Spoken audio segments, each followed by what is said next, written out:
Is the situation in the Bolivarian Republic of Venezuela.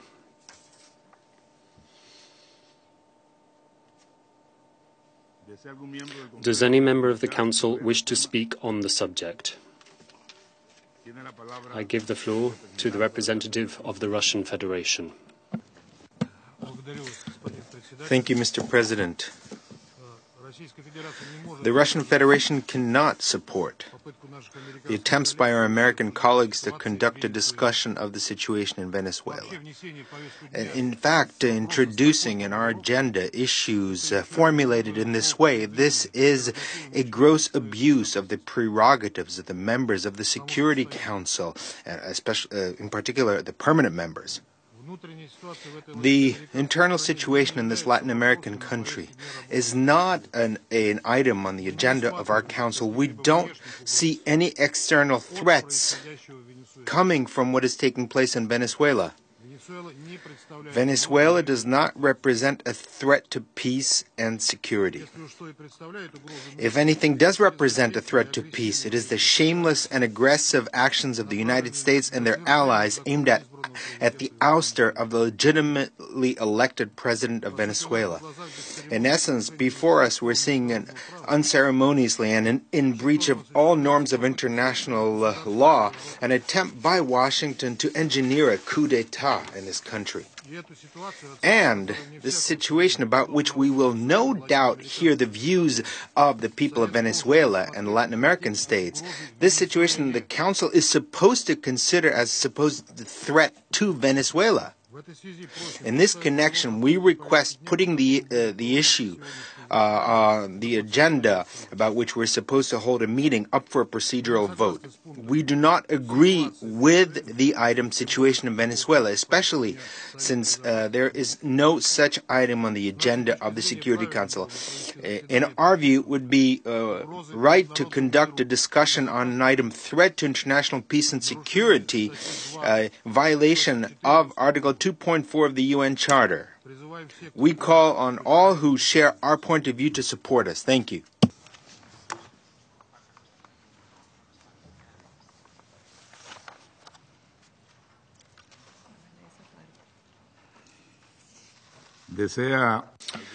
Does any other member of the Council wish to take the floor?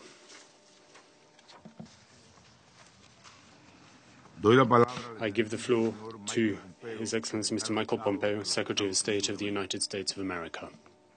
Thank you, Mr. President. The focus of the UN Security Council is to safeguard international peace and security.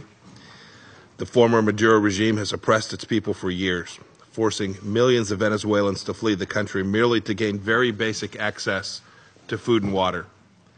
This has overwhelmed the capacity of regional countries to adequately address urgent humanitarian needs. Former President Maduro bears full responsibility for this tragedy, allowing Venezuelans to languish without food and humanitarian assistance. On January 10th, the OAS passed a resolution that refused to recognize the illegitimate Maduro regime and called for further attention to address the suffering of the Venezuelan people. Last week, we all received a letter under Article 54 from OAS Secretary General Luis Almagro, which specifically described the destabilizing impact of this crisis in the region. And yet, despite this tragedy, despite the calls from regional bodies for more attention, the United Nations has yet to hold a formal session on this subject. Now we have a new leader, Juan Guaidó, in Venezuela, who has promised to bring elections and constitutional order back to Venezuela and security back to the region. We cannot delay this critical conversation, which has the world's attention. For the sake of Venezuela and the region, we must support the Venezuelan people and do so right now. Thank you. My thanks to His Excellency Mr. Pompeo for his statement.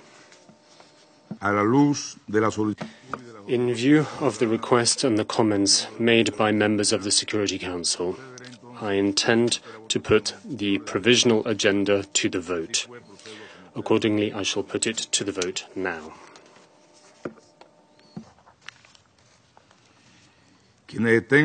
Will those in favor of the adoption of the provisional agenda, the situation in the Bolivarian Republic of Venezuela, please raise their hand.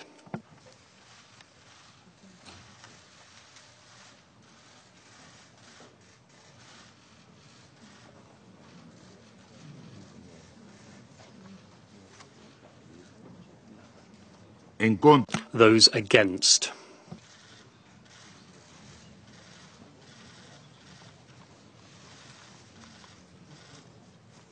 Abstención. Abstentions.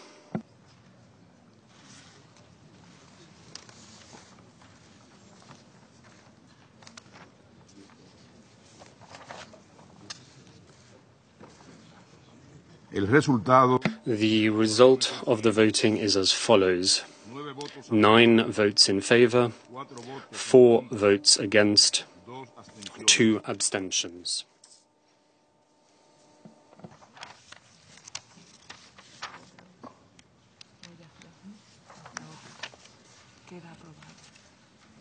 Conforme a estos resultados, queda aprobado. As a result of the vote, the provisional agenda has been adopted. El orden del día provisional ha sido aprobado.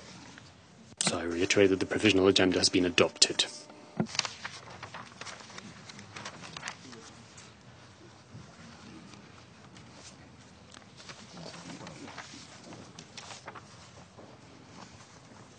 De conformidad con el artículo 37 del reglamento. In accordance with Rule 37 of the Council's Provisional Rules of Procedure, I invite the representatives of Argentina, Barbados, Brazil, Canada, Chile, Colombia, Costa Rica, Cuba, Dominica, Ecuador, El Salvador, the plurinational state of Bolivia, Mexico, Nicaragua, Paraguay, the Bolivarian Republic of Venezuela, St. Vincent and the Grenadines, Suriname, and Uruguay to participate in this meeting.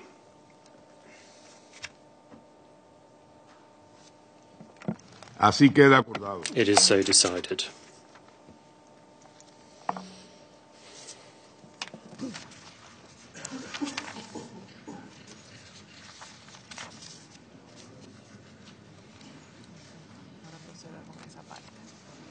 De conformidad con el artículo 39 In accordance with Rule 39 of the Council's Provisional Rules of Procedure, I invite Ms. Rosemary DiCarlo, Under Secretary General for Political and Peacebuilding Affairs, to participate in this meeting. Así queda acordado. It is so decided.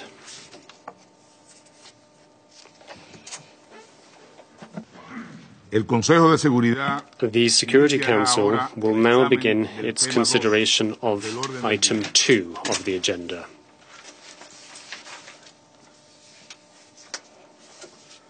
Doy ahora la I now palabra give the floor a la señora to Ms. Rosemary DiCarlo. Thank you. Thank you, Mr. President. Honorable Ministers, Excellencies, distinguished delegates, the situation in Venezuela is cause for serious concern. The protracted crisis in the country has had a grave impact on the population, with high levels of political polarization, growing humanitarian needs, and serious human rights concerns. And the economic situation in the country has become dire. Repeated efforts to bring the government and opposition to the negotiating table have not led to concrete agreements. The Secretary General has consistently stated the need for a credible and inclusive political process that has the interests of the Venezuelan people at heart. The situation has both an economic and political dimension. The population is affected in a systemic way. Nearly all 30 million Venezuelans are affected by hyperinflation and a collapse of real salaries, shortages of food, medicine, and basic supplies, deterioration of health and education services, deterioration of basic infrastructure such as water, electricity, transport, and urban services, drastic reduction in production capacities in the agricultural, pharmaceutical, and other sectors have aggravated the supply situation. The drop in oil prices recorded in recent years continued in 2018, with a decrease of about 500,000 barrels per day from 2017 and a consequent fall in revenues. The International Monetary Fund reported the inflation rate hit 1.37 million% last year and projected real GDP in 2019 of negative 18%. According to the Food and Agriculture Organization, between 2015 and 2017, there were 3.7 million undernourished people in the country. Infant mortality rates doubled in recent years. According to UN estimates, over 3 million Venezuelans are now living abroad, including some 2.3 million who've left the country since 2015, going mostly to other South American countries. Mr. President, in the parliamentary elections of December 2015, the opposition won a large majority of seats in the National Assembly. Subsequently, the Supreme Court ruled that the Assembly was in contempt and that all its actions were null and void.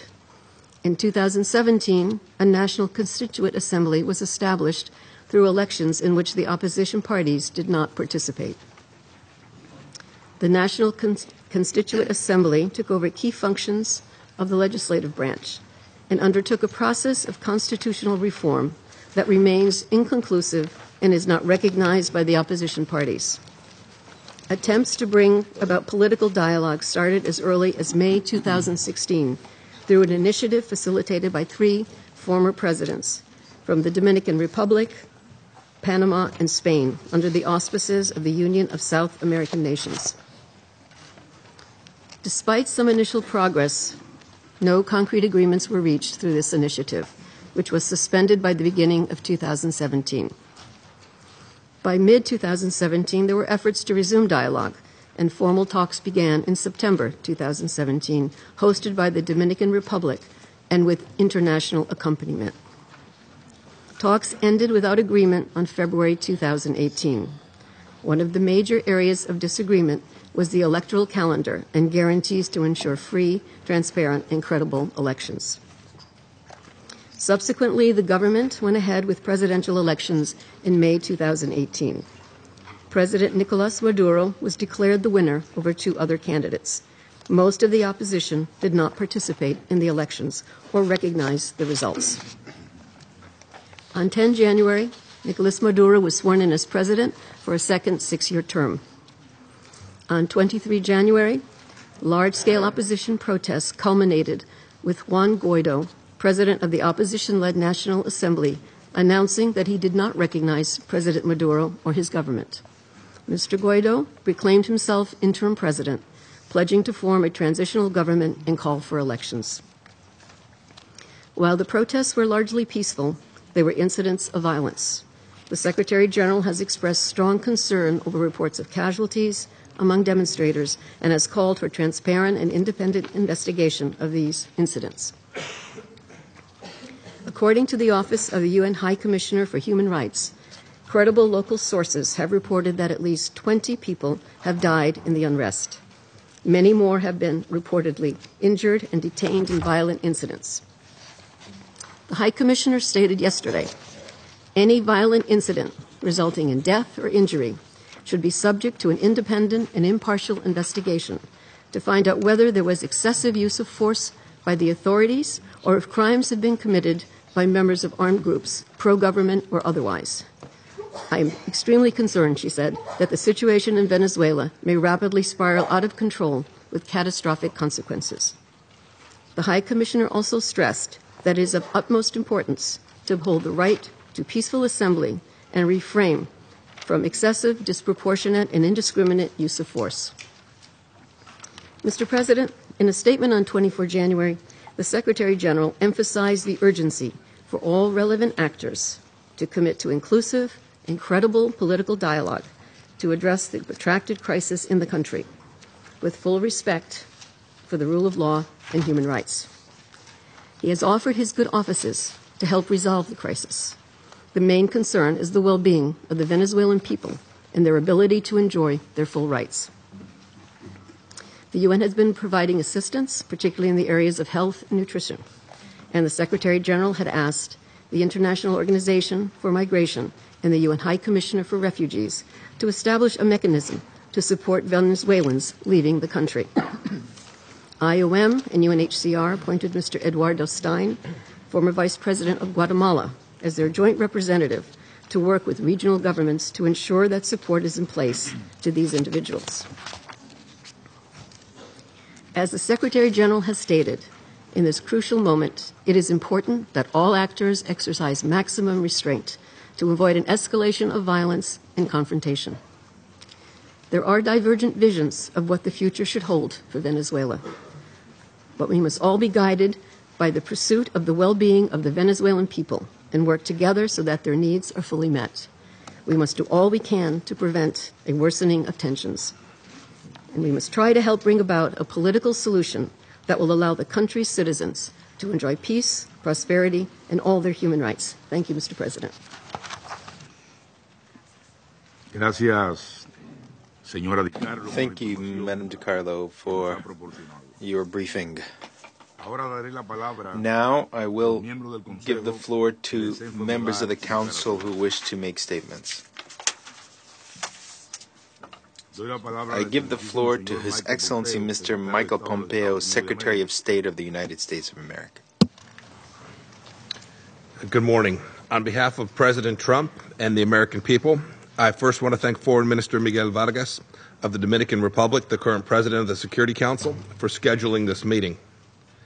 My former colleague, Ambassador Haley, lobbied for a year to get the Council to address Venezuela, but her pleas fell on deaf ears. This meeting is long overdue. And you all know why it's overdue. Take Carlos Aquino, a 37-year-old construction worker, weeping over the tiny coffin of his deceased infant son who had died of starvation. Such scenes of misery are now the norm in Nicolas Maduro's Venezuela, where millions of children are suffering from malnutrition and starvation, thanks to a socialist experiment that caused the economy to collapse. This human misery isn't a secret. Stories like this one are well documented by our press corps. You can read about men like Carlos every day. People like him are why the United States has called this meeting. We're here because Maduro has reduced ordinary Venezuelans who once lived in prosperity to rooting through dumpsters to find something to eat. We're here because scores of Venezuelan women, some of them teenagers, have fled Maduro's madness to other countries and in desperation turned to prostitution to survive. We're here because of Maria Vilema, a school psychologist, who said through tears, "We have a government that is dedicated to destroying, not to constructing." Another man, a farmer, named Vladimir Sequeira, who never got more than a 6th grade education, but he hoped that his stepdaughter Gabriela could fulfill her dreams of being a lawyer. She now says, "Our whole future has been taken away." That future, for her and all Venezuelans, didn't magically disappear on its own. The Maduro regime's failed policies, oppression, and corruption stole that future. The United States is helping to recover a brighter future for Venezuela. We're here to urge all nations to support the democratic aspirations of the Venezuelan people as they try to free themselves from former President Maduro's illegitimate mafia state. The humanitarian situation demands action now. It demands action today. Today, 9 out of 10 citizens live in poverty. Millions lack access to drinking water and food.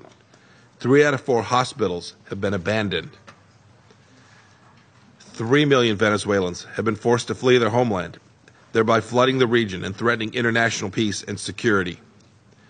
Maduro's prisons are full of political prisoners unjustly behind bars, and the graveyards hold dissidents and protesters that have been killed by this regime.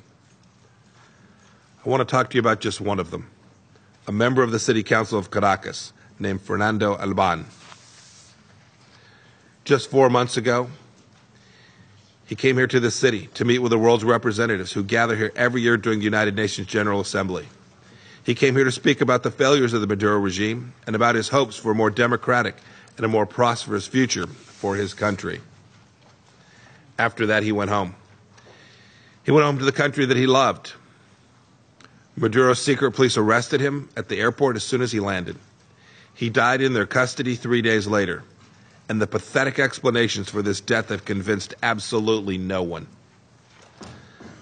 The time is now to support the Venezuelan people, to recognize the new democratic government led by interim President Guaidó, and end this nightmare. No excuses. The United States stands with the Venezuelan people. So far, many other nations have chosen to do the same, and they too have recognized the legitimate government of interim President Guaidó. The United States stands proudly with you as we stand together in support of Venezuela. You knew the Venezuelan people did not have a moment to spare. And now it's time for every other nation to pick a side. No more delays, no more games. Either you stand with the forces of freedom, or you're in league with Maduro and his mayhem.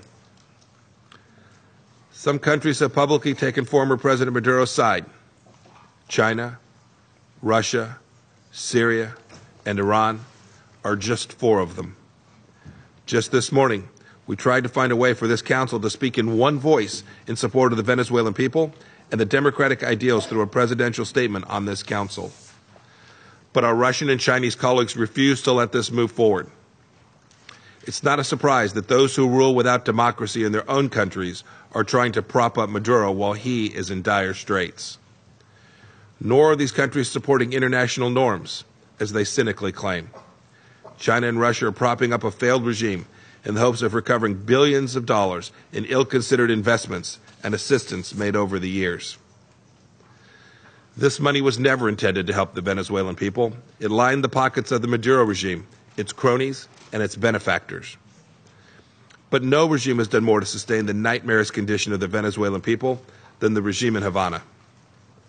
For years, Cuban security and intelligence thugs, invited into Venezuela by Maduro himself and those around him, have sustained this illegitimate rule.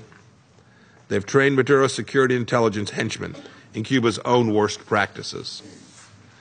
Cuba's Interior Ministry even provides former President Maduro's personal security. Members of this body often use their microphones here to condemn foreign interference in internal affairs. Let's be crystal clear. The foreign power meddling in Venezuela today is Cuba. Cuba has directly made matters worse. And the United States and our partners are the true friends of the Venezuelan people. On Wednesday, the Venezuelan people chose to take their country back. On the anniversary of the day, the dictator Marcos Jiménez Pérez was forced out of power back in 1958. We call for Venezuelans to work now, together, to peacefully restore the constitutional government and return the country to a secure, democratic, and prosperous path. As we read reports of peaceful Venezuelan protesters killed or wounded, we also repeat our insistence that Venezuela's security services show restraint. And I want to be 100% clear. President Trump and I fully expect that our diplomats will continue to receive protections provided under the Vienna Convention. Do not test the United States on our resolve to protect our own people. We hope that the international community will support the people of Venezuela and the transitional government led by Juan Guaidó. On January 23rd, Guaidó declared himself interim president of Venezuela in accordance with Venezuela's own constitution. He made this declaration with the full support of the National Assembly and of the Venezuelan people.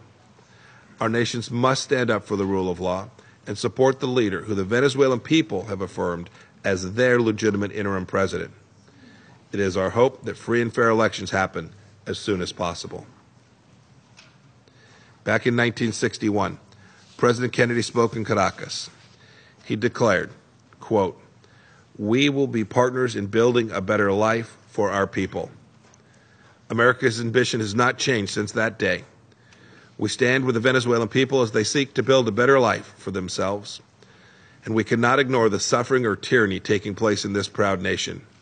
Neither should other countries who care about freedom and prosperity. Today we call on all members of the Security Council to support Venezuela's democratic transition and interim President Guaidó's role in it. Thank you. Doy las gracias al excelentísimo señor Pompeo por su... I thank His Excellency Mr. Pompeo for his statement. Doy la palabra I give the floor to His Excellency Sir Alan Duncan, Minister of State for Europe and the Americas of the United Kingdom of Great Britain and Northern Ireland. Mr. President, thank you for convening this meeting. There are probably only a few moments in history when a country's rate of inflation has to be measured in millions of percent. But in the case of Venezuela, this is such a moment. And beneath that stark statistic rests a scene of total economic collapse, and with it, a comprehensive picture of human misery and degradation from which only the corrupt Venezuelan elite are able to escape. People are starving, children are malnourished, essential items are absent from the bare shelves of bankrupt stores, and from this wretchedness, millions have fled to seek refuge in neighboring countries where they have been rescued by an outpouring of human generosity. Now, this excusable and wholly avoidable wasteland, Mr. President, is entirely the creation of one man and his cronies. The ranting socialism of Nicolas Maduro has destroyed an entire country, and despite his self-congratulatory moral posturing, his enduring legacy will be to have made the poor not just poorer, but destitute. And it's our concern for the plight of Venezuela and the country's people that motivates us here today, not the sentiments of anything that can possibly be described as colonial. How indeed can any self-respecting government possibly justify supporting the poisonous regime of the nation-destroying Mr. Maduro? But in addition to holding the opinion we do because of our concern for the people of Venezuela, this United Nations and we, the Security Council, are also here to resolve the world's worst sins. And to do so, we must all uphold the rule of law, which we firmly believe should govern the affairs of all. And that rule of law has collapsed in Venezuela. Worse, it has been continuously eroded, undermined and eradicated by the dictatorial abuses of Nicolas Maduro. And hand in hand with the economic devastation caused by this man has come the parallel removal of liberty, justice and freedom. We have seen the theft from the Venezuelan people of its democracy. Maduro has attempted to delegitimize the National Assembly. He has created the artificial and illegitimate Constituent Assembly, and he has ruthlessly put an end to free and fair elections by stuffing ballot boxes and corrupting democratic decision. The political opposition has been suppressed and intimidated. Its leaders have fled or been imprisoned, and we will never forget that the opposition activist Fernando Albán, mentioned just now by Secretary Pompeo, was detained and then found dead beneath the windows of the National Intelligence Facility. Now, the world can now see that the presidency of Nicolas Maduro no longer rests on democratic foundations. The presidency of Nicolas Maduro is not legitimate. And we, the UK, unreservedly praise and support the extraordinary courage of Juan Guaido in his stand against Maduro's fraud, corruption and undemocratic status. We applaud Juan Guaido's decision to assert the legitimate authority of the National Assembly. Mr. President, it is therefore right that we should now respond robustly to the courageous steps taken by the Venezuelan people and the political opposition by bringing this critical issue here to the Security Council. Council members must recognise their responsibility to ensure that the UN uses its leadership to help achieve positive change in Venezuela. Our efforts must now focus on finding a way out of the crisis that has devastated the country. So, Mr. President, let me make our position clear. The UK stands with the EU in demanding urgent, free and fair elections at the earliest opportunity and in calling for a legitimate government to be established. We stand with the Organisation of American States, and we stand with the Lima Group, whose members last September referred the Venezuelan government to the International Criminal Court for crimes against humanity, citing over 8,000 extrajudicial executions, 12,000 arbitrary arrests, and the detention of 13,000 political prisoners They made history by making it the first ever case in which an entire state has been referred to the ICC. And, Mr. President, we stand shoulder to shoulder with the United States in saying that the National Assembly and its President Juan Guaido are best placed to lead Venezuela to the restoration of its democracy, its economy, and its freedom. Therefore, we believe that Juan Guaido is the right man to take Venezuela forward, and we will recognize him as constitutional interim president if new elections are not announced within 8 days. We should today all stand together against the tyranny of Nicolas Maduro and in support of legitimate democratic forces in Venezuela. Venezuela can and must recover from the depths of its current despair. To do so, it needs an end to tyranny, an end to corruption, and an urgent return to freedom, democracy, and the rule of law. This Security Council must make its view clear, and we must urgently help pave the way to a brighter future for the Venezuela which Maduro has so culpably ruined. Thank you, sir. Gracias al excelentísimo señor. I thank His Excellency Mr. Duncan for his statement. I give the floor to the representative of Peru. Thank you, President. We are grateful for the convening of today's meeting, and we also appreciate the invaluable information that's been shared with us by Ms. Di Carlo. We particularly welcome the presence with us this morning in the Security Council of senior officials who are attending this meeting this morning. We believe it's important that the Security Council does indeed proceed to discuss the situation in Venezuela under Article 34 of the Charter of the United Nations, an article which authorizes the Security Council to address any situation that might imperil the maintenance of international peace and security. Such a step of discussing this issue is also a representative of our commitment to preventive diplomacy, which is a duty of this Council. Peru notes with alarm that the breakdown of constitutional order in Venezuela has unleashed a serious political, economic and humanitarian crisis, which represents a threat to regional peace and security. The policy of repression pursued by the illegitimate regime of Nicolas Maduro targeting his own people has fueled the prospects for fresh escalations of violence, the consequences of which this Council must prevent and address in line with our solemn responsibilities.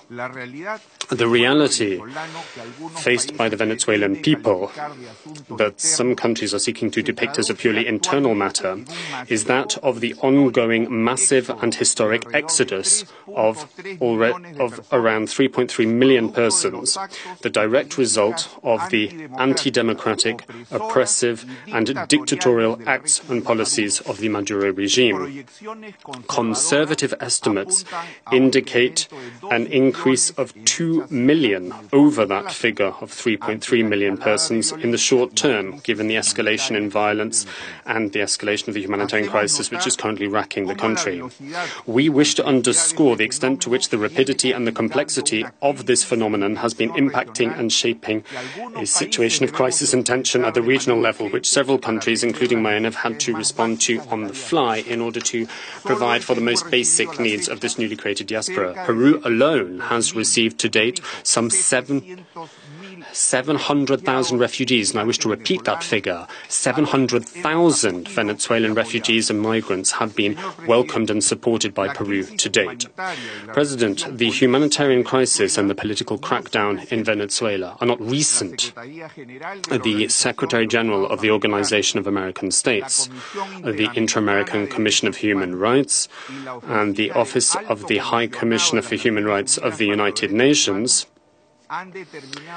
have found that evidence exists that confirms the systematic and strategic use of murder, imprisonment, torture, and rape and other forms of sexual violence, all for the purpose of cowing and terrorizing the Venezuelan people and for the purpose of crushing opposition to the regime. Given the fact that such serious crimes have occurred, In September of last year, Peru, together with Argentina, Canada, Chile, Colombia, and Paraguay, invoking Article 14 of the Rome Statute, requested the prosecutor of the ICC to begin an investigation into crimes against humanity committed by the Maduro regime in Venezuela since the 12th of February 2014. The political and security crises have worsened since the illegitimate seizure of power by Nicolas Maduro, a taking of power based on an electoral process that failed to meet minimum international standards in terms of participation, justice, transparency, and international observation, standards that need to be met as a prerequisite for elections to be considered democratic, free, fair, and credible. For said reason, the Lima Group, a mechanism comprising states of the region, the purpose of which is to seek a peaceful solution to the situation in Venezuela, did not recognize the legitimacy of the electoral process that took place on the 20th of May 2018. The illegitimate nature of the regime is the result, moreover, of an ongoing process of the dismantling of democracy and of fundamental freedoms, a process that goes hand in hand with the reiterated and evident lack of willingness of the aforementioned regime to promote peaceful solutions through dialogue with the opposition. It is painful to see that the response of the dictatorial regime of Nicolas Maduro, in light of the demonstrations of the Venezuelan people that have been the response to this crisis, has been the disproportionate use of violence, political persecution, and crackdown, for which reason we once again reiterate our previous appeal for an immediate cessation of violence and for the release of all political prisoners in Venezuela. On this particular point, the High Commissioner for Human Rights has stated that this week her office recorded 180 popular protests that led to loss of life and to widespread detention by the security forces and by pro-governmental armed groups. We require an independent investigation to ensure that those responsible for these actions answer before the courts. Here we would draw attention to the resolution adopted by the Permanent Council of the Organization of American States on the 10th of January, a resolution in which the OAS resolved not to recognize the new regime of Nicolas Maduro, and a resolution in which the OAS called upon its member states to adopt measures that would contribute to the swift restoration of democratic order. This regional position is commensurate with the declaration issued on the 4th of January by the Lima Group, a declaration in which said Lima Group urged Nicolas Maduro to transfer on a provisional basis executive power to the National Assembly until new elections can be held in Venezuela. President, Peru, together with other countries in Latin America and indeed in other regions of the world, has recognized the President of the National Assembly, Juan Guaido, as the interim President of the Bolivarian Republic of Venezuela, and has done so in strict adherence to the Constitution of the aforementioned nation, the Bolivarian Republic of Venezuela. We also uphold the constitutional authority of the National Assembly of Venezuela, which is the only democratically elected body in that country, and we resolutely support the actions adopted by said body, the National Assembly, including its decision to authorize international humanitarian aid. Peru believes that under the leadership of President Guaido, an immediate process of democratic transition must begin, as this represents the only way in which Venezuela can start to climb out of the pit of this protracted and major crisis. This will necessitate the holding of new, democratic, credible, and transparent elections that take place in full respect for the rule of law, and elections that respect constitutional guarantees and the fundamental rights of all Venezuelans, elections that should also ensure unfettered participation and take place under international observation and meeting international standards. Finally, I would like to reiterate our commitment to and solidarity with our brother people of Venezuela, reiterating our willingness to contribute to the restoration of democracy in the aforementioned country. Thank you very much.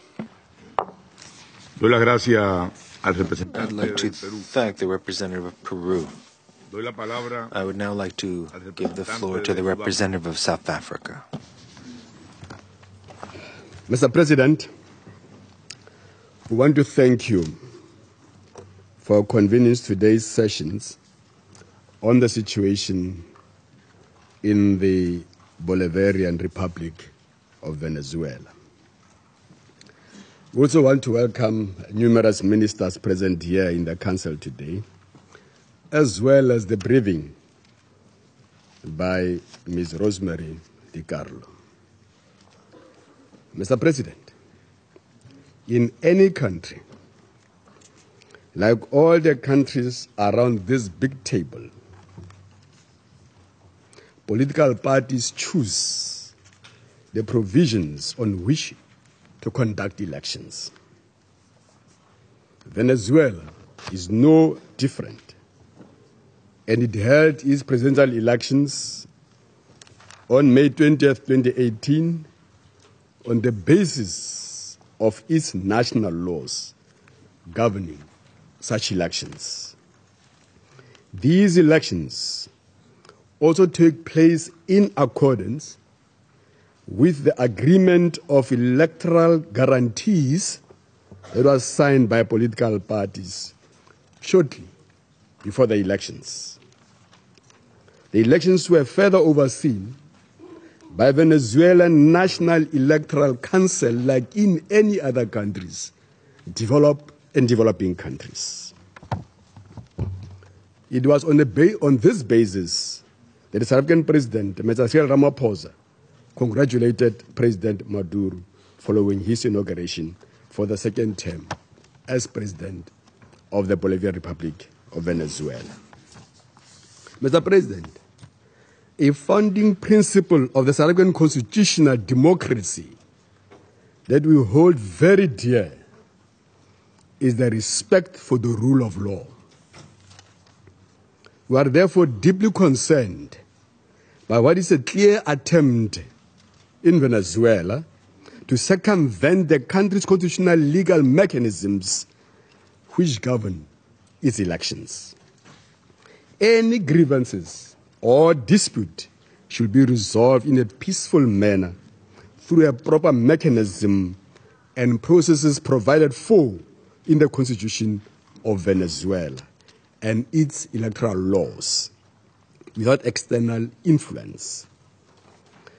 This is a standard practice everywhere, by every country, and indeed best practice in all democracies that subscribes to the rule of law.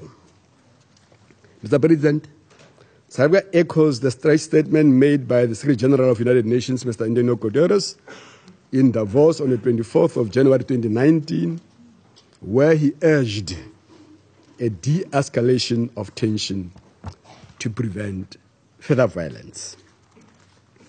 We further support the Secretary General's call for the, I quote, an urgent need for all relevant actors to commit to inclusive, credible political dialogue to address the protracted crisis in the country, with full respect for the rule of law and human rights, close quotes.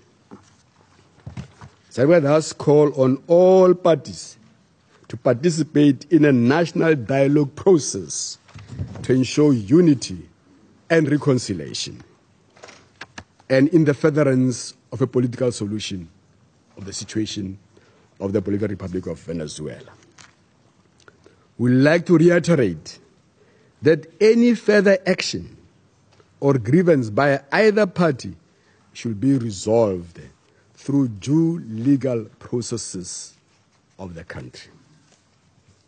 We are indeed also concerned about the humanitarian situation in Venezuela and the resultant migration that have taken place. We call on all the international community, as well as relevant UN agencies and bodies, to work with the general government and its neighbors to assist in need.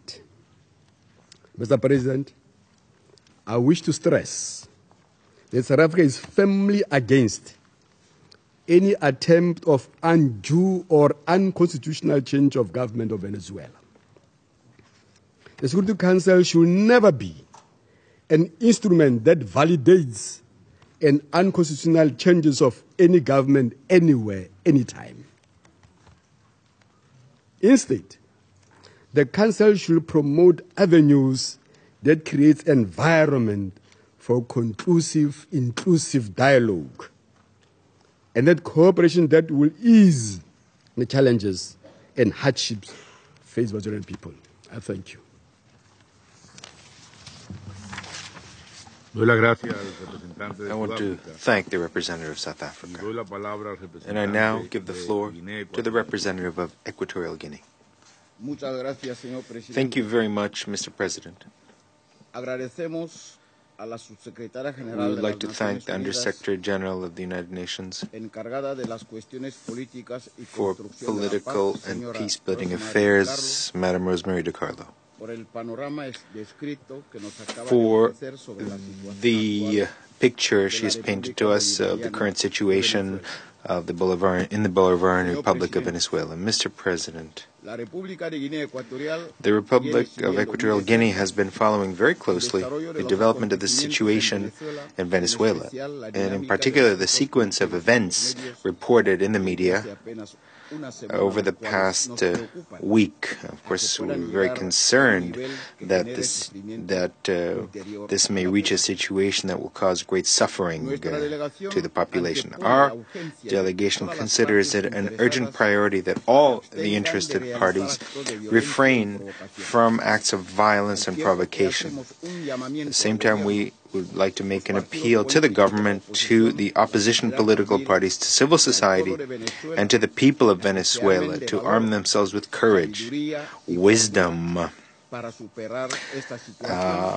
and resolve to overcome the situation and to find a lasting solution to peace and security based on respect for human rights and the fundamental freedoms of Venezuelan citizens. This solution, besides being peaceful and democratic, should be based on the constitutional framework of Venezuela. Equatorial Guinea considers that the situation of Venezuela is an internal, domestic matter and does not represent a threat to international peace and security.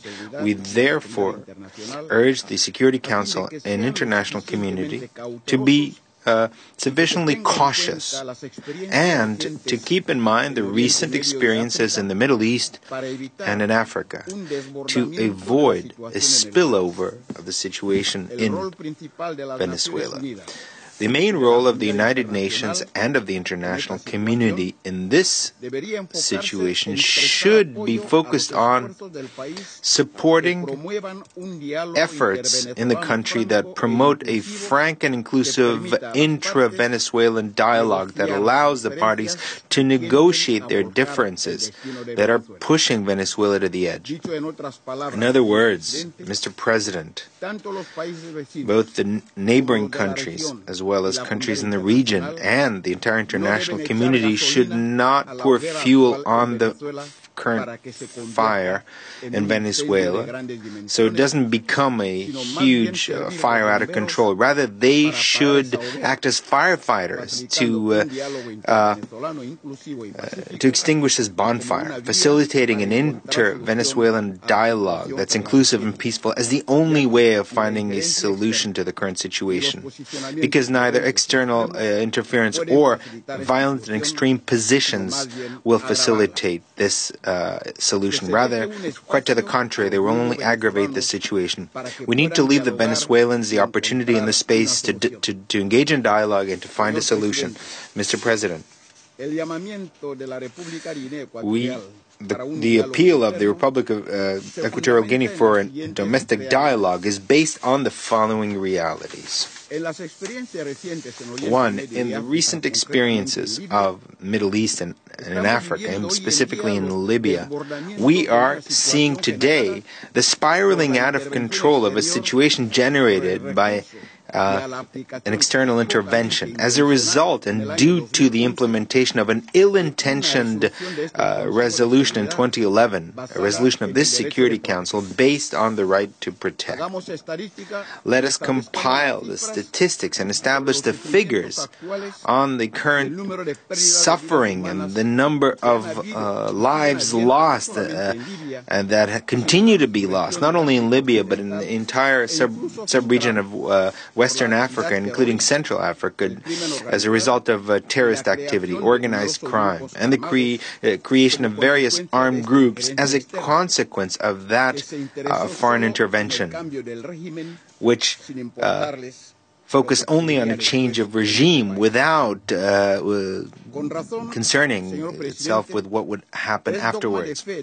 Second, it is an article of faith, Mr. President, in the Security Council and the United Nations that we should respect the rule of law. Well, in Venezuela, all the constitutional norms recognize and unequivocally support the current government in power, which is why the international community should also support the situation based on the principle of the rule of law. Lastly, thirdly, and no less importantly, a change of government, as some are trying to effect in the Bolivarian Republic of Venezuela, would create a very dangerous precedent that could have very dangerous consequences in many countries after the holding of elections.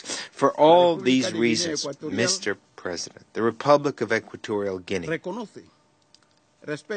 acknowledges, respects, and adheres to the constitutional order of the Bolivarian Republic of Venezuela. And we hope that the parties involved will resolve their differences through dialogue and will refrain, as I've said earlier, to carry out violent actions that could only contribute to exacerbating even more and making the current situation even more vulnerable. This is why, acknowledging the principle of subsidiarity, we ask that the actions of the organizations and parties involved in the region be in line with international laws and the principles and purposes of the United Nations Charter.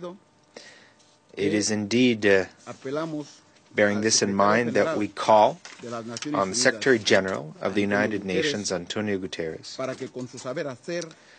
to use his skill and diplomatic experience to play the role of good offices as a facilitator and mediator in this crisis. Thank you very much. Gracias al representante. I thank the representative of Equatorial Guinea, and I give the floor now to the representative of France. President, I'd like to begin by thanking Under-Secretary General Rosemary DiCarlo for her briefing on the tragic situation that is currently being experienced by the Venezuelan people.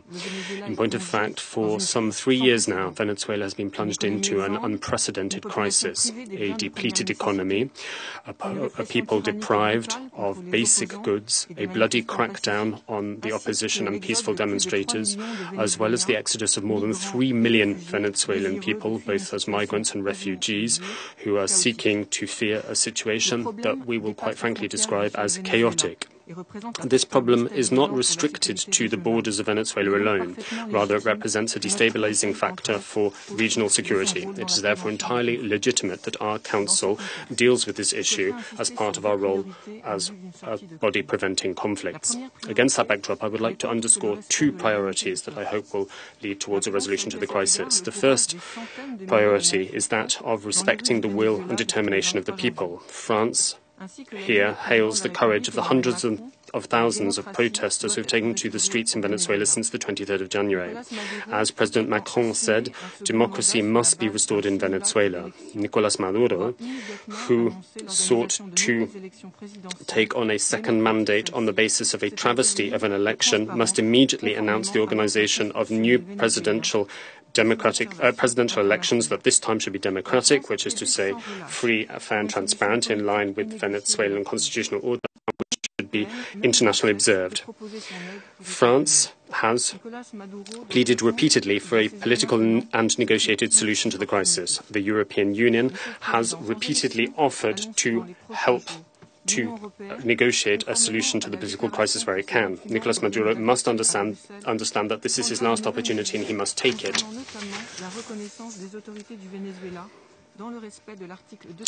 As President Macron and Prime Minister Sanchez said this morning, if elections are not announced in the next 8 days, we stand ready to recognize Juan Guaido as interim president of Venezuela as the first step in a political process. We will work together with our European partners in that understanding.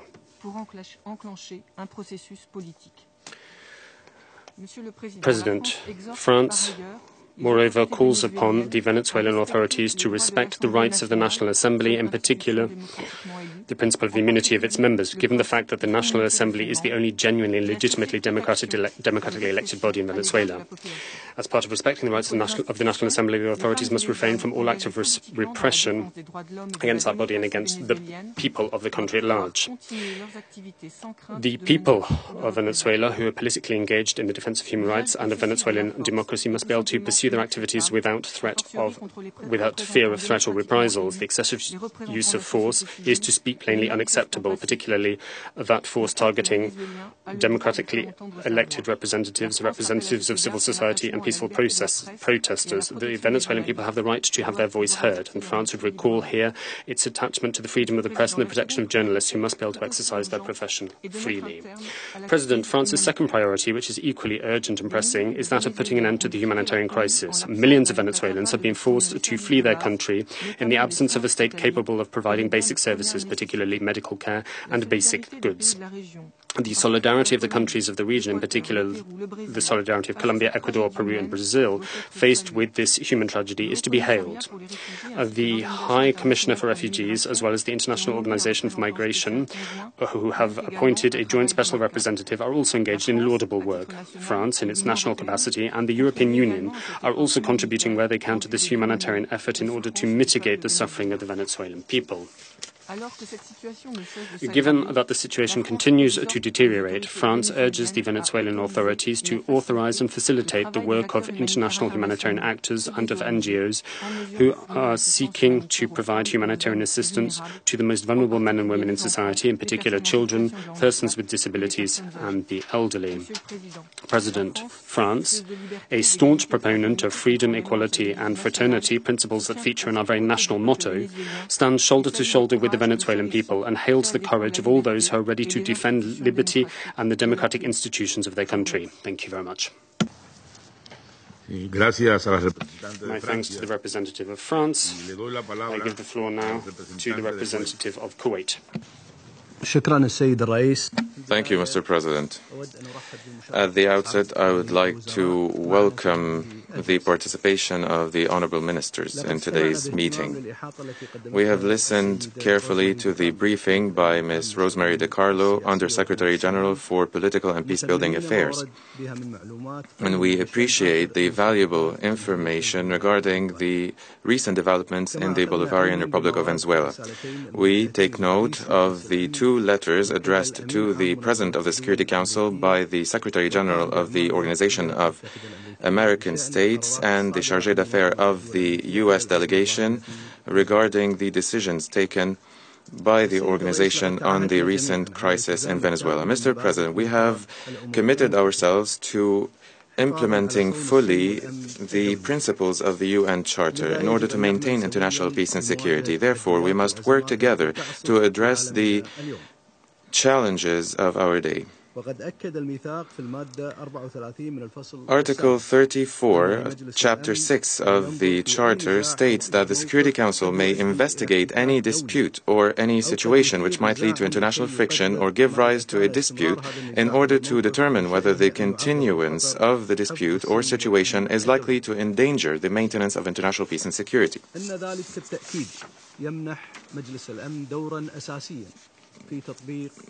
This is why the Security Council has a vital role in implementing preventive diplomacy to prevent conflicts and to address crises at an early stage. If there are any early signs that might lead to a threat to international peace and security, that is, according to the mandate given to the Council based on Article 24, Chapter 5 of the Charter. Since joining the Council, we have sought to implement our priorities based on international law, while promoting the role of preventive diplomacy and stepping up our efforts to prevent conflicts and to settle them peacefully. We believe that preventive diplomacy is one of the main tools when dealing with crises and addressing them at an early stage in order to avoid economic and political losses, including human loss. Mr. President, we follow with concern the recent developments in the Bolivarian Republic of Venezuela, and we regret recent reports regarding casualties among civilians during protests in Venezuelan cities. The state of Kuwait stresses the need to respect freedom of expression and peaceful assembly, as guaranteed in international law, including the International Covenant on Civil and Political Rights adopted by the General Assembly in 1966.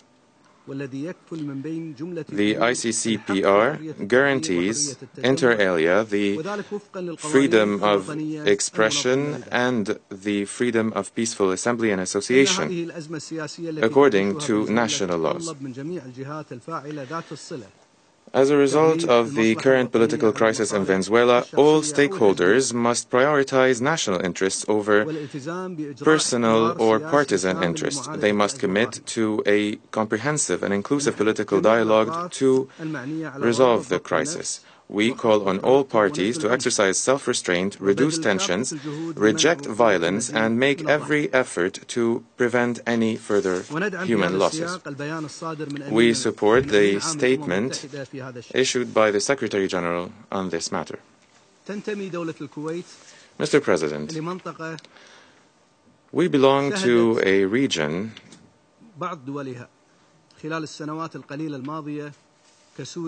whose countries have seen recently protests and demonstrations that started as peaceful. Unfortunately, these protests have become violent, leading to grave human loss and to destruction of infrastructure. Some of them have even led to the tragedies that we are witnessing today.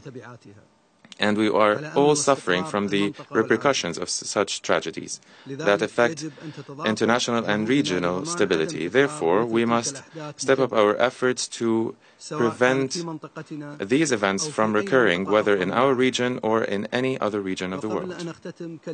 In closing, I stress the need for the Security Council to address these situations by relying on the main and agreed principles of relations among nations, including the principles of the UN Charter, which call for respecting the sovereignties of state while avoiding any internal interference into their affairs, and while respecting the mandates in the Charter. These principles govern relations among nations, and they should be the principles we rely on when addressing these situations. We hope that Venezuela will be able to overcome this crisis peacefully while ensuring peace, security, and stability for its people. Thank you. My thanks to the representative of Kuwait. I give the floor now to the representative of the Russian Federation. Thank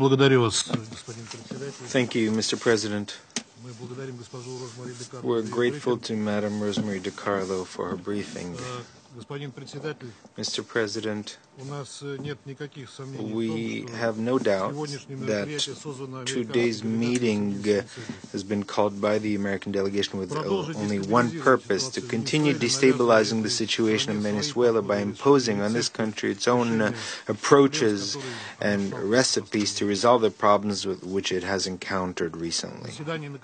The meeting, which we are being forced to be present, is another element of the strategy of the United States to effect regime change in Venezuela. We regret that in its unethical ploys, the United States is involving the Security Council. However, since we have met today, we would like to share with you our principal views on what is taking place. Let us be absolutely honest. The topic of today's meeting is not at all the situation in Venezuela as the organizers are trying to present it. And by the way, today the Council is clearly divided on this issue.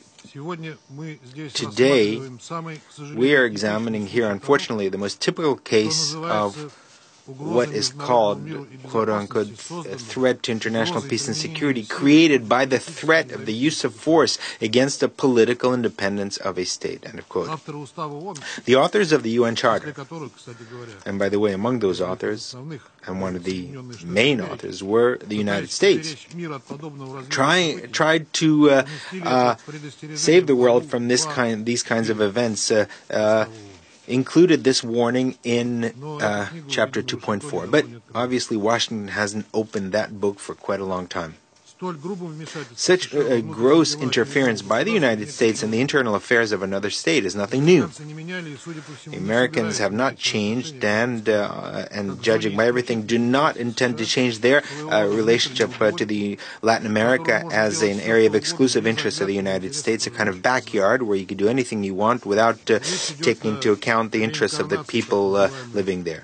We're talking about the reincarnation of the so-called Monroe Doctrine, about which President Trump openly spoke during his statement at the high-level segment at the 73rd General Assembly. Back in 1913, President Woodrow Wilson spoke about how the United States intended to teach the republics of South America to elect good people.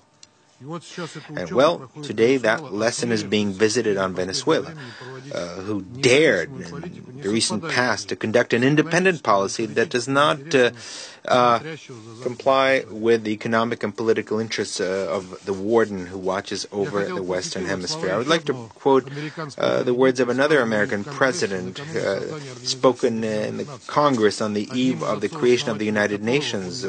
He was one of the founding fathers of this organization.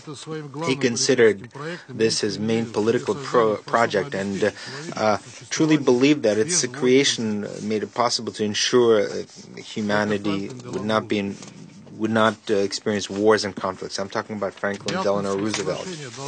The Yalta Accords, and I quote, ought to spell the end of unilateral actions, spheres of influence, balance of power, and exclusive alliances that have been tried for centuries and have always failed, end of quote. Unfortunately, the real policy of the United States in the Western, and not just Western Hemisphere, is in stark contrast to these noble and just ideals. The regime change is a favorite geopolitical game of the United States. It's no secret for anyone Washington's attempts to undermine Nicaragua. The fact of open interference of the United States in the internal affairs of this state was confirmed by a decision of the International Court in The Hague in 1986 as part of the Iran-Contra affair. At the time, the United States tried to finance Nicaraguan rebels. The Cubans well remember the Bay of Pigs. The Chileans will never forget the role of the United States in overthrowing Salvador Allende. In front of our very eyes, the attempts by the United States to impose their will on other nations is being complemented with another chapter. And this is just some of what Washington has done just in Latin America. The nations of Africa, Asia, Middle East, the Pacific region, and Europe have quite a bit to add to this list. So against this background, the inventing out of thin air of so-called evidence of interference in the United States elections, as well as the accusation of other countries in malign policies, appears not only absurd, but practically funny. On the 20th of May of 2018, the Venezuelan people once again supported Nicolas Maduro as the president of the state by giving him almost 68% of the votes.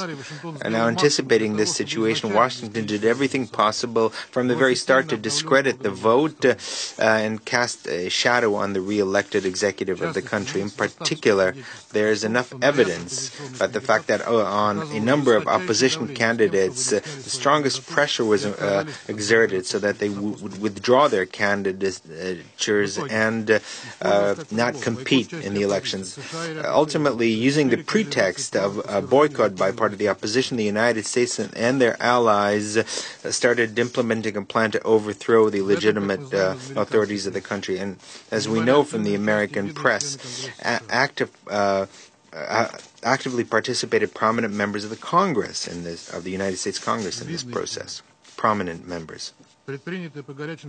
Now, hot on the heels of the election, an attempt to overthrow the government was unsuccessful, and so Washington tried to destabilize the situation, including through the Organization of American States and a number of neighbors of Venezuela. But, as is well known, it was not possible to adopt an anti-Venezuela resolution at the Permanent Council of the OAS. They were not able to push that through. The organization, there's not enough support in the organization for these plans, which is quite indicative.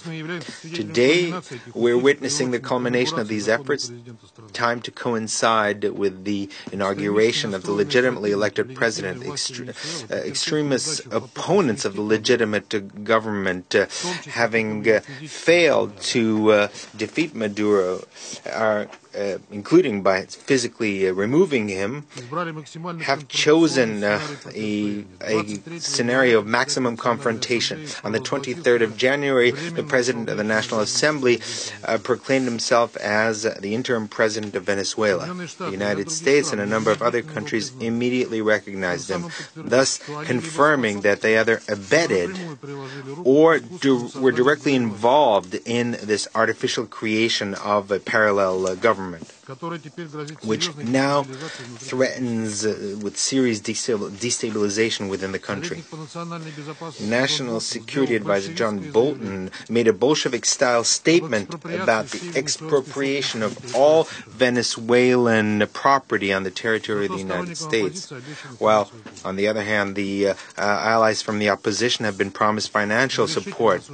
We strongly condemn those who are pushing the Venezuelan society to the edge of a bloody bloodbath. The United States are painting a picture of a confrontation between the Maduro regime and the people of Venezuela.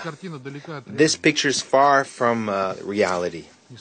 In spite of everything, the leader of Venezuela obviously has broad support among the people. And by the way, according to sociological surveys conducted in October of 2018 by an organization close to the opposition, the National Assembly, the leader of which is currently being positioned in Washington as almost a president, is not supported by almost 70% of the people of Venezuela. And once again, about the elections and about being informed. The distinguished representative of the United Kingdom spoke about stuffed ballot boxes in Venezuela, suggesting that the elections were rigged.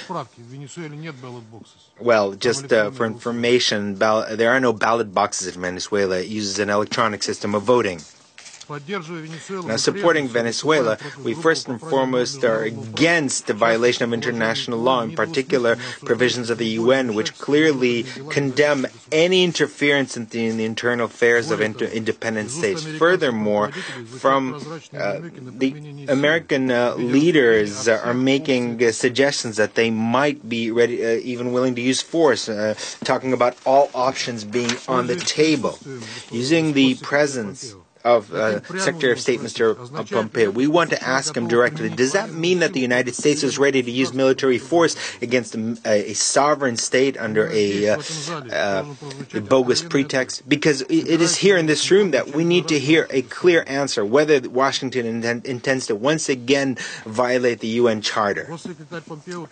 Secretary of State Pompeo claims that only China, Russia, Cuba, Syria, and Iran are supporting Maduro. Well, if Secretary of State would find the time to stay here in this room a little bit longer, he would hear directly how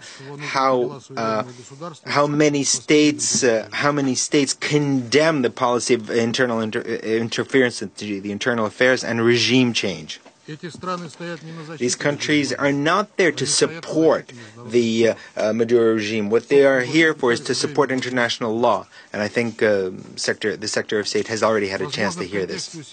Possibly in the context of the notion of rules-based order, which has been promoted by our Western colleagues, such actions of overthrowing rogue regimes are welcome by them.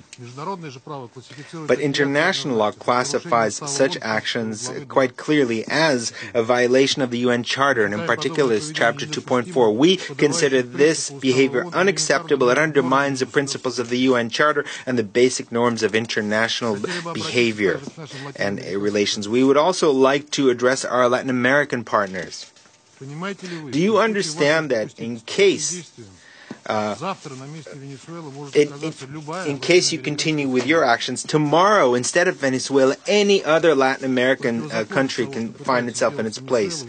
The illegality of what is taking place in Venezuela is flagrant, and the leadership of the Organization of American States salutes this, and following Washington rubber stamps threats against an independent state. We're convinced that to resolve the Venezuelan crisis, a number of obvious and simple steps need to be taken. First of all external interference needs to stop, and there needs to be an end to propping up the leaders of the opposition. Secondly, all efforts should be made to launch an inter-Venezuelan dialogue and attempts to find a solution through negotiation. A determining role can and should be played by the neighbors of Venezuela. We know that similar initiatives are already being put forward. Lastly, thirdly, we should refrain from discriminatory economic measures against this country. It's no secret that the current economic crisis is to a large extent provoked by those countries who are the first to cry about the suffering of the Venezuelan people. And I would like to make correct something that Secretary of State Pompeo said. We did not block the presidential statement proposed by the United States. We made certain constructive amendments which we are sure were wholeheartedly supported by a majority of members of the Security Council. Some will be supported, many of whom have already done that. Some of them have already supported that. So the ball now is in the side of the American delegation. It's up to them. But we're not sure that this kind of statement is based on carefully weighed assessment of the Secretary General, which confirms the sovereignty of Venezuela and the fact that interference into its internal affairs is unacceptable and its constitution should be respected, something that we believe that it's important to lower the rhetoric and to refrain from threats and ultimatums. And it's important to contribute to having a dialogue, a normal dialogue and negotiation begin in Venezuela and for the situation to be stabilized. We are ready to contribute to this, and we call everyone to assist us. Thank you very much. Gracias. My thanks to the representative of the Russian Federation, and I give the floor now to the representative of Germany. Yes, thank you very much, Mr. President. Germany very much appreciates that this item today is on the agenda, and referring to my Russian colleague who just said at the beginning that this was put on the agenda by the US, I may want to remind him that this agenda point was put on the agenda by the South American countries in the Council, by Peru, Dominican Republic, and the United States. So it's not only the concern of the US, but it's clearly also the concern of the countries in the region.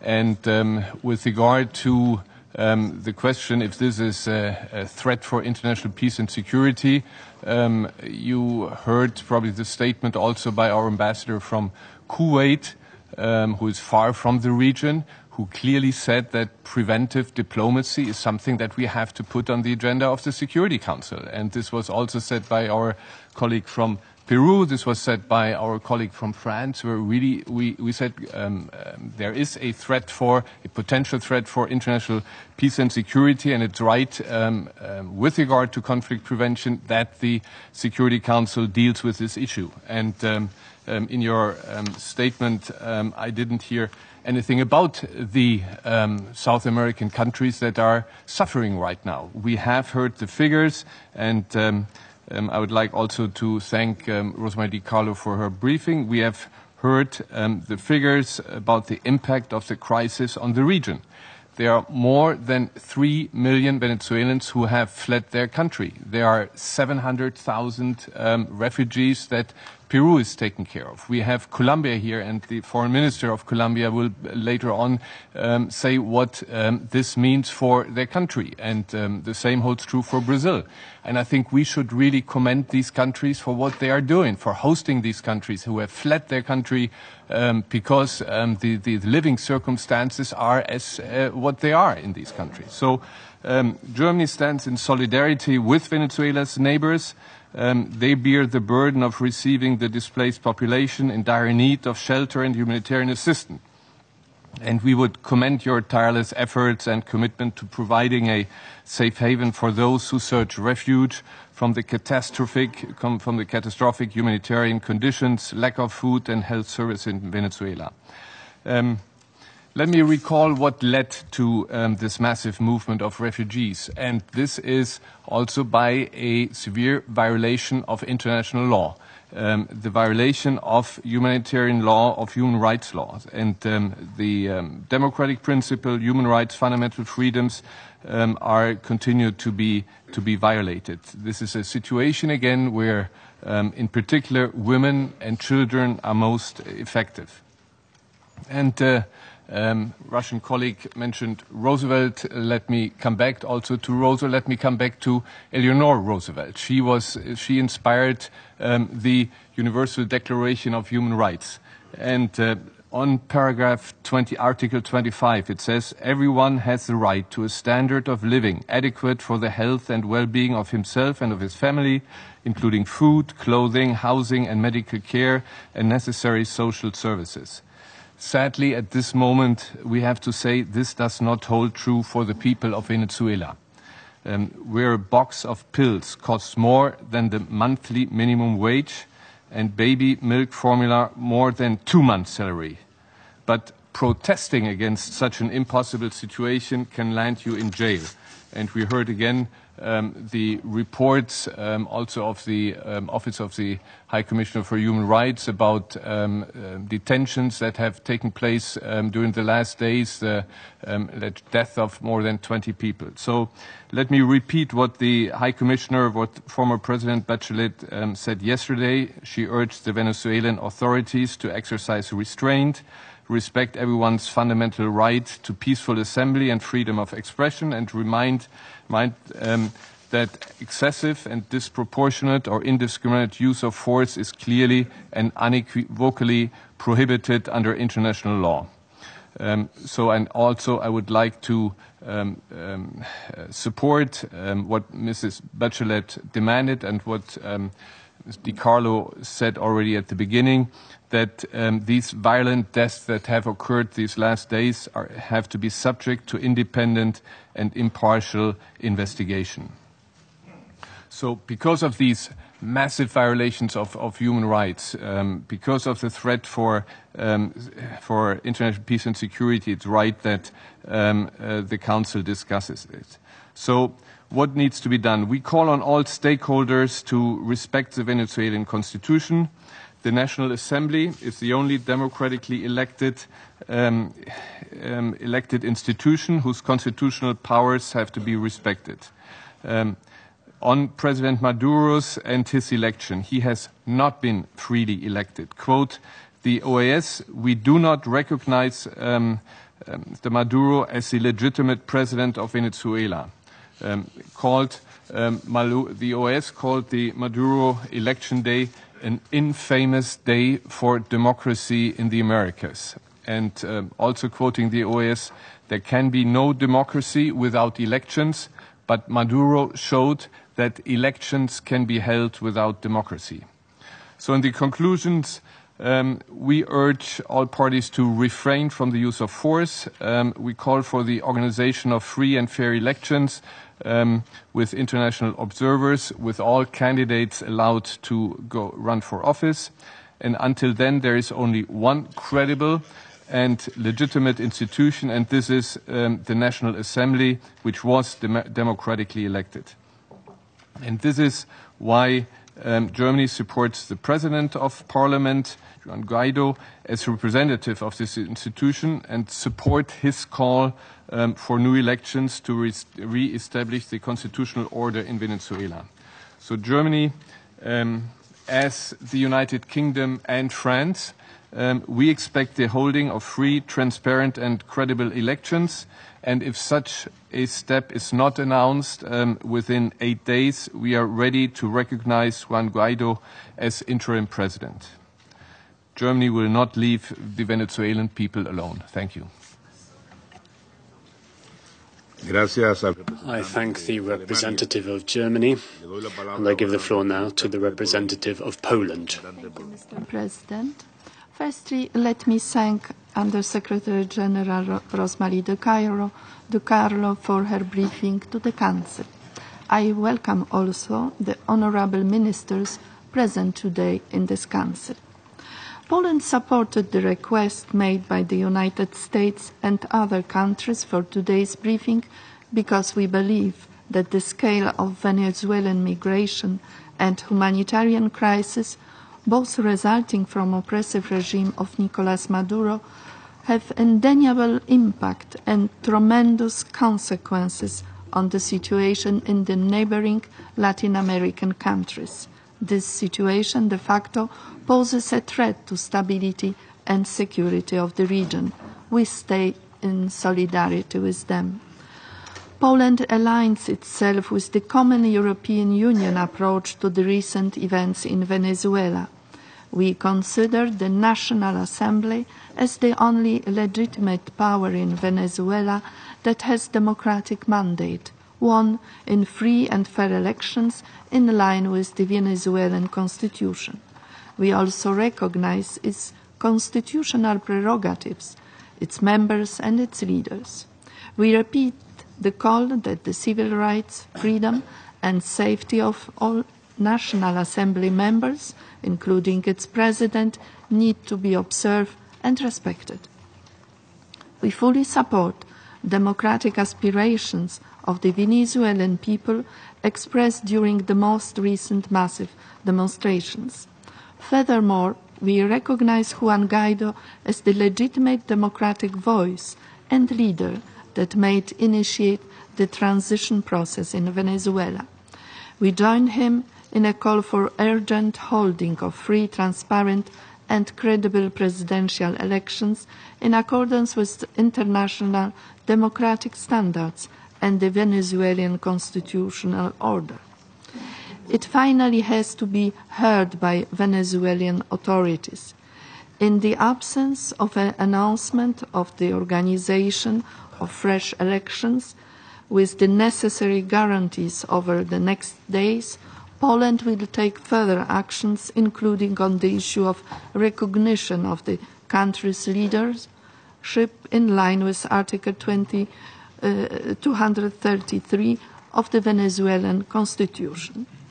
There are certain challenges ahead. The main objective is to guarantee, together with relevant regional organizations, its member states, and with support of the European Union, the peaceful character of the transition process taking place in Venezuela. We call for respect of democracy, rule of law, and fundamental rights and freedoms, including the freedom of assembly and of expression, and above all, to refrain from violence. We condemn the indiscriminate use of force that has already led to increasing deaths, injuries, arbitrary detentions, and any other form of repression. Furthermore, we call for the immediate release of all political prisoners and detainees.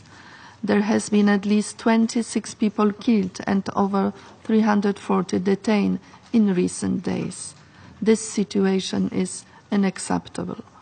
In conclusion, Mr. President, I would like to underline that demands of the civil society cannot be left unanswered. People's massive calls for democracy and their voices shall not be ignored. Thank you. Gracias. I thank the representative of Poland, and I give the floor now to the representative of China.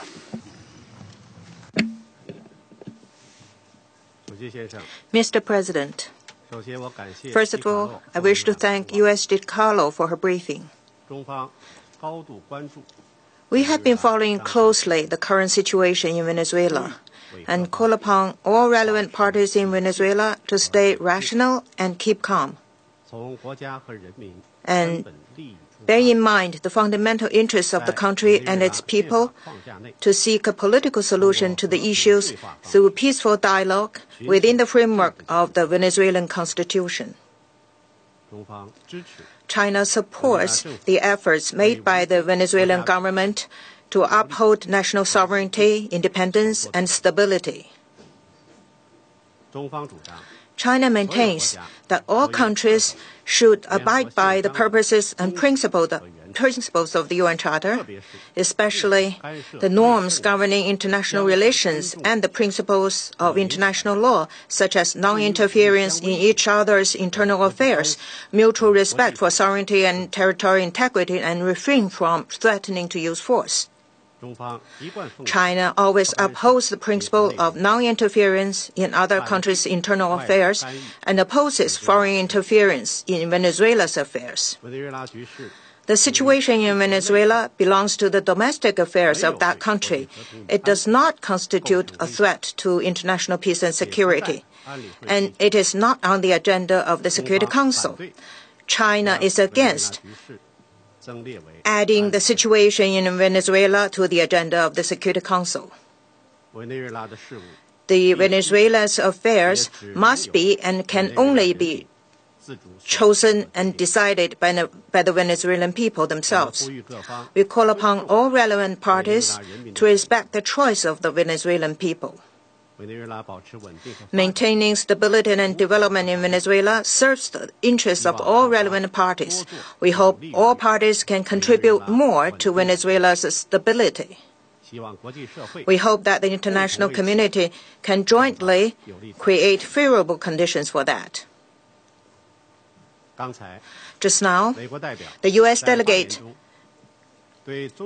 made unreasonable accusations against the position of China in his statement. China firmly opposed to such accusations. As is known to all, China has always been committed to the purposes and principles of the UN Charter and respected the sovereignty, independence, unity, and territorial integrity of all countries. China does not interfere in other countries' internal affairs. We hope the country that accuses others can do likewise itself. Thank you, Mr. President. Gracias. My thanks to the representative of China, and I give the floor now to the representative of Indonesia. Thank you, Mr. President. First of all, I would like to welcome honorable ministers present with us here today in this August chambers. and also to thank the Under-Secretary General De Carlo for her briefing. Mr. President, Indonesia voted abstain based on the following consideration. First, we believe that today's briefing should be considered under a different agenda item, namely the agenda item, I quote, cooperation between the United Nations and regional organizations in maintaining international peace and security. Secondly, Indonesia has always been consistent in upholding and respecting the principles of non-interference, sovereignty, and territorial integrity of all countries, including Venezuela. But at the same time, we are also cognizant of the fact that the humanitarian situation in Venezuela is concerning and requires proper attention. The fact that millions of Venezuelans are seeking refuge across the border shows that Venezuela is facing serious conditions. According to the data of UN agencies, more than 3 million Venezuelans has left the country. This situation should not be left unattended. The safety and prosperity of the people of Venezuela is at stake and should be prioritized. Mr. President, Indonesia expects that this meeting of the Security Council today could have as its main priority the call to all parties to exercise maximum restraint in order to avoid escalation of tension, which would exacerbate further the situation.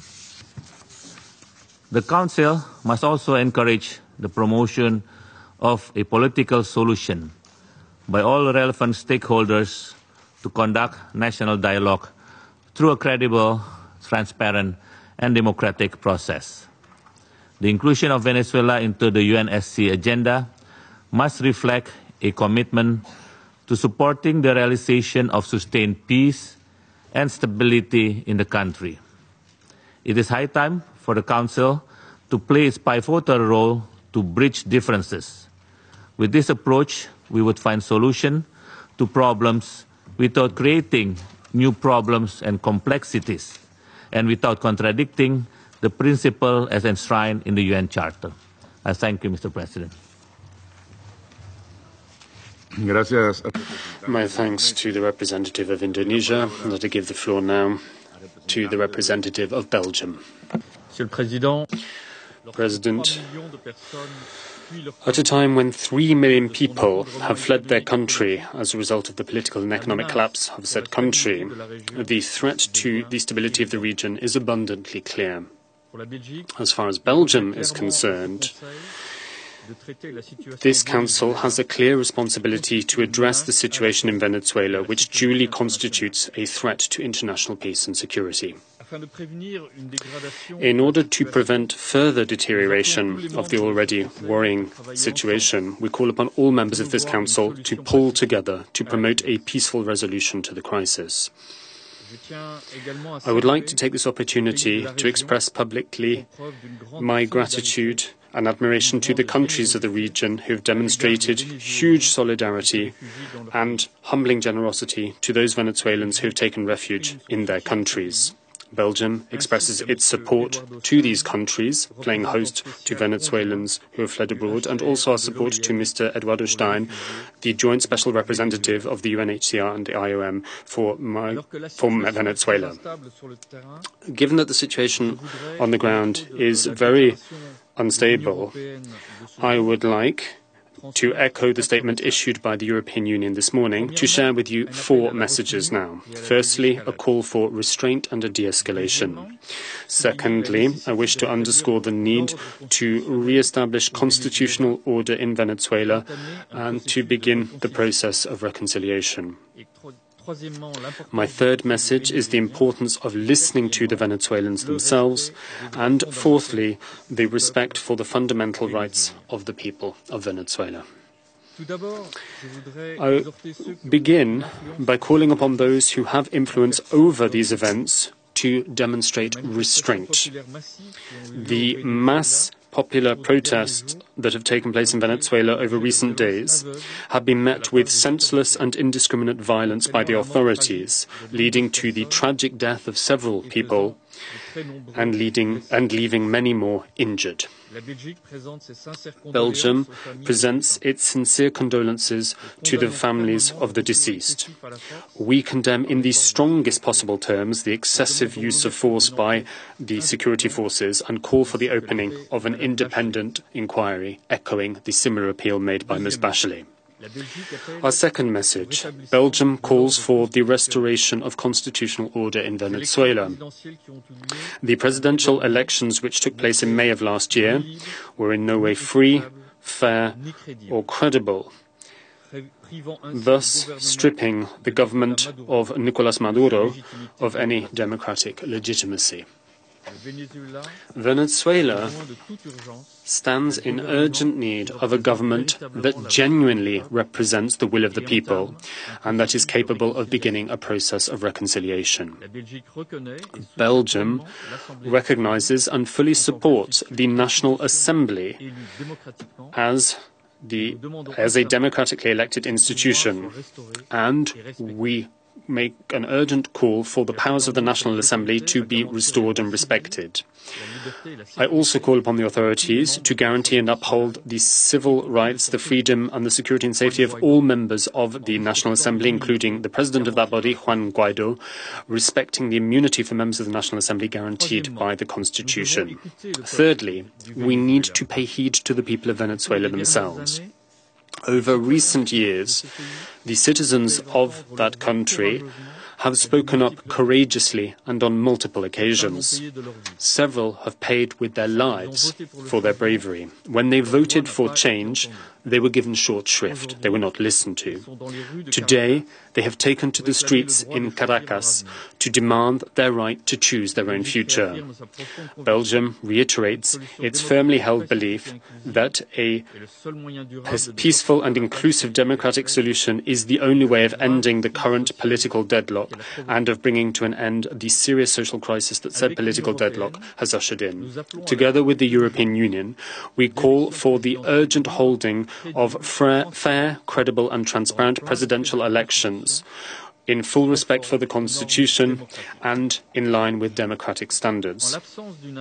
In the absence of an announcement organizing new elections with the necessary guarantees in place in the next 8 days, we will take additional measures, including particularly the recognition of the constitutional role enshrined in Article 233 of the Venezuelan Constitution of the President of the National Assembly, Juan Guaido.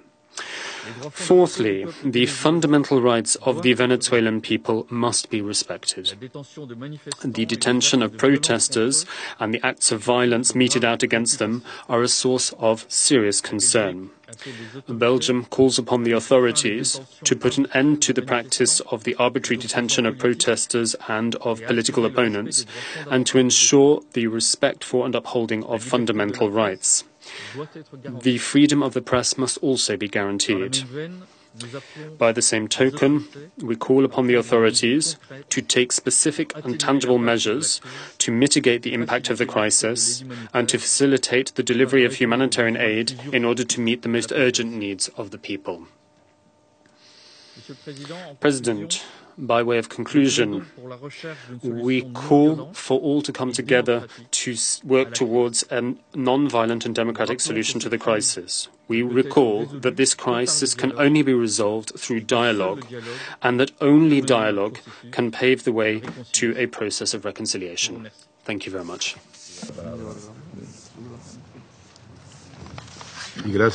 Thank you to the representative of Belgium for a statement.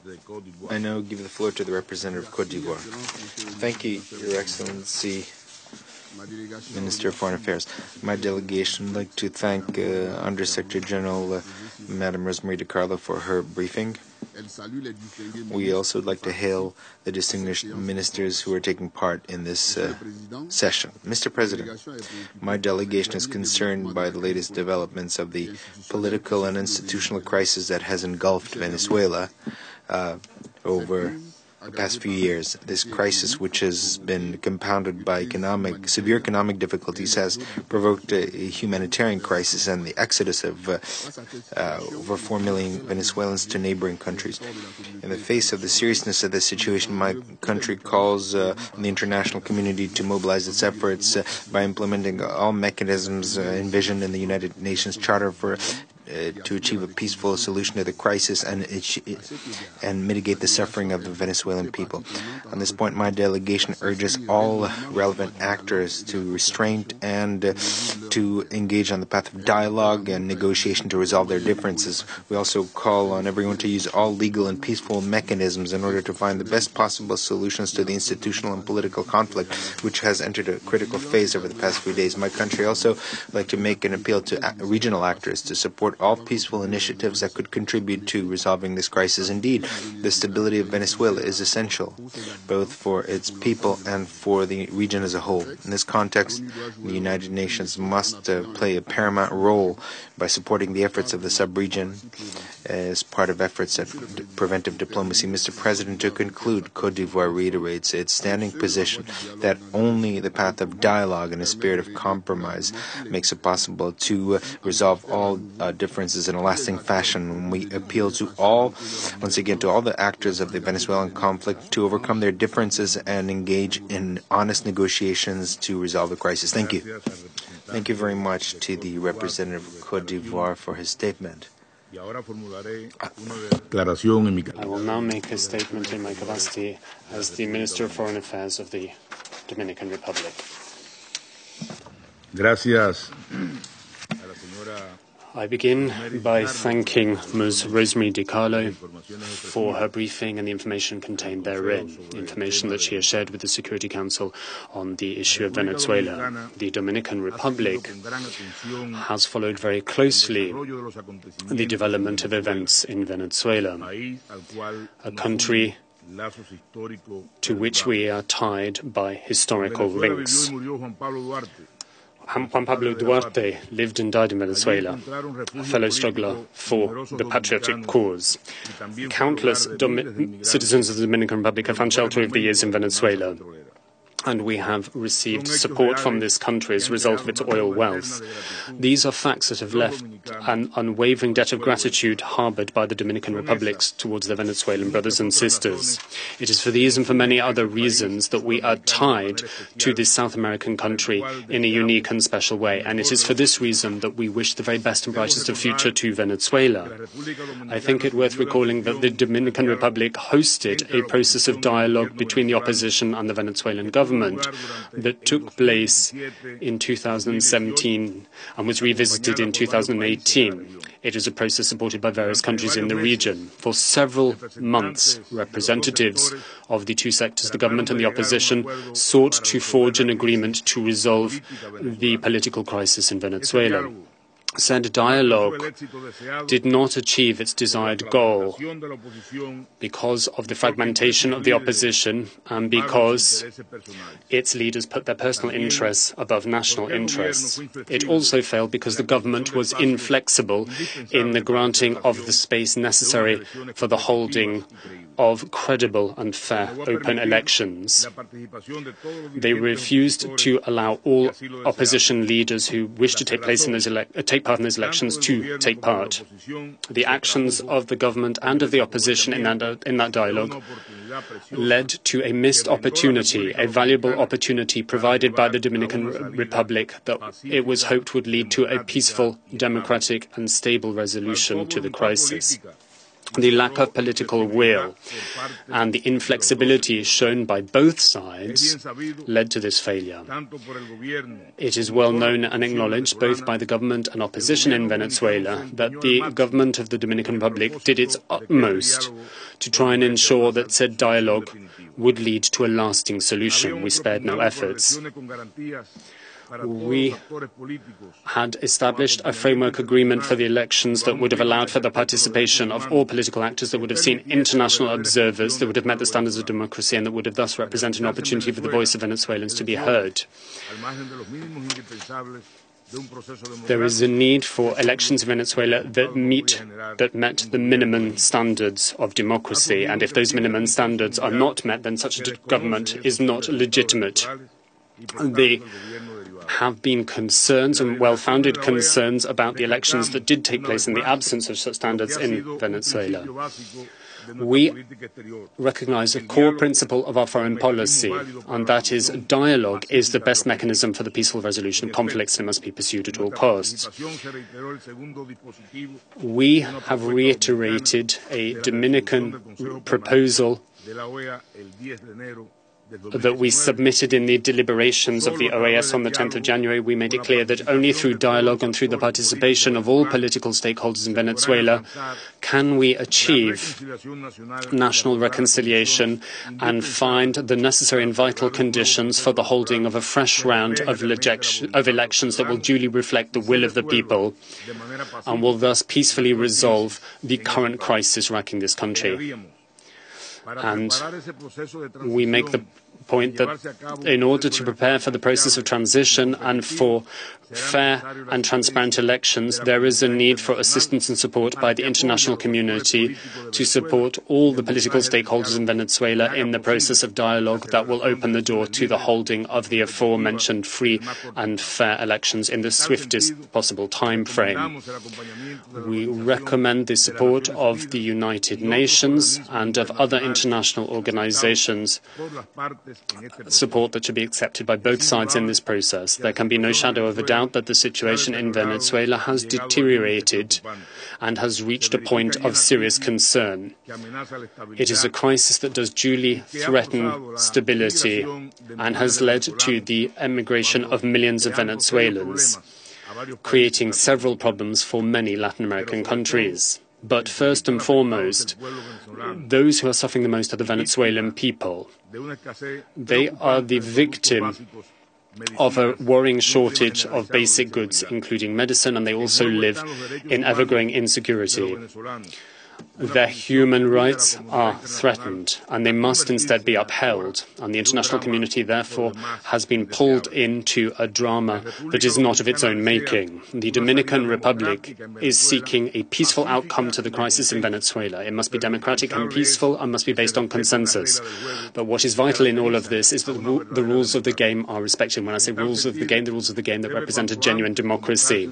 There is therefore a need for new elections to take place as soon as possible, elections that must be open to all political parties and leaders. The necessary institutional change must be introduced that ensure the impartiality of the Electoral Commission and the independence of the judicial system in Venezuela. It's also important that the necessary conditions be fostered for medicines and food and other basic goods to reach the country in order to mitigate the negative and adverse impact of the current shortages and the critical economic situation faced by Venezuela. Our concern for the government and for the opposition is the same. It's the same concern that pushed us to host a dialogue in Santo Domingo. Our main concern, however, is greater than the concerns of the opposition and the government of Venezuela. Our main concern is for the people of Venezuela, who are caught in a seriously difficult situation. Thank you. I resume now my function as President of the Council. And I give the floor to the representative of the Russian Federation. Thank you, Mr. President. Since the distinguished permanent representatives of Germany, in a major part of his statement was devoted to his personal dialogue with me, I would like to comment on that. The use of preventive diplomacy is excellent. Of course, it's better to prevent a crisis than to resolve it. But you have a very strange way that you're proposing of preventing this crisis by putting forward an absurd 8-day ultimatum. Some states didn't even need the 8 days to reject the recognition of the legitimate authorities of Venezuela. You completely disregard the sovereignty of Venezuela, imposing on it decisions that you prefer, and rejecting its people the right to resolve their own problems by themselves. You're not calling for the political forces of Venezuela to find a common understanding in the interests of achieving internal peace and stability. You're calling the legitimate authorities to simply acknowledge their defeat and to transfer power to the opposition. What you're doing is not called prevention, it's called incitement. How would you feel if the Russian Federation proposed to discuss in the Security Council the issue of the situation in France and the protests of the Gilets jaunes, who just over the past weekend, some 22,000 people took to the streets? Would you consider that as prevention? I want to reassure the representative of France that we do not intend to propose such a issue. Now, unlike you, we're not trying to recognize or not recognize anyone.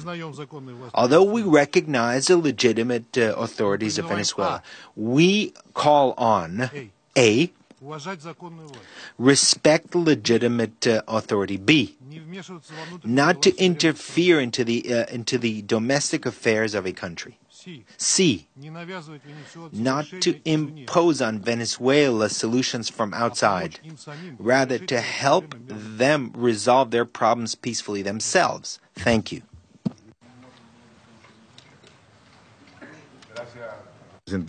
My thanks to the representative of the Russian Federation for his statement.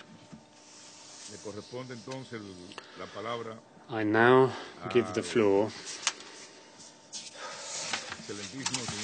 to...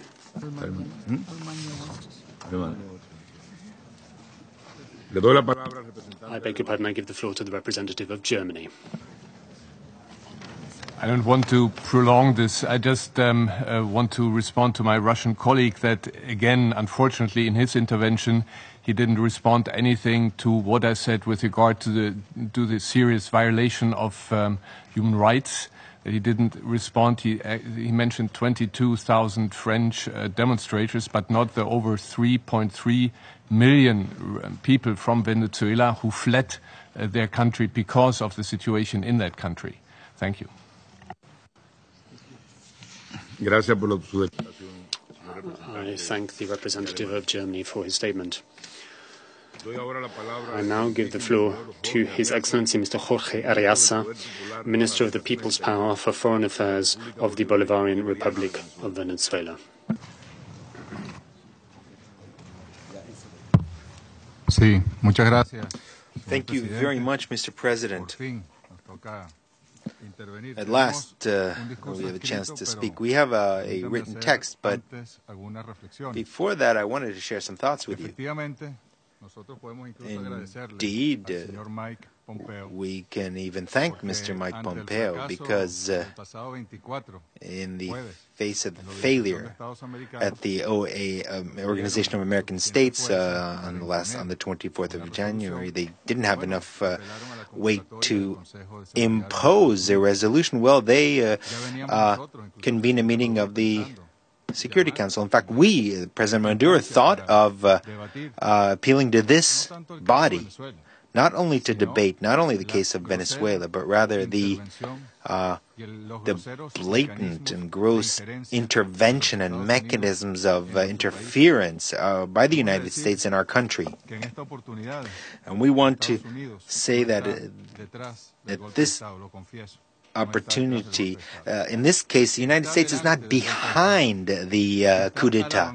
It is in advance. It's in the vanguard of the coup d'etat. It is dictating the orders, not only to the Venezuelan opposition, but also to the satellite governments in the region, and it seems in Europe and the other parts of the world.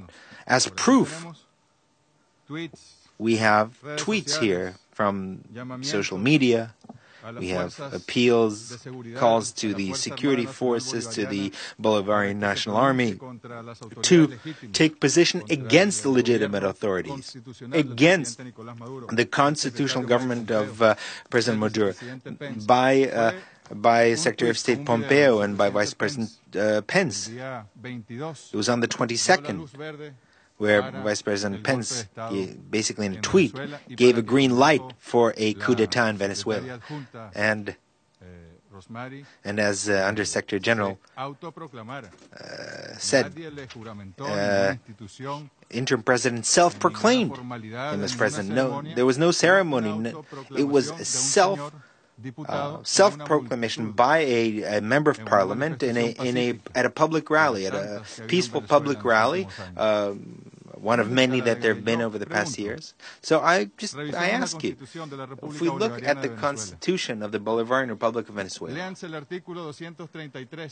read Article 133, word for word, provision by provision, sentence by sentence. Where is the legality there? This is, an internal, our Constitution. But what about if we look at the international law, the Charter? Where is this based on? Are we simply setting aside international relations based on international law and replacing them with international relations based on force and instrumentalizing international organizations to achieve your goals? If so, if one of you can tell me in which article and in which provision of the United Nations Charter you can find the legal basis for the self-proclamation of an individual who wasn't elected by anyone as president of the Bolivarian Republic of Venezuela, then we can open a discussion on the legal aspects. But I don't think that will happen. Also, we need to ask ourselves, Secretary of State, Secretary Rex Tillerson, before he was dismissed, and then President Trump himself here in the General Assembly in the first day of the high segment at the podium, of the sacred podium of multilateralism, not only announced sanctions, which are coercive unilateral measures, which are not based on international law, but he had the nerve to announce a number of measures against Venezuela in flagrant violation of the United Nations Charter, a sacred document of multilateralism. How is it possible that a president that threatened the use of force, it wasn't Mike Bolton who did it, it wasn't Mike Pence, it wasn't Marco Rubio, it was Donald Trump who threatened the use of military force directly against the Bolivarian Republic of Venezuela? How is it that he wasn't even challenged or questioned by the entities of multilateralism? And instead that you sit in the place of the accused, the Republic of Venezuela, because its government has fully complied with its constitution and upheld and respected international law. How is that possible? I mean, we could speak for a long time. In 1911, in Mexico, an invasion. 1912, U.S. Marines invade Nicaragua, my neighbor here. And they occupied the country that continued almost till 1933. 1914 Mexico, 1915 Haiti, 1916 Dominican Republic, 1918 Panama, 1924 Honduras, 1925 Panama, 1926 Nicaragua, 1927 Nicaragua, 1930 Dominican Republic, 1933 Nicaragua, 34 Nicaragua, 41 Panama. Then the School of the Americas, of course it was. And then in Cuba, 1952, 1954, overthrow of the Jacobo Arbenz in Guatemala, then Nicaragua in 1960, 1960 authorization of efforts to overthrow Castro, then the Bay of Pigs in 1961. So we can go on with this. João Goulart in Brazil in 1964, 1965, the president of the Security Council. How many died in the Dominican Republic as a result of an invasion endorsed by the United States to overthrow a government that ideologically didn't convene them, the government of Juan Bosch, the great Dominican. The Monroe Doctrine. It should be the United States that should be subject to a permanent analysis and examination due to its disregard of international law, its constant invasions, its being behind overthrows, including the overthrow of Salvador Allende in 1973, then Guatemala, and even in 2002 in Venezuela, President George Bush authorized a coup d'etat. They denied it, but they acknowledged the dictator. So 2002 is a direct precedent of what's happening. They were behind the coup d'etat. They weren't as much in the vanguard or in advance as this time. They recognized Carmona, the dictator, for 72 hours it lasted. Then there was an analysis by United States experts that demonstrated with unclassified documents that there was involvement of the United States. In 2004 in Haiti, Jean Aristide, 2009 in Honduras. It wasn't even suspected that the United States was behind it until Hillary Clinton, in a book, in her book, recognized it, that she gave the order to overthrow the president of Honduras because she wanted to call to the people to a constituent assembly. Meanwhile, other presidents in Central America were elected without even being candidates. Or there were organizations like the Organization of American States or EU that claimed that there was fraud. But that is not recognized by the government of the United States, or the government of Trump makes unilateral decisions like moving the embassy to Jerusalem, etc., and that are recognized by everyone. I just wanted to show you this graph. This is from Twitter. I'm not even mentioning other social media. Of the official spokespersons of the United States. See how in January the trend is increasing, 23 and 24. You see, on the 23rd they were expecting a coup d'etat, military coup, which didn't happen because the armed forces in Venezuela defend the Constitution. They could not, even through extortion or financing or incitement, convince our military to overthrow our President Nicolas. And they won't be able to do it. They won't be able to do it. It was in vain once again. It was an erroneous move once again. It's just amazing. When President Trump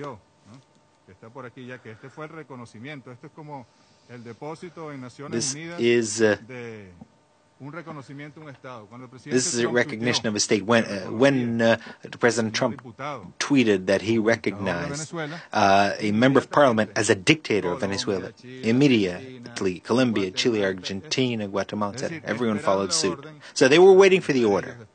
And as soon as the order was given, they started recognizing. It's too obvious. It's too shameless. You can see the traces everywhere, this coup d'etat. And this cannot be accepted. It cannot be accepted by the United States. In fact, it should be condemned. And I hope that the Security Council will convene a meeting to evaluate who was behind this coup d'etat and to punish those who were behind it. And you wouldn't need a lot of intelligence because the evidence is abundant in social media and the statements and communiques. Just today, this is the Wall Street Journal.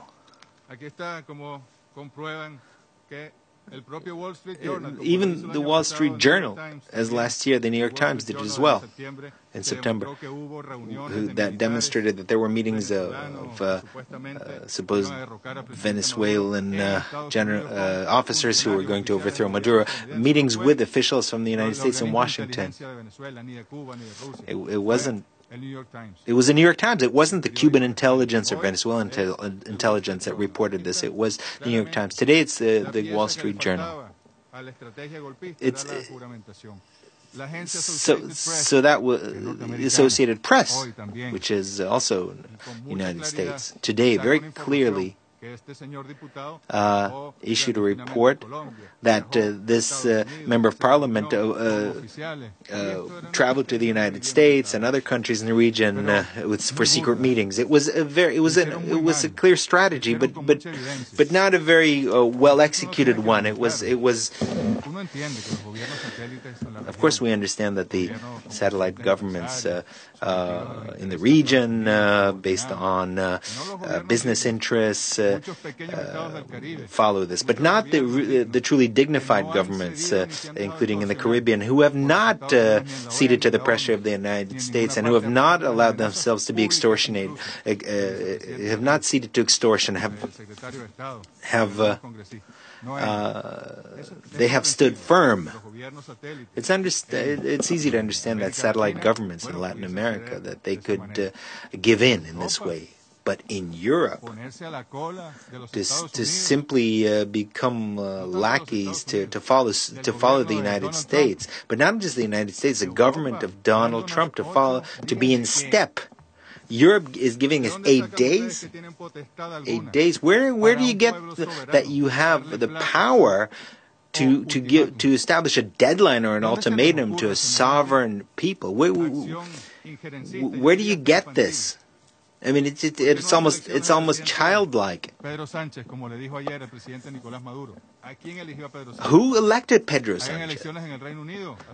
Were there? Because why President Macron, instead of dedicating his efforts to the constant protests of the Yellow Jackets, the French workers, why does he dedicate his time to attacking Venezuela? As soon as someone with a yellow vest comes near the Élysée Palace, immediately the security forces arrest him. So what we're simply asking is for respect for the United Nations Charter, respect for the sovereignty of people. Last year, was candidate Henry Falcón, Mr. Vargas. You know him very well. Henry Falcón was the president of the presidential campaign of Enrique Capriles in 2012. Capriles lost to Comandante Chavez. It's incredible the kind of pressure that was put on on him to withdraw his candidacy, and he didn't withdraw his candidacy. He came to the United Nations and he told Secretary General that it was necessary to have the United Nations send observers to the elections. That did not take place. Why? Why was there no United Nations observation? And he was in contact with Federica Mogherini. I myself sent an invitation to Federica Mogherini to be an observer in the elections. They rejected it outright. Why? Because already the plan was underway. It was the plan for a coup d'etat was underway. 3 months before the elections, Undersecretary Sullivan was the first to say these elections will be fraudulent elections. And then presidents of Colombia, Chile, and from Europe, they stated immediately that they will not recognize the results of the elections several months before the elections. When have you ever seen anything like that?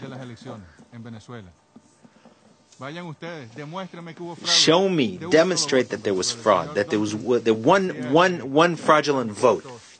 We heard that there were ballot boxes were rigged. You know, in Venezuela we have an electronic voting system. It's not manual. There's simply a certificate to prove that you voted, and that's it. Just to then be able to check against the actual vote. The United States wants to build a wall with Mexico, but it's building an ideological wall. Many of the points made by Secretary of State Pompeo are in line with the language of the Cold War, of McCarthy, of Nixon. They're bringing the Cold War back. They're bringing the Monroe Doctrine of 1823.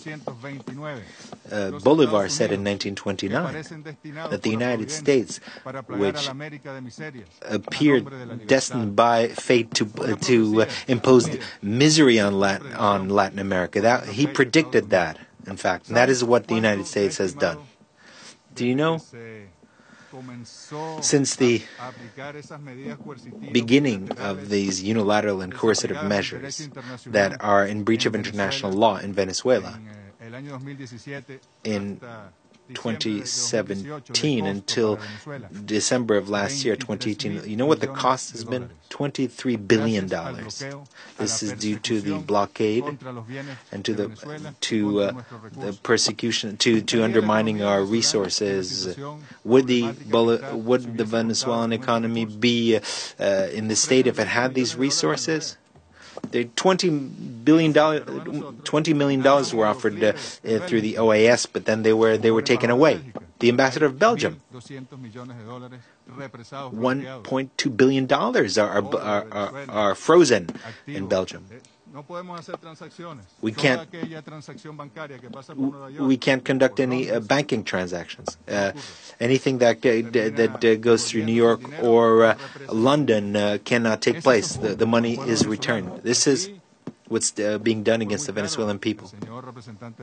The representative of Russia was quite clear and honest, but the others,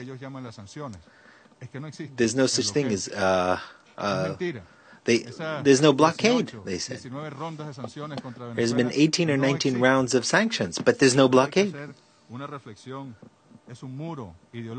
We really need to think of this, that there's a true ideological wall being put up against Venezuela. We support the dialogue, as was proposed earlier by the Dominican Republic, and didn't come from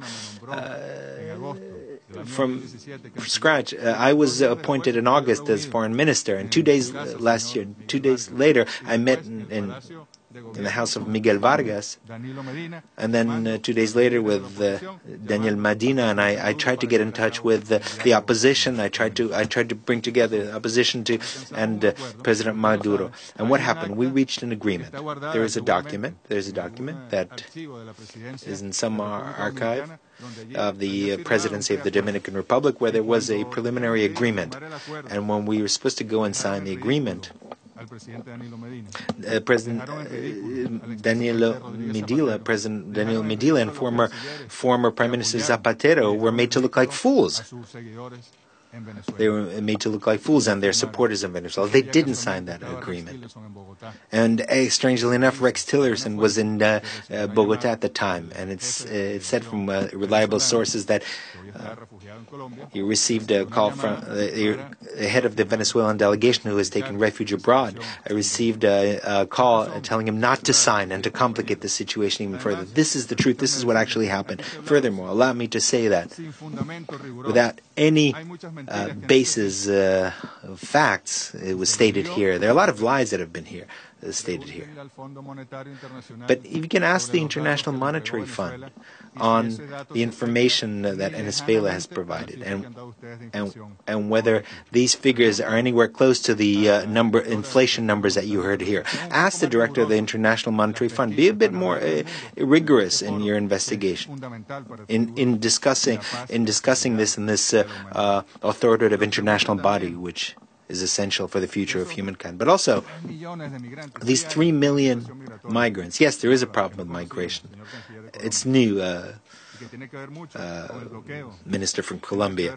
It has to do a lot with the blockade and with the financial restrictions on Venezuela. We don't deny that. And we are trying to restore the situation through economic growth, plans to boost economic growth, etc. But governments of Peru, Chile, Ecuador, Argentina, how many times have we told them you can send Venezuelans back? And you know what has happened? The president of Ecuador, Lenín Moreno, called on the creation of brigades to prosecute Venezuelan migrants in Ecuador. And so our embassy was full of immigrants, and we helped them to leave that country because there was persecution against them in Ecuador. It's very painful. And you know what happened today? Wednesday, there were 3 planes, including the presidential plane, went to get over 300 Venezuelan immigrants to bring them back. And today, 3 other aircraft were there. Because today we have the embassy full of people. With all the difficulties we have in sending money, and also we weren't given authorization of overflight so that the aircraft could land and bring people back to their homes. What are we talking about here? What are we seeing here? It's a war against Venezuela. We are awaiting a visit by Mr. Edward Stein. It should take place this week. We're waiting for a visit by former President and friend Michelle Bachelet. As for violence, you say here that the dictatorship is killing, is repressing. Well, study the history of Venezuela over the past few years. The insurrectional marching by the opposition with deaths facilitated the coup d'etat in 2002 using sharpshooters. Look at how many people died in those days in truly peaceful demonstrations. Who killed them?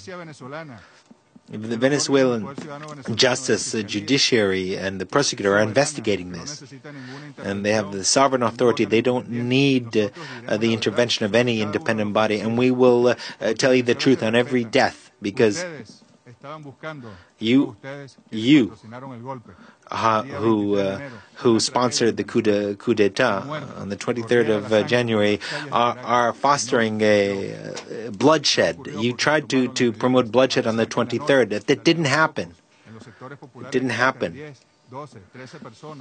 There were groups of 12 or 13 people to try to loot, to try to plunder private property. But we prevented this. We prevented another tragedy like the one that happened on the 11th of April, another tragedy like that happened in 2014 or 2016 when the extremist Venezuelan opposition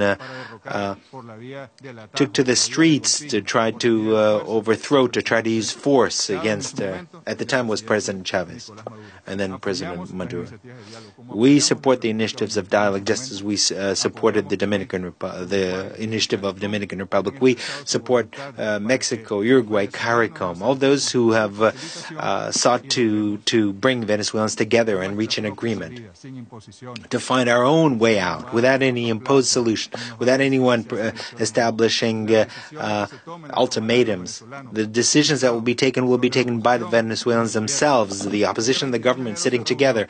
On the 22nd of January, the president of the National Constituent Assembly met with Mr. Guaido to try to establish dialogue and to find a compromise. And Guaido did everything quite the opposite.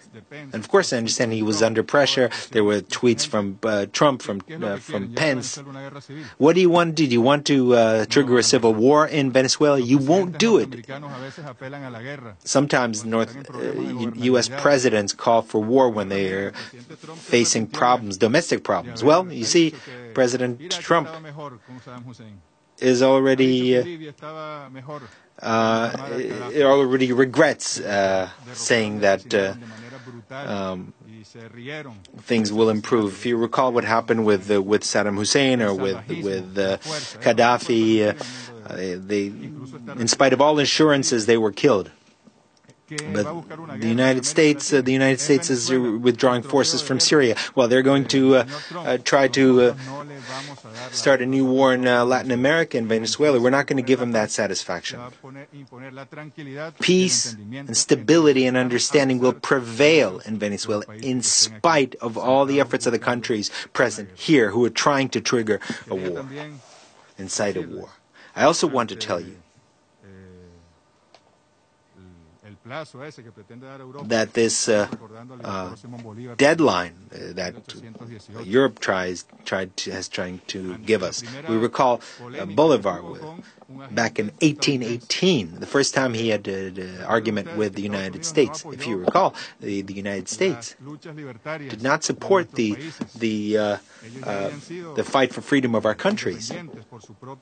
They had become independent by their own strength by winning the war, the Revolutionary War against the British Empire. But when the colonies of South America confronted the Spanish Empire, they declared that they were neutral. Interesting, huh?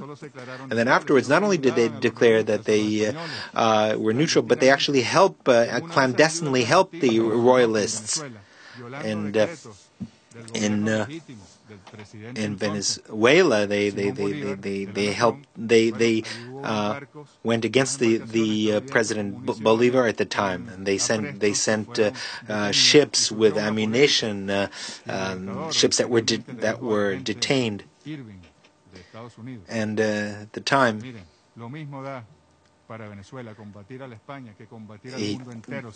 Bolivar said that it's the same thing whether we fight only against Spain or against the whole world. But fortunately, we have excellent friends. But whoever offends Venezuela will have to deal with the entire people of Venezuela, the president, the armed forces. Everyone will defend the country, to defend our territorial integrity and independence. I was going to read the statement that I brought here, but I just want to close. I want to conclude by reading an article from our Constitution, because there was an attempt to give a kind of constitutional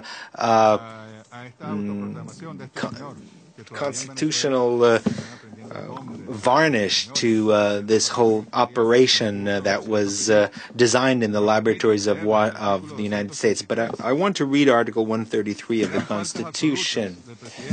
It would be only what are the absolute failings of the president? His death, his dismission, permanent physical or mental disability certified by a medical board designated by the Supreme Tribunal of Justice with the approval of the National Assembly, the abandonment of his position duly declared by the National Assembly and recalled by popular vote.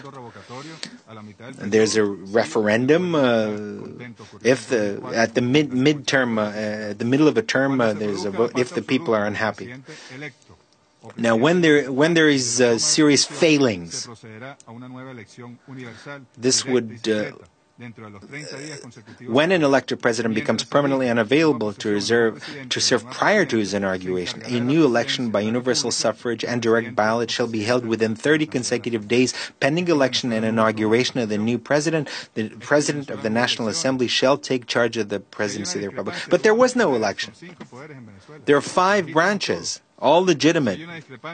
If there's a discrepancy in the national, the National Assembly doesn't agree, then it should address the Supreme Court, etc. But what is this? I mean, self-proclaiming a member of Parliament simply self-proclaiming himself president and to be recognized by other governments. I mean, these are serious governments that respect the Charter of the United Nations, recognizing him. You're recognizing the imposition of force against legality. This is very dangerous, and we need to put a stop to that here today. I think it's enough with what I've told you, what I've sketched out for you, and I just want to tell you that the people of Venezuela who are listening, and I think it's been demonstrated the people of Venezuela is not alone, as has been demonstrated in this debate, as in other organizations, including the non-aligned movement that we chair. Venezuela is not alone. And you know why Venezuela is not alone? Because Venezuela is upholding its constitution and the Charter of the United Nations. We will continue following the path of our democracy. We will not allow anyone to impose on us any decision or order. And I think the Undersecretary General herself said, this individual has self-proclaimed himself. Where in our Constitution is that allowed? Show me where this is authorized and we can debate it. The name of the president is President Maduro. In the name of the President Maduro, on behalf of the people and of our various institutions, Venezuela is free and independent, and no power, no matter how powerful, can dictate to our people and to our nation its destiny or its future. Thank you very much. My thanks to His Excellency Mr. Jorge Ariasa for his statement. I now give the floor to the representative of the United States of America. Mr. President, I had not intended to speak, but it seems to me it's worthwhile and indeed necessary to respond to the statements on behalf of the regime in Venezuela. I cannot respond to every attack that was made on every country here. The insults that were made by calling many countries here satellites. In fact, it was interesting that every single country that was attacked or criticized was a democracy. Every single one that you criticized was a democracy. It was just a series of insults that reflect the fact that today there is a satellite present here, and it is Venezuela, which is unfortunately, which has become a satellite of Cuba and Russia. The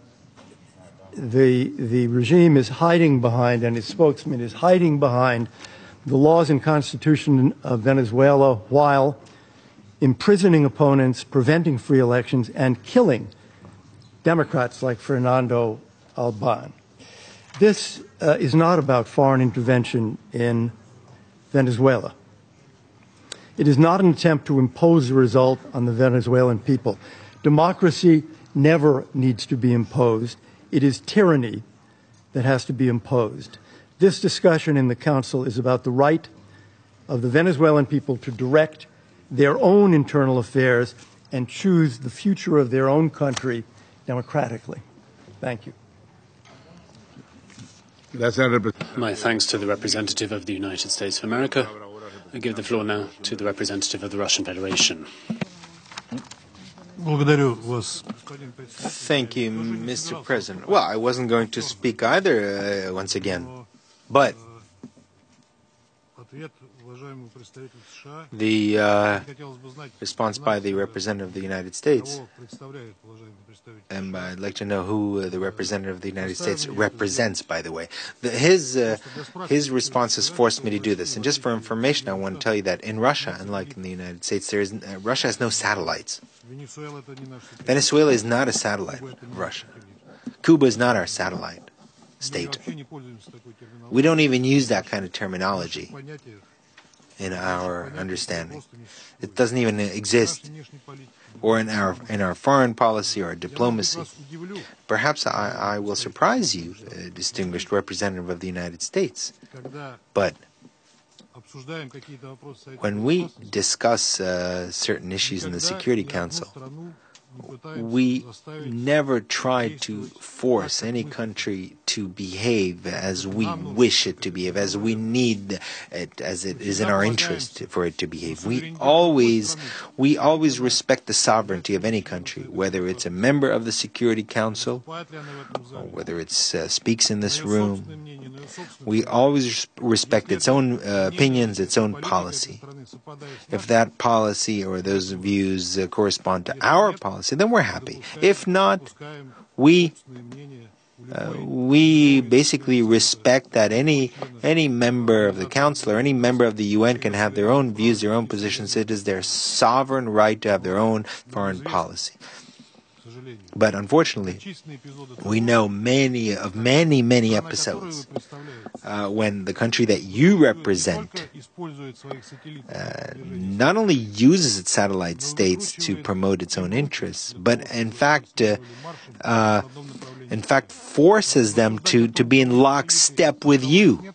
So to discuss who has satellites and who doesn't, I wouldn't suggest you get into that. Thank you. Gracias. My thanks to the representative of the Russian Federation. I give the floor now to Ministro Arriaza. His Excellency Foreign Minister Arriaza, representative of Venezuela. Thank you very much. In response to what Mr. Elliot Abrams has just said, it's difficult sometimes when spokespeople take the floor. They often deviate from the previous course of action or the previous stance. Now, we've been involved in many difficult negotiations for our part, but I would recall that Mr. Abrams represents a tradition which has been tried and duly indicted for similar such attempts in the past, such as the Iran-Contra affair. He is the face of a well-worn path of interfering in democracy. Perhaps a fresher face could have been chosen to have spoken on behalf of the United States of America. And we see it as being part of the same, parroting the same line, permanent insults leveled against Venezuela, that we're the home of dictators, drug traffickers. I mean, what are you trying to convince us of? I think all that these people have to do is all the time they have to do is focus their attention on Venezuela. There's nothing else going on in the world rather than a non-situation in Venezuela. There are other things you could be dealing with properly in Venezuela, and we would like to make the point here bluntly, and we make it to you. We'd have made it to Mr. Pompeo if he was still here, to his face. We make it abundantly clear here. We echo a point that President Maduro has made. It is our intention to establish communication and dialogue with the government of President Trump. That offer stands and is still on the table. That is what we have sought to do since the very first day of office, since Comandante Chavez took office in February 1999. It's an approach that we've attempted to continue since President Maduro took the reins of power. The response to our offer of dialogue has been blockade, prosecution, persecution, sanctions, violence, aggression, insults, intervention, interference, and now this attempted coup d'etat today. Despite all of these insults that we have suffered, that offer still stands on the table. We stand ready for dialogue. If you could treat us as a civilized partner, as an equal, as is indicated in the Charter of the United Nations, which we all have to respect and uphold. Thank you.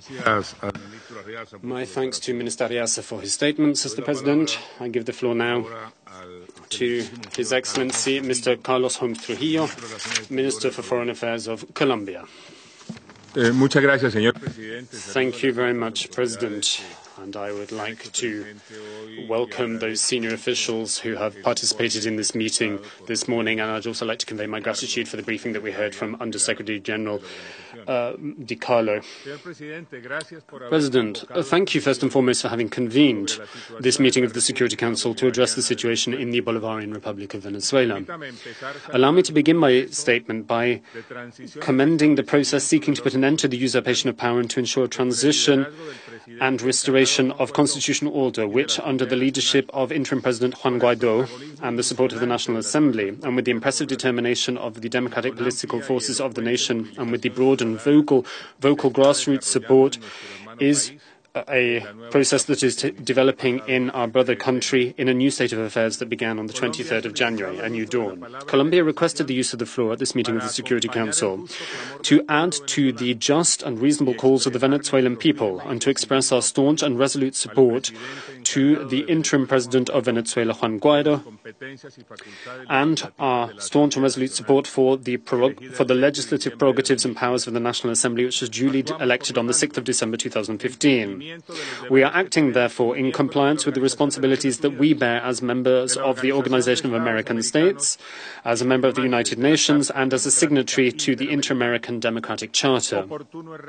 I think it worth recalling at this juncture that said duties and responsibilities impose upon us an obligation to act within the aforementioned legal frameworks in response to cases in which there is an evident breach of democratic order, as we saw happen in Venezuela in the wake of an electoral process that lacked legitimacy that took place in May of 2018.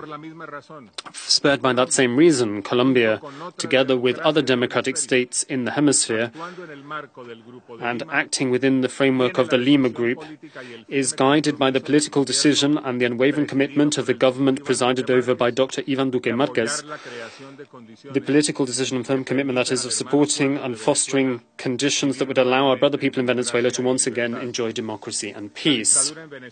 The dictatorship in Venezuela has emerged as a threat to peace, security and stability in the region, as well as being an affront to international law and in particular to inter-American law and to inter-American rights. Colombia, as a country that neighbors Venezuela, that shares a border with that country, is all too well aware of and is directly suffering the consequences of this threat posed by what's happening in Venezuela. The tyranny in that country and the forces of tyranny have seized the property of Colombian companies that were legitimately and legally investing in the country. Said tyranny has seen the collapse to historic lows of what had been a flourishing and mutually beneficial trade relationship between our two countries.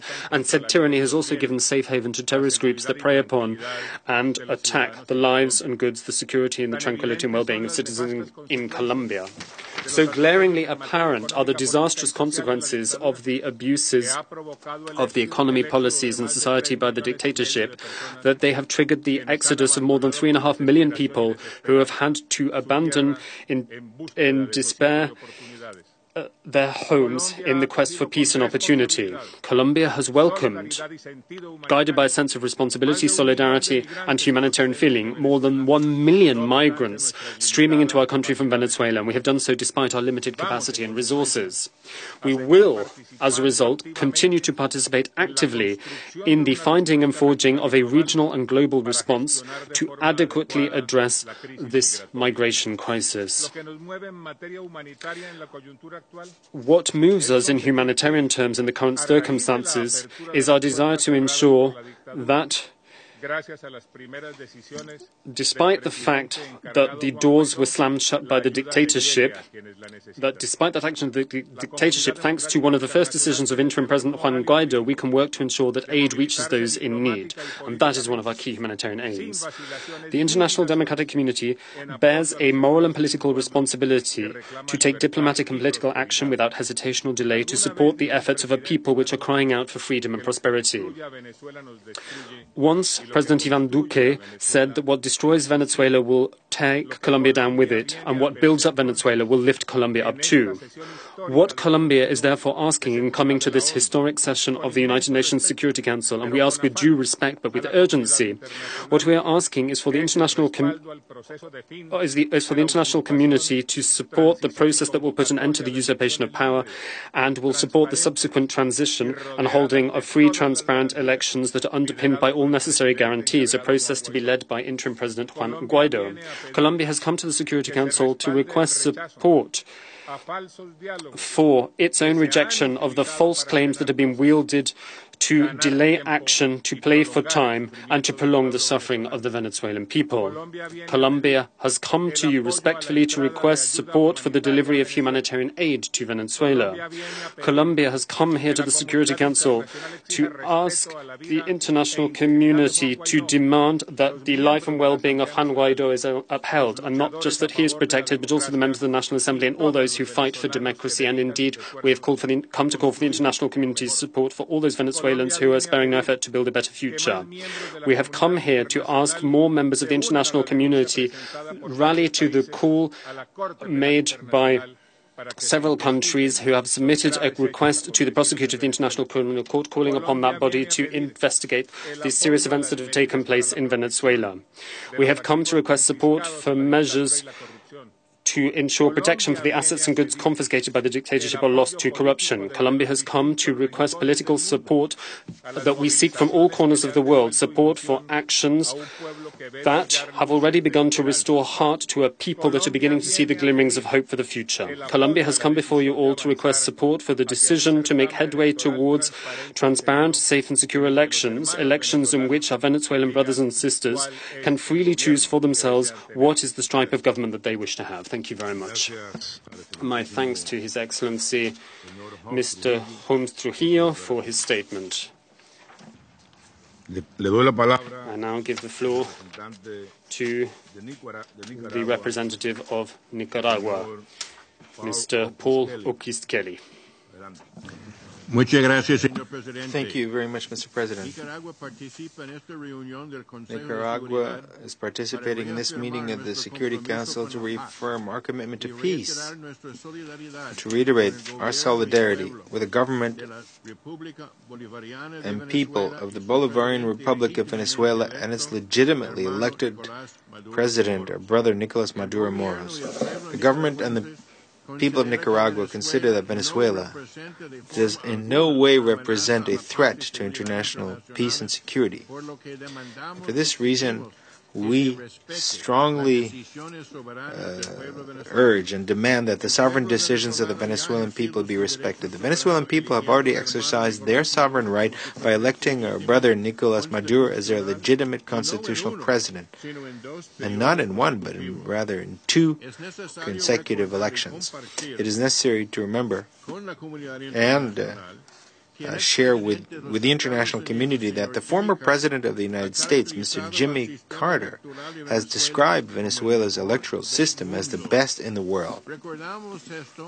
We recall this in case anyone has any doubts about the accuracy and the transparency of the results of all the elections held in Venezuela in the past 20 years. And, by the way, it's important to point out that no country in our Americas has exercised this many times their sovereign right to vote as the people of Venezuela have done over these last 2 decades. This is a great lesson for all our countries, a lesson of sovereignty in social justice and democracy that has been shown us by the people of Venezuela. The request for this very meeting is a clear interference in the internal affairs of states, in a violation of the principles and purposes of the Charter of the United Nations and international law.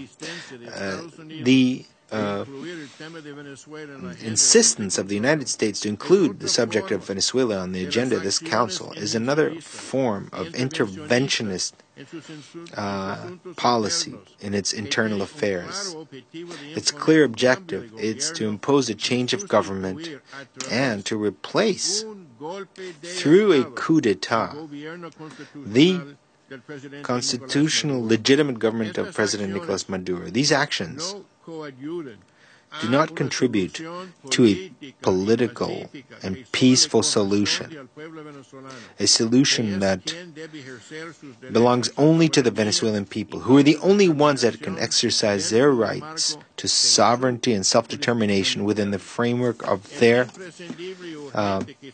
domestic constitutional jurisdiction. It is essential and urgent that the will of the people be respected.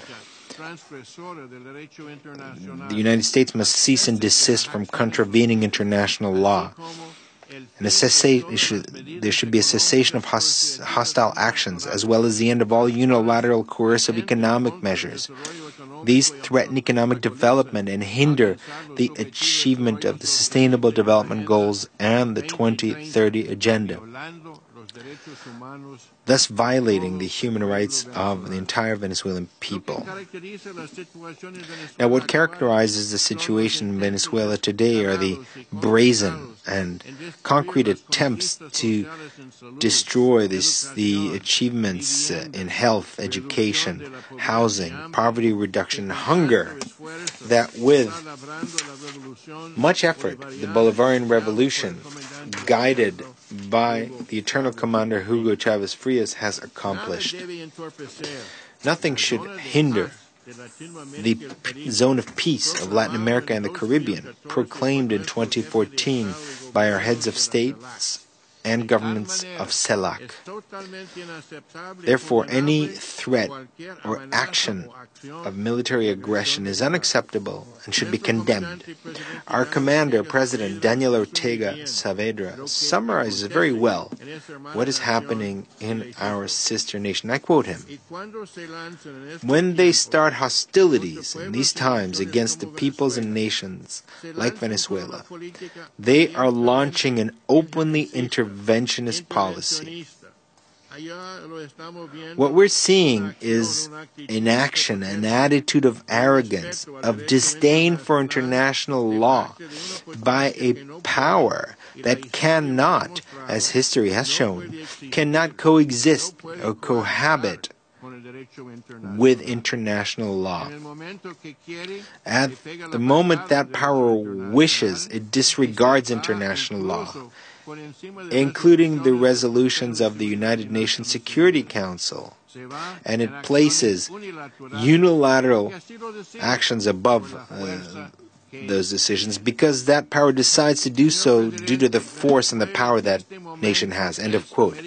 Mr. President, Venezuela at this moment is all of Latin America and the Caribbean. Venezuela is the whole world because in Venezuela they are defending the principle of non-interventionism and a multilateral order based on independence, sovereignty, and the equality of state. Thank you very much, Mr. President.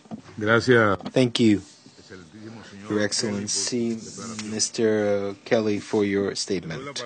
I now give the floor to Her Excellency, Mrs. Ana Yancy Rodriguez Camejo, Vice Minister for Foreign Affairs and Permanent Representative of Cuba to the United Nations. Gracias, señor. Thank you, President. Latin America and the Caribbean is today the stage of persistent threats that are incompatible with the proclamation of Latin America and the Caribbean as a region of peace, a proclamation signed by heads of state and government at the second summit of the Community of Latin American and Caribbean States, which was held in January of 2014. Said commitment enshrines a duty to fully respect and uphold the purposes and principles of the Charter of the United Nations and of international law. In other words, a duty to refrain from interfering, either directly or indirectly, in the internal affairs of any other state. Said proclamation also calls upon all its signatories to observe and uphold the principles of national sovereignty, the equality of rights, and the self and free determination of peoples. The current administration of the United States of America seems to have dusted off the Monroe Doctrine and to be wielding it as its preferred arm of diplomacy, and in a fresh extension of its imperialist policy in the region is threatening with particular ferocity and malice Venezuela, and has gone so far as to declare that all options are on the table. The region today is not unlike a vast lawn in a time of drought. Dry. A single spark could set off an uncontrollable fire that would damage the national interests of all. No one would escape unscathed. It is a tinderbox. President, we reject categorically the statements made by the representatives of the United States of America in this council chamber today. We regret the fact that the government of the United States of America is seeking to exploit and use the Security Council to lend legitimacy to the international campaign it is spearheading against the constitutional government presided by Nicolás Maduro Moros. The main threat to peace and security in Latin America and the Caribbean is, in fact, the bullying by the United States and its allies of the Bolivarian Republic of Venezuela, which is a flagrant affront to the popular will of the people of Venezuela and to the institutional framework of this country, a will and framework that were duly expressed in the elections held on the 20th of May 2018, elections which the Venezuelan opposition voluntarily refrained from participating in. We reiterate our unwavering support to the cause of the Chavist and Bolivarian Revolution, as well as our unwavering support to the civil-military partnership and union of the Venezuelan people and for their legitimate and democratic government led by the constitutional president Nicolás Maduro Moros. We condemn and decry in the strongest possible terms the attempt to impose through a coup d'etat a government that will serve as a lackey to the interests of the United States in Venezuela, and we also reject the recurrent calls to Bolivarian military members to join this perversion. The sovereignty of our peoples is to be seen today in the attitude of Venezuela and the attitude against it. We support the legitimate right of our sister nation to set its own path for the future and to defend the dignity of all. President, we must not overlook or forget other such attempts, such as the military coup in 2002 and the oil coup in 2003, as well as the aggressive executive order issued by the United States, which described Venezuela as an unusual and extraordinary threat to national security and to foreign policy of this superpower.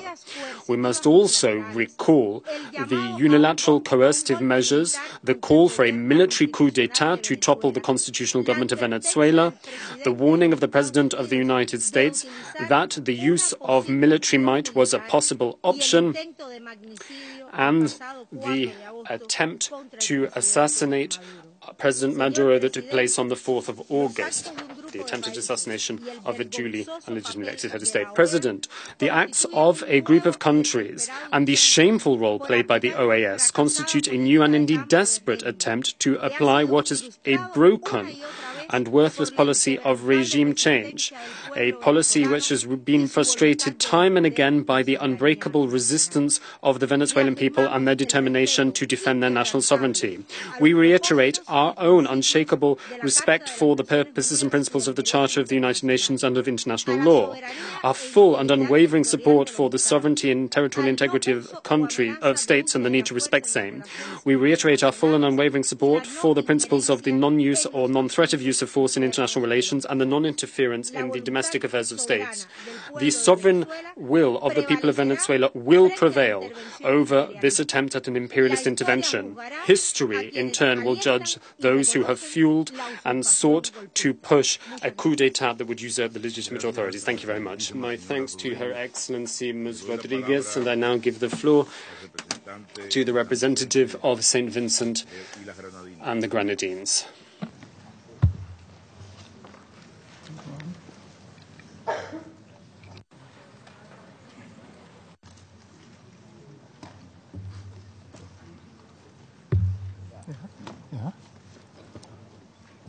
The mic is on?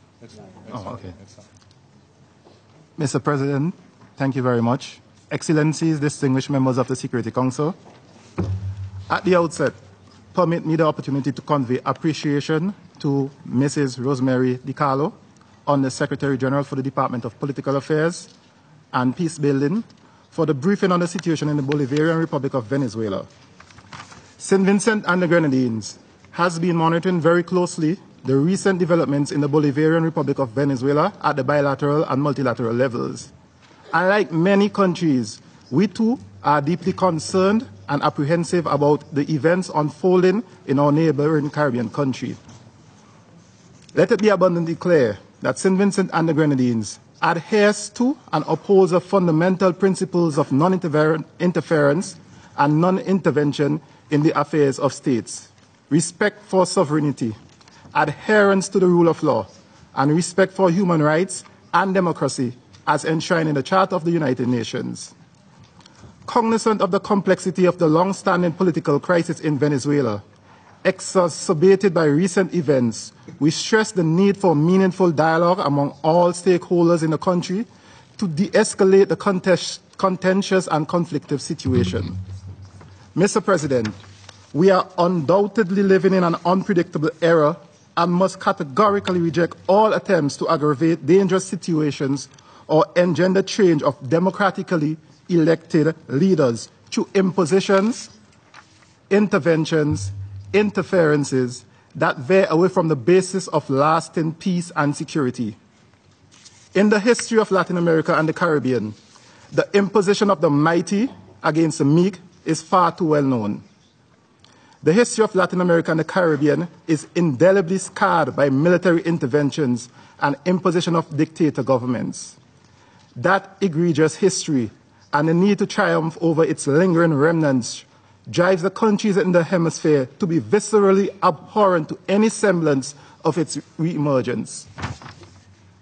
In our Caribbean sub-region, we have witnessed the urgent fury of military intervention, and our consciousness remains aware of the uninvited and illegal interference in electioneering and electoral processes of the Cold War proxy battles.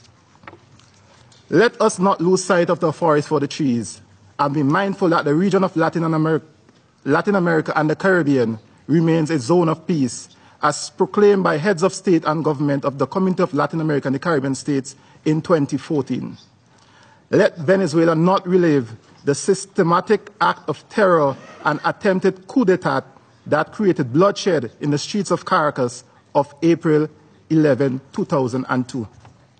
Mr. President, St. Vincent and the Grenadines laments the convocation of this meeting today, especially since it emerges against a backdrop of an unambiguous irony. Constitutionally, the Bolivarian Republic of Venezuela has a duly elected president in the person of His Excellency Nicolas Maduro, who was officially inaugurated for his second term on January 10, 2019. Regrettably, however, an unconscionable crusade against a legally and legitimately elected president, orchestrated from within the bowels of the Organization of American States, the oldest hemispheric organization, aims to erect unilaterally and extraterritorially a parallel unelected presidential government and destabilize order and the rule of law in the Bolivarian Republic of Venezuela. Presently, the OAS has abdicated its role of arbiter and indeed any serious leadership responsibility in the hemisphere to defuse the impasse in Venezuela, especially since it's revisiting the deplorable history of being a conduit for imperialist aggression and hegemonic ambition in Latin America and the Caribbean. Thankfully, member states within that organization have not exhausted the option of dialogue, nor have they abandoned the bedrock principles of the OAS and the United Nations Charter. Effectively, and more pointedly, Mexico and Uruguay have expressed their willingness to mediate the political crisis, whilst regional groupings such as the Caribbean Community and the European Union have offered their good offices to serve as honest brokers to facilitate dialogue among all members and resolve the crisis. St. Vincent and the Grenadines support these responsible initiatives. Mr. President, unequivocally, Venezuela is not a threat nor represents a danger to international peace and security, albeit the government is subjected to a systematic campaign of aggression. Undeniably, the country is confronted by a plethora of complex challenges which must be frontally tackled by democratic means and within the confines of the supreme law of the land, the Constitution.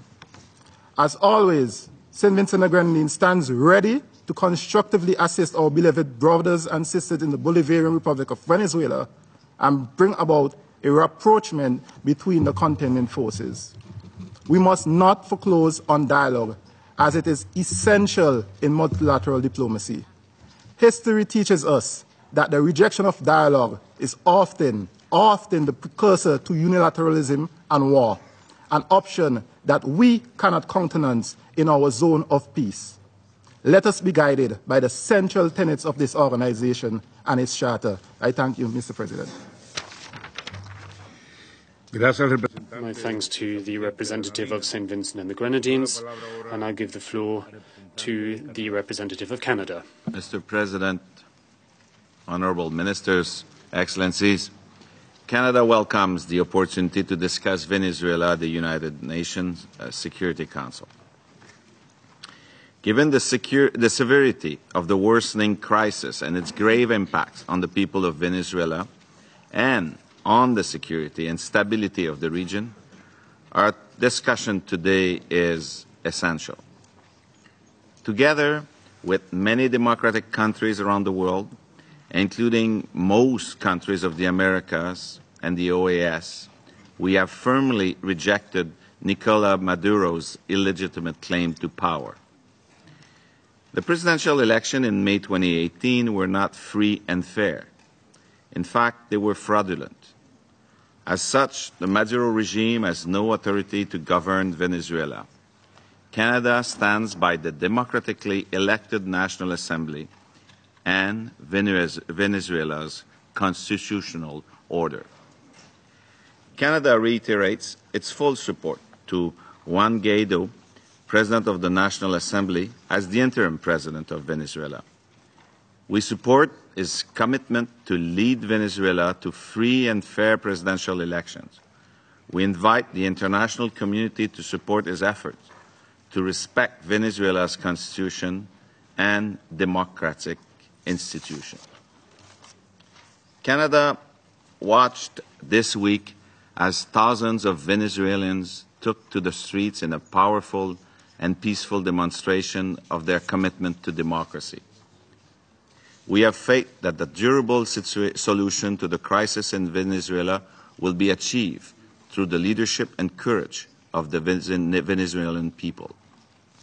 Monsieur le Président, President, at a time when the international community has forged a common front and denounced the dictatorship of Nicolas Maduro, we must not lose sight of the critical circumstances, the plight in which millions of Venezuelans find themselves. These millions of Venezuelans are suffering horrific human rights abuses. Suffering from the effects of the economic and political crisis, they are unable to meet their most basic needs, such as food and access to healthcare and to medicines. The urgent nature of the humanitarian situation in Venezuela should leave no one unmoved.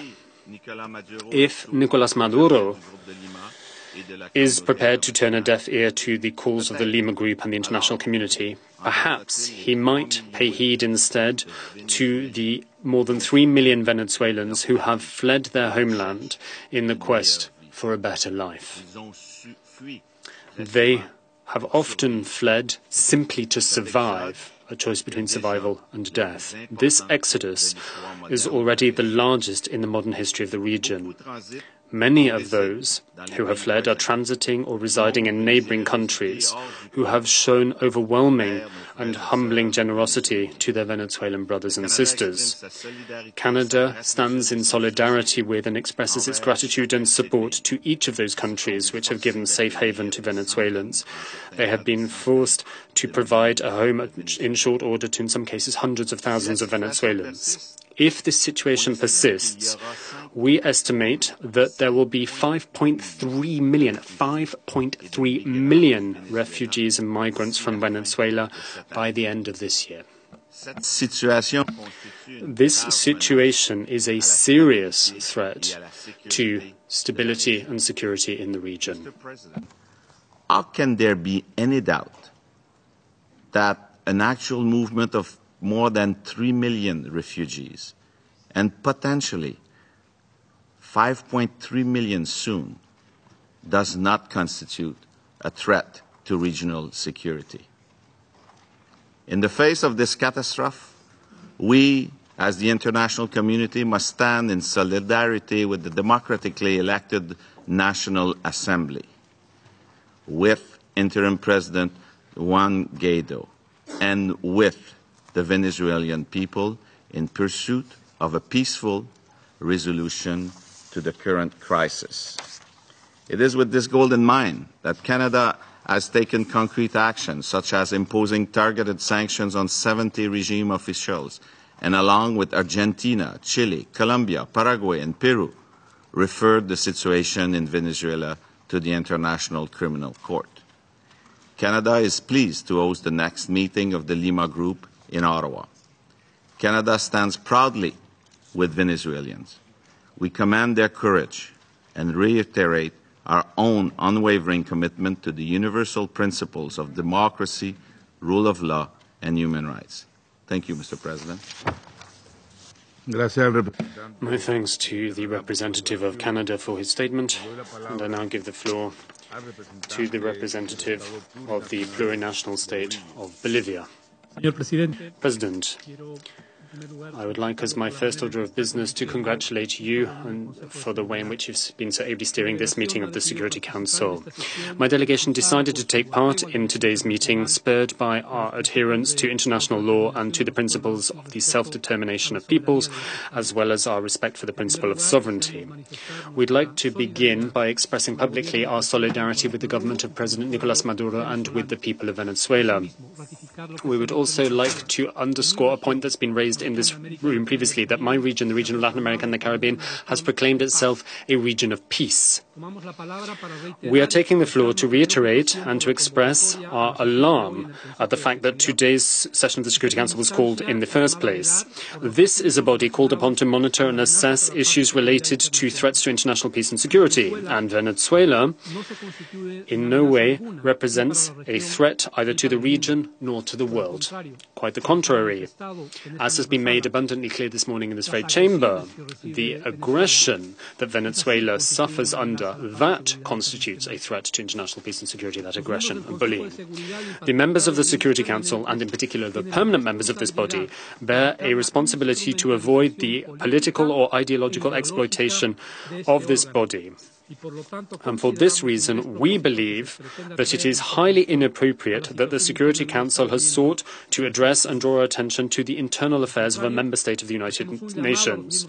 To the contrary, we appeal to the members of the Security Council, urging them to respect the principles of international law and the principles of the Charter of the United Nations, the principles that were the very bedrock of the founding of our organization, principles amongst which you will find that of the non-interference or intervention in the internal affairs of other states and the respect for their sovereignty.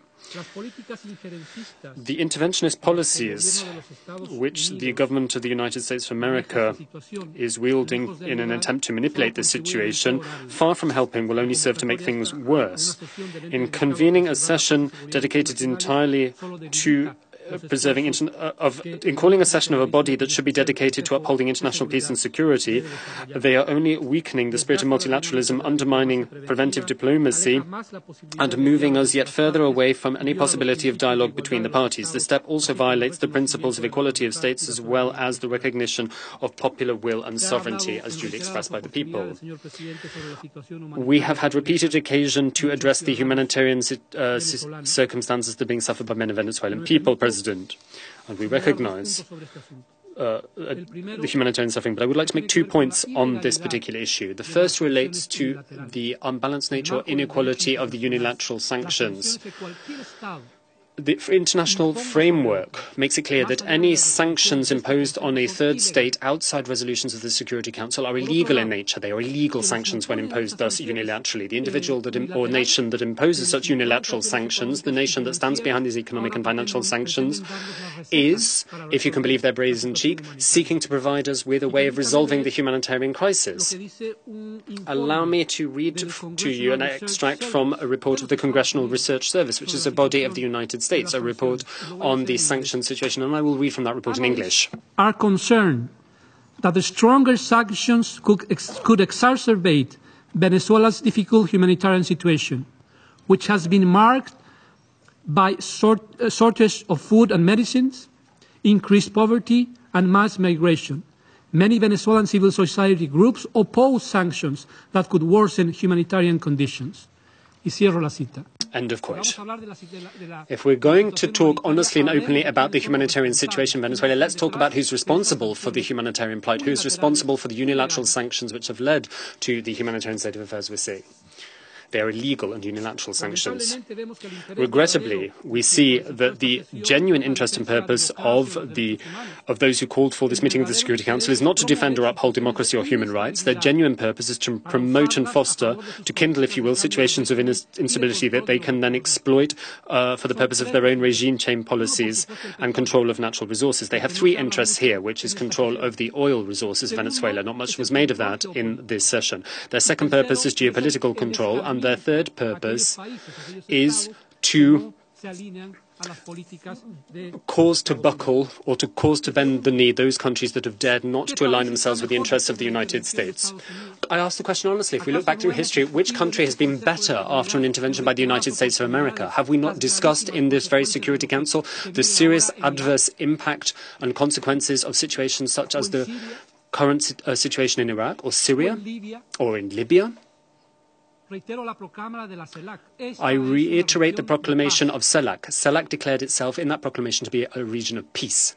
Venezuela is in a region of peace.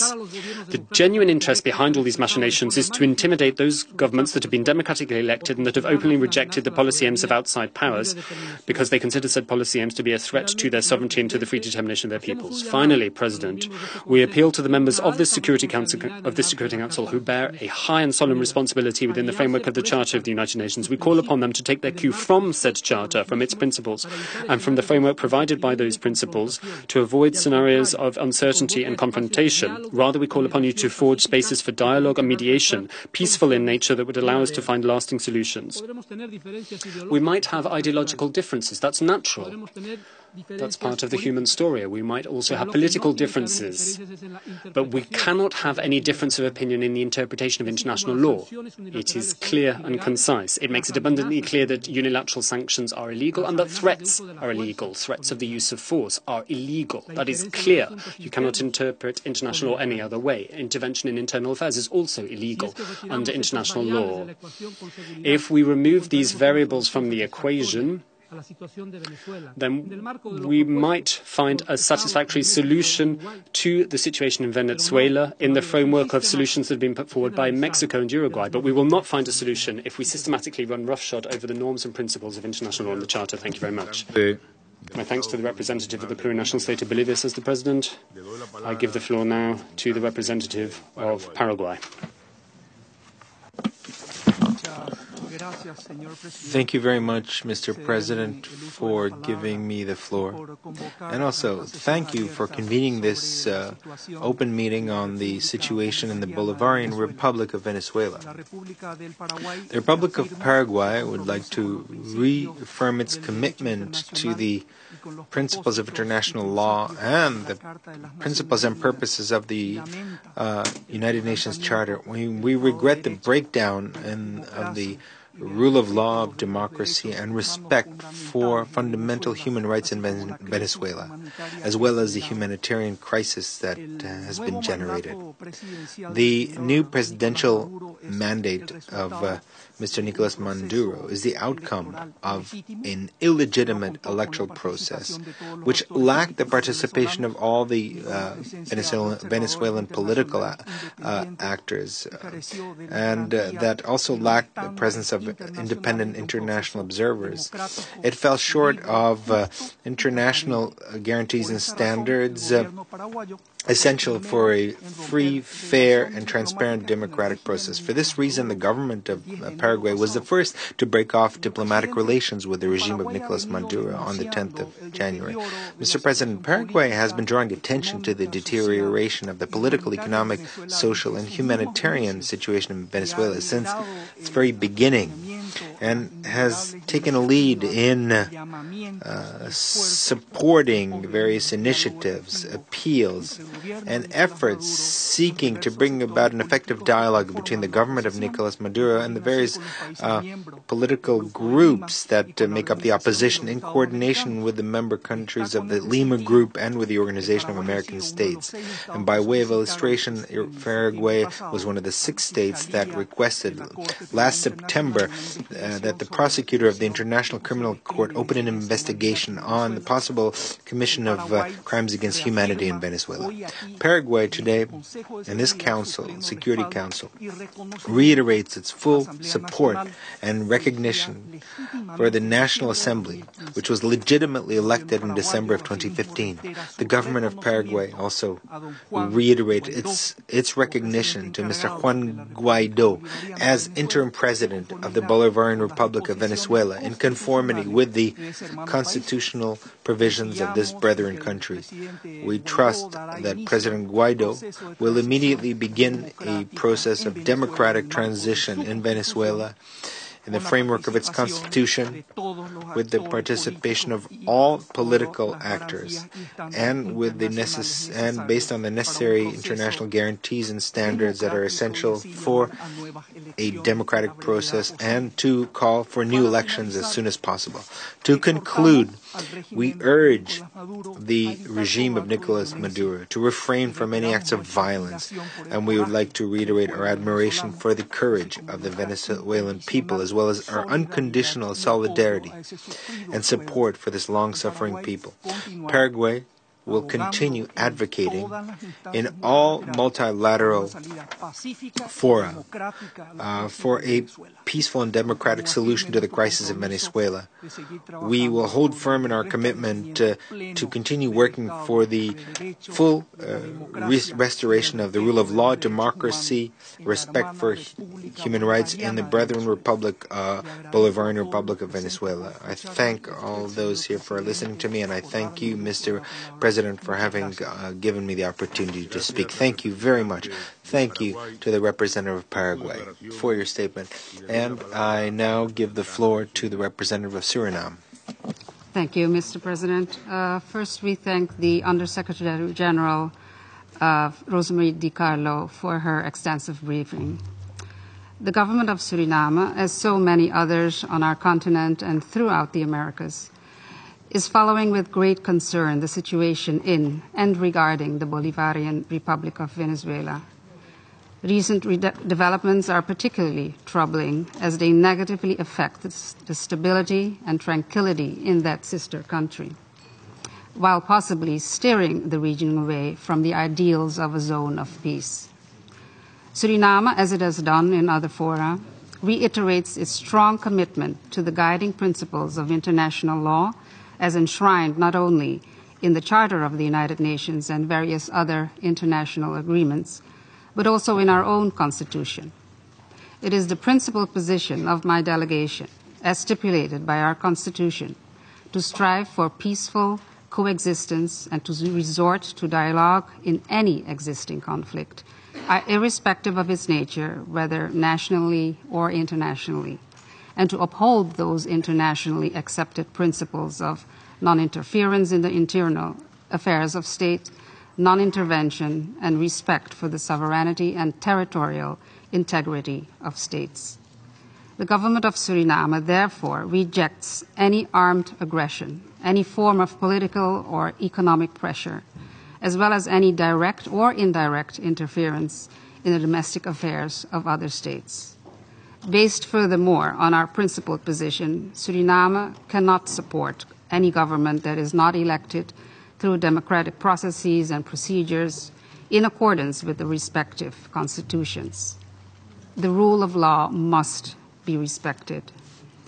Mr. President, in light of the above, the government of Suriname restates its recognition of His Excellency Nicolás Maduro as the democratically elected president of the Bolivarian Republic of Venezuela. With respect to the internal conflict that has arisen in Venezuela, Suriname calls for inclusive and meaningful dialogue, which we believe is the only way to lasting and peaceful solutions, including to address existing humanitarian needs. We implore on all parties concerned to engage in such a dialogue to secure and sustain, and indeed the whole of the Americas as a zone of peace. Thank you, Mr. President. I want to thank the representative of Suriname, and I give the floor to the representative of Argentina. Thank you very much, President. I'd like to begin by expressing our gratitude for the convening of this meeting and also convey our gratitude to USG Rosemary DiCarlo for her briefing. Argentina, together with the better part of the international community, did not recognize the legitimacy of the mandate of Nicolás Maduro that began on the 10th of January this year. And we did so because the electoral process of the 20th of May 2018, in our view, fell short of the standards required to be certified as free, democratic and transparent. On the 10th of January, Argentina announced concrete measures targeting the Maduro regime, which include an entry ban on senior officials of the regime, the suspension of the application of the visa exemptions agreement for diplomatic and official passports, and warnings to banking and financial institutions on the risks of continuing operations with the Venezuelan government or with businesses that are directly owned by or are controlled at arm's length by the Venezuelan state. amongst other steps that we have taken. As is well known, Juan Guaidó, the President of the National Assembly of Venezuela, assumed the functions of the interim president in line with the Venezuelan constitution, and he did so against the backdrop of mass demonstrations by the Venezuelan people who turned out on the streets on the 23rd of January. He did with a popular call for democracy and freedom, a call that was unmistakable and unequivocal. The government of the Republic of Argentina recognized Juan Guaidó as the interim president of Venezuela, as did several other states. President, on the 24th of January, at the request of Argentina and other countries, the Permanent Council of the OAS met in an extraordinary session to consider recent events in Venezuela. At the conclusion of said deliberations, 16 countries signed a declaration in which they recognized and upheld the constitutional authority of the National Assembly and recognized Juan Guaidó as the interim president of Venezuela.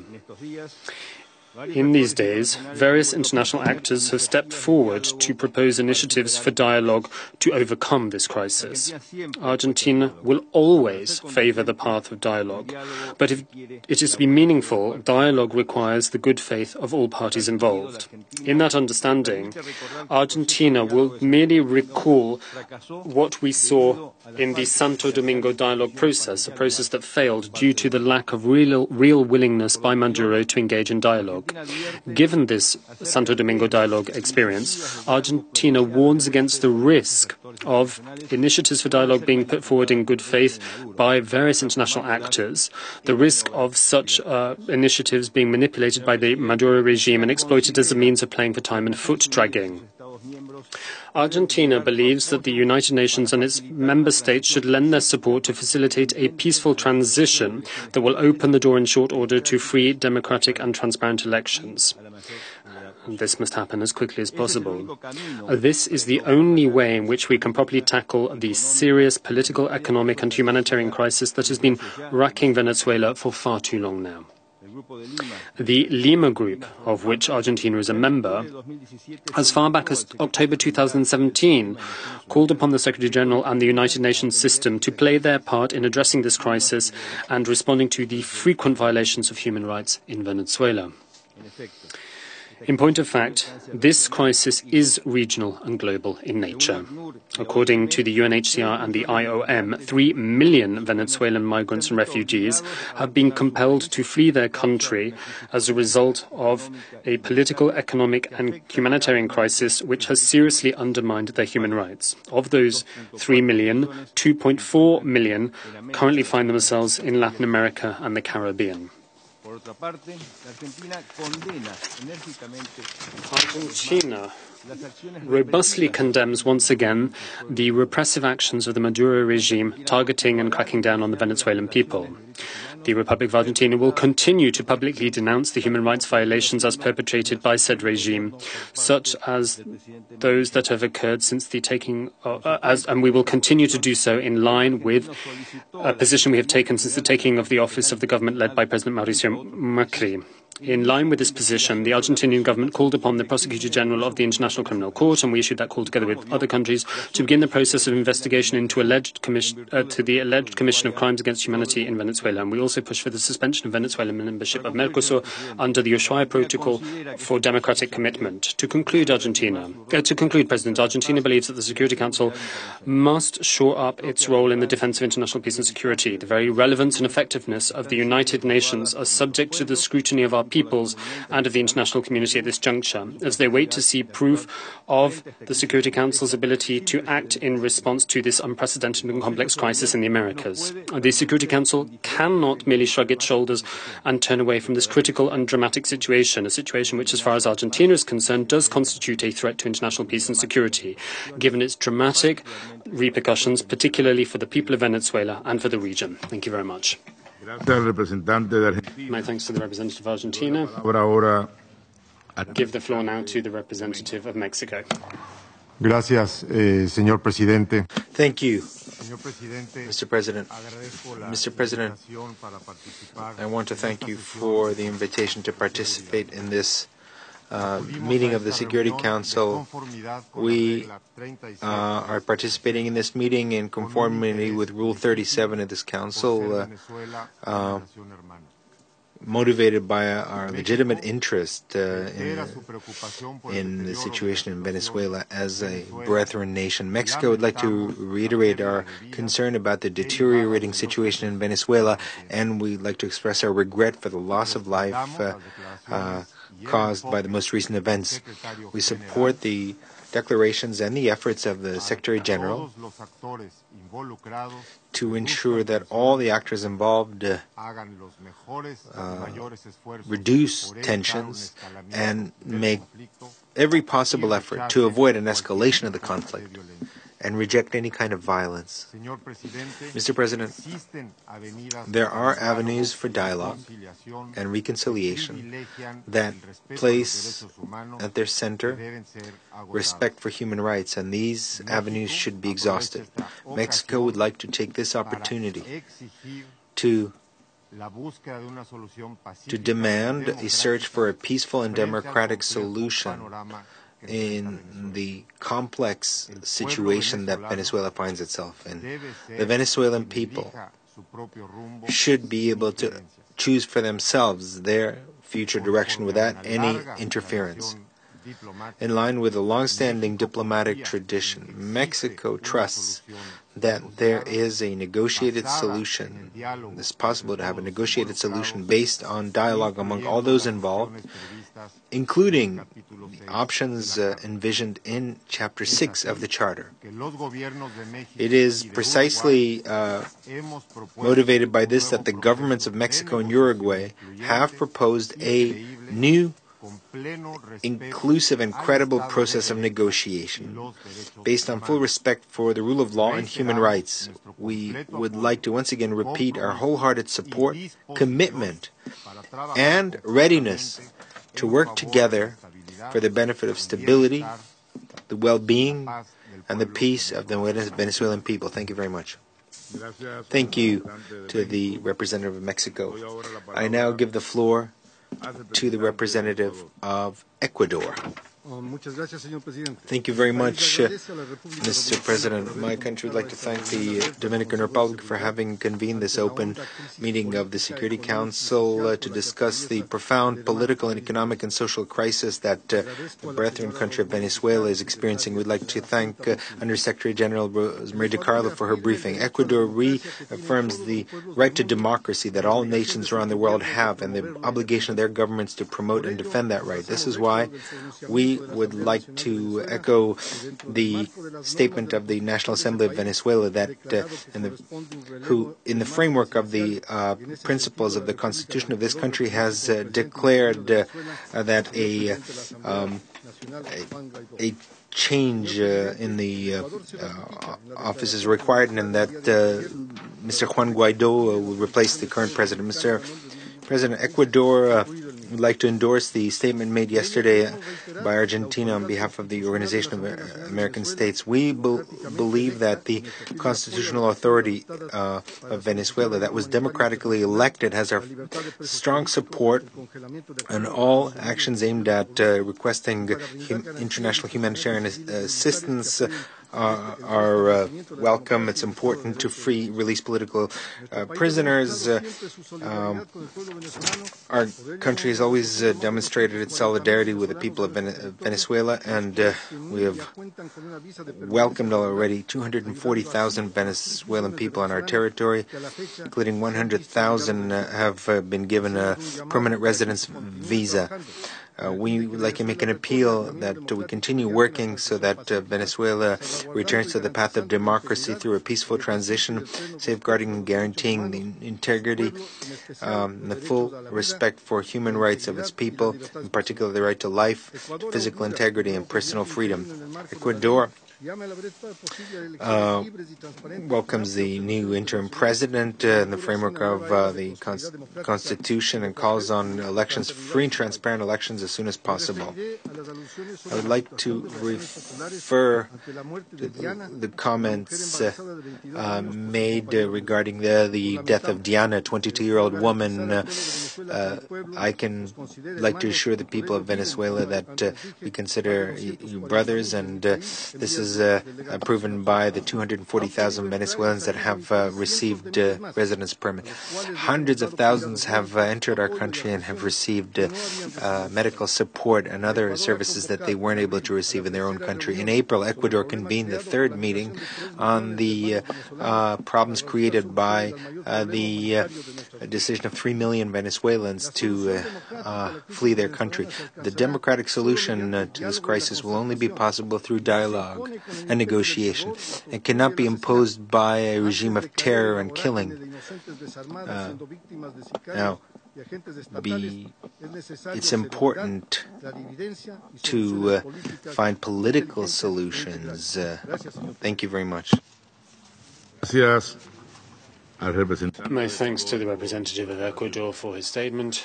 I give the floor now to the representative of Barbados. Thank you very much, Mr. President. I thank you for convening this meeting on this matter of the utmost gravity, and I thank USG DeCarlo for her briefing.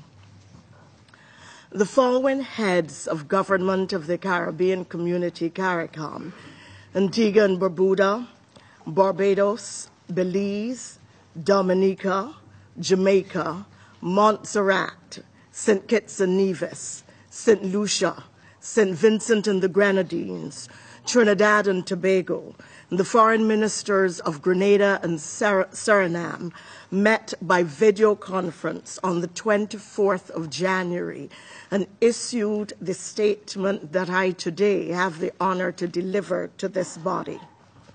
This statement of heads was subsequently endorsed by the Republic of Guyana. Mr. President, I will read the statement verbatim, and I do so now. Heads of government are following closely the current unsatisfactory situation in the Bolivarian Republic of Venezuela, a neighboring Caribbean country. They expressed grave concern about the plight of the people of Venezuela and the increasing volatility of the situation brought about by recent developments which could lead to further violence, confrontation, breakdown of law and order, and greater suffering for the people of the country. Heads of government reaffirmed their guiding principles of non-interference and non-intervention in the affairs of states, respect for sovereignty, adherence to the rule of law, and respect for human rights and democracy.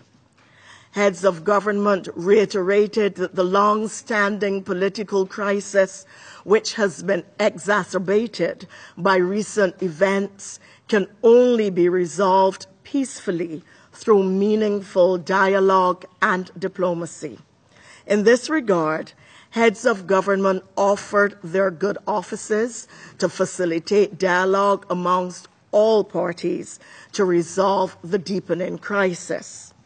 Reaffirming their commitment to the tenets of Article 2.4 of the United Nations Charter, which calls for member states to refrain from the threat or the use of force, and Article 21 of the Charter of the Organization of American States, which refers to territorial inviolability, the heads of government emphasized the importance of the Caribbean remaining a zone of peace.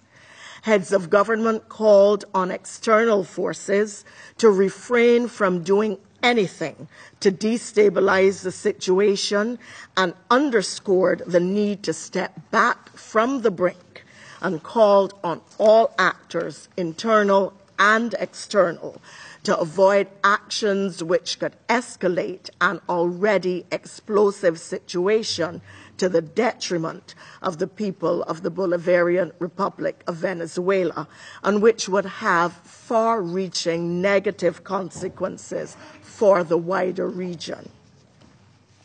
Mr. President, that concludes the statement as issued on January 24th. The heads of government of the Caribbean will continue to monitor and engage on this very serious matter as appropriate. Mr. President, I'm obliged to you for your time. Gracias. My thanks to the representative of Barbados for her statement, and I give the floor now to the representative of Chile. Thank you very much, President. We appreciate the convening of today's session as an opportunity to address a topic that is of the utmost seriousness and that affects the region, and in response to which we believe one of the key bodies of the United Nations, namely the Security Council, is called upon to play a fundamental role in addressing. We also very much appreciate the statements that have been made by various foreign ministers and ministers for our region. We appreciate their presence with us this morning in the Security Council, and our thanks go to Under-Secretary General for Peacebuilding and Political Affairs, Rosemary DiCarlo, for her briefing.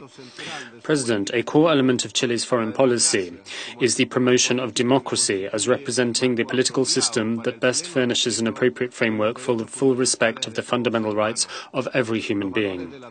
The values of tolerance, dialogue, equality of opportunity, inclusion and social cohesion, as well as the full and unfettered exercise of fundamental freedoms, are best guaranteed in a context where the rule of law prevails, where there is respect for and balance between the powers of the state, and where public institutions can act effectively.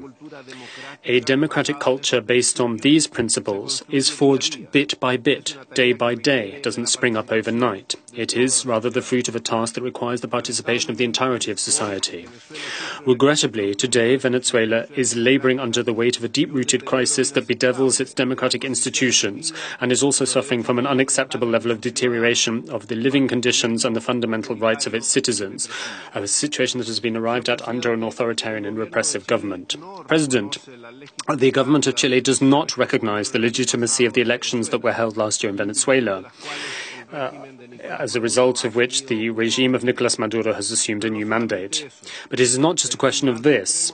The Supreme Court of Justice of Venezuela has declared the presidency of Nicolas Maduro illegitimate, and in light of those circumstances, the National Assembly of Venezuela, which is the only duly democratically elected institution in the body, and which is the only body that therefore enjoys full legitimacy, invoking the Constitution of Venezuela and in particular Article 233 of said document, decided to appoint Juan Guaido as the interim president with a very clear mandate, that of re-establishing democracy in Venezuela and calling for free, clean, democratic and transparent elections.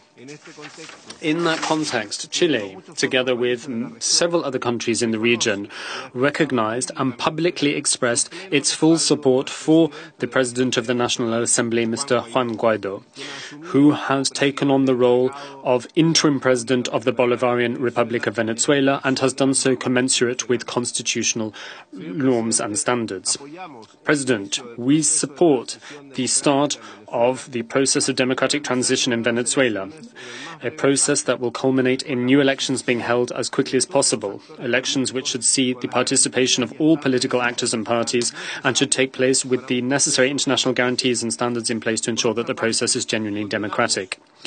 We condemn acts of violence that have taken place in Venezuela, and we call for the upholding of the rule of law, for the upholding and defending of the fundamental rights and freedoms of persons, and for the upholding of social peace. All of this must be pursued as the process of transition of government gets underway. We echo the concerns raised by the Inter-American Commission of Human Rights, concerns raised in response to the punitive use of punitive actions of the state to criminally prosecute various politicians and various political leaders. And we draw attention here to Resolution 1/2019 of the 25th of January, a resolution of the Inter-American Commission of Human Rights, in which They granted as an interim measure protection from such punitive use of power by the state as criminal prosecution, interim President Juan Guaido and his family. President, the solution to the problems in Venezuela lies in restoring genuine democratic values and is achieved by releasing political prisoners, by restoring and respecting the freedoms and human rights of all Venezuelans, by opening a humanitarian corridor to allow for steps to be taken to mitigate the crisis posed by the shortage of foodstuffs and medicines, and of course by taking decisive steps towards the restoration of full democracy in Venezuela. I would like to conclude by making it clear that Chile will stand with and promote efforts for the international community to work together for a swift and full recognition of interim President Juan Guaido, and we will support his constitutional plan that aims at the convening of elections and the restoration of democracy in Venezuela. Thank you very much, President. Gracias. My thanks to the representative of Chile for his statement. I give the floor now to the representative of Brazil. Mr. President, on the 23rd of January, Venezuela witnessed extraordinary events. In accordance with the Venezuelan Constitution and as endorsed by the Supreme Court of Justice, the President of the Venezuelan National Assembly, Juan Guaido, assumed the functions of acting President of Venezuela. The fact that an unprecedented number of people took the streets that same day in peaceful demonstrations to demand change in Venezuela only stresses the momentous nature of events we are witnessing. Minutes after Juan Guaido made his announcement, Brazil, together with many other countries committed to the respect for the rule of law, legitimacy and democratic transition in Venezuela, immediately recognized him as the acting president of that country. And this coordinated action was not an abrupt, ill-thought, nor irresponsible decision. It was the result of a collective understanding that we need to support Venezuela's constitution and its legitimate institution. It was also the result of a very long process of diplomatic dialogue and action to help Venezuela and its people. Even before President Jair Bolsonaro took office in Brazil in January 1st, Venezuela was already a priority for him and his team. And the first trip of our Foreign Minister, Ernesto Araújo, was to participate in a Lima Group meeting to signal Brazil's firm commitment to take the lead and to work with other partners to issue a very clear and strong statement of support to the National Assembly and to the Supreme Court of Justice for democratic transition and for urgent change in Venezuela. Since day one, Brazil has also been in permanent contact with members of the democratic opposition in Venezuela and with the representatives of its legitimate institutions to contribute to the process of democratic transition. The 23rd of January, therefore, is only a new stage, albeit a very fundamental one, in the search for the rebirth of Venezuela. And we are already working with the acting president to help in whatever it takes to fulfill the tasks that Venezuelans expect of him. Mr. President, it's crucial that the Security Council and all members here today address the situation in Venezuela, and not only because it can pose real and immediate risks to peace and security in Latin America and the Caribbean, but because it's a situation that demands collective and urgent actions. The increasing deterioration of the political, economic, and social situation in Venezuela is not new and has been cause for deep concern on the part of the Brazilian government and other countries in the region for the past years. Venezuela is the product of a dictatorship that sacrifices people in order to remain in power, faced with an unsustainable situation of hunger, scarcity, misrule, disorganization and insecurity. Many Venezuelans were simply forced to flee their country. They were welcomed with open arms in Brazil and other countries of the region and elsewhere, but I am sure they would have preferred to stay in their homes with their families in their country. Representative democracy in Venezuela has long disappeared, in particular the separation of powers. Until very recently, there was a police state in that country with hundreds of political prisoners, assassinations of opponents, including in state custody. All of this in an environment where the independent press was muzzled and Venezuelans lost the right to information. The Maduro regime produced an economic crisis of unprecedented dimensions, which challenges the methods of evaluation and comparison. Figures from the International Monetary Fund and the World Bank indicate that the gross domestic product has dropped by more than 35% since 2013. The IMF predicts a significant worsening of the Venezuelan hyperinflation, with the rate estimated at 1.3 million% by 2018.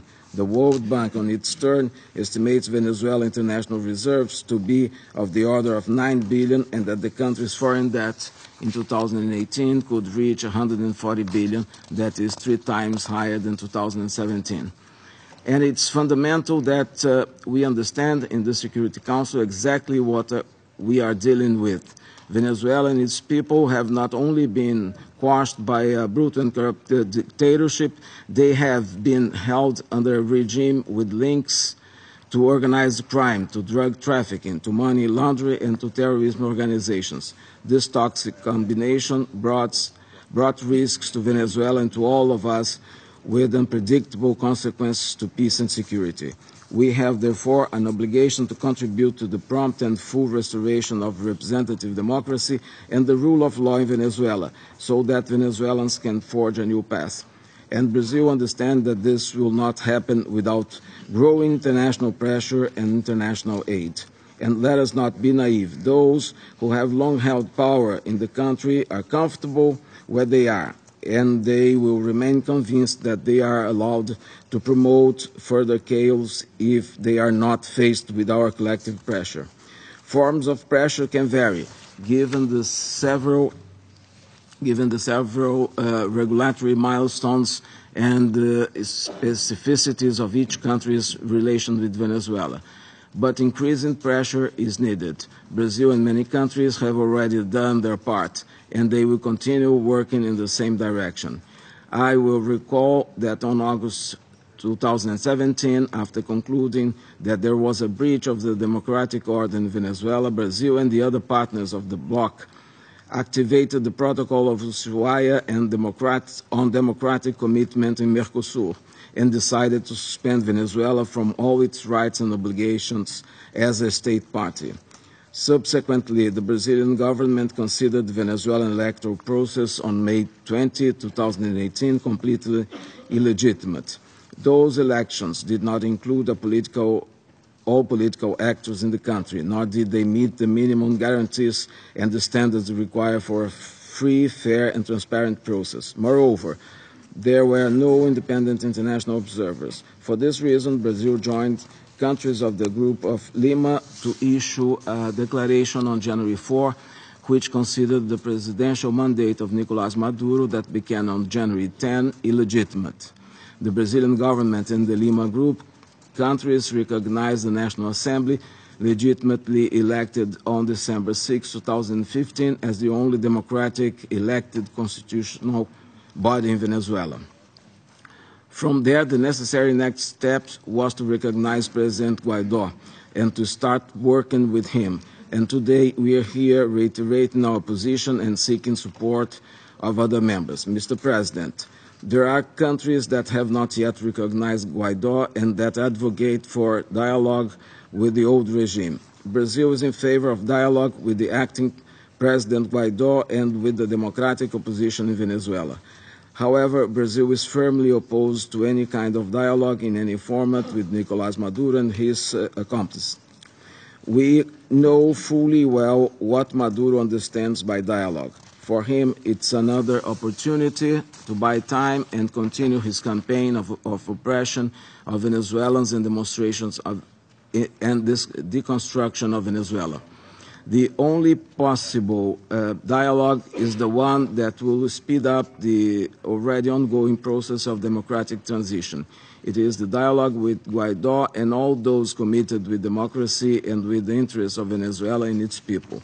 Brazil is convinced that only through the rapid and full restoration of democracy and respect for human rights will it be possible to address the causes of political, economic, social, and humanitarian crisis faced by our neighbor to the north.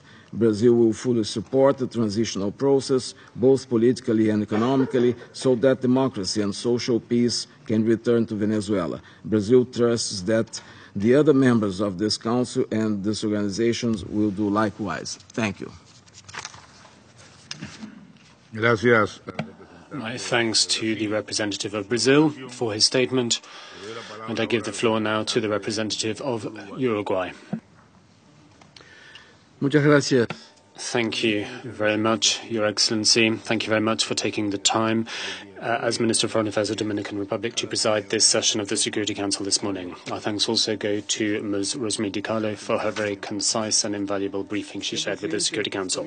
President, I'd like to begin by reiterating a well-known and previously expressed position held by Uruguay, to wit that the issue of Venezuela should not be on the agenda of the Security Council, indeed is not on the agenda of the Security Council. And it is our understanding that this is not the most appropriate body in which to analyze the current situation in which said brother country finds itself. By the same token, Uruguay would like to reiterate the pertinence and validity of Article 52, Paragraph 2 of the Charter of the United Nations, Chapter 8, Regional Agreements, which states that the members of the United Nations entering into such arrangements or constituting such agencies shall make every effort to achieve pacific settlement of local disputes through such regional arrangements or by such regional agencies before referring them to the Security Council. The government of Uruguay has been following very closely the course of events and the evolution of the political, economic, and social situation that prevails today in Venezuela. And we reiterate once again that the worst possible solution for the people of Venezuela would be to double down on leaving them isolated on the international stage. In that understanding, a few days ago, the government of Uruguay, together with the government of Mexico, addressed an appeal to all of the parties involved, both within and without the country.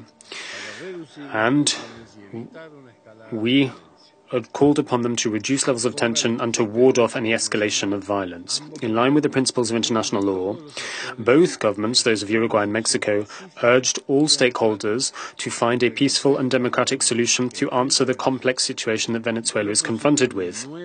And our two governments proposed a new round of inclusive and credible negotiation, a process that would fully respect the rule of law and human rights.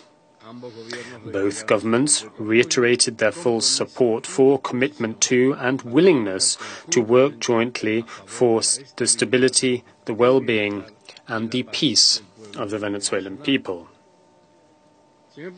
President, there will be neither stability nor peace in Venezuela absent a political agreement between the various stakeholders and actors, which can be reached only through broad and fully inclusive dialogue. Nobody must be prevented from gathering around the table. It is a dialogue that needs to bring together the government, the entire political spectrum, and the entirety of civil society.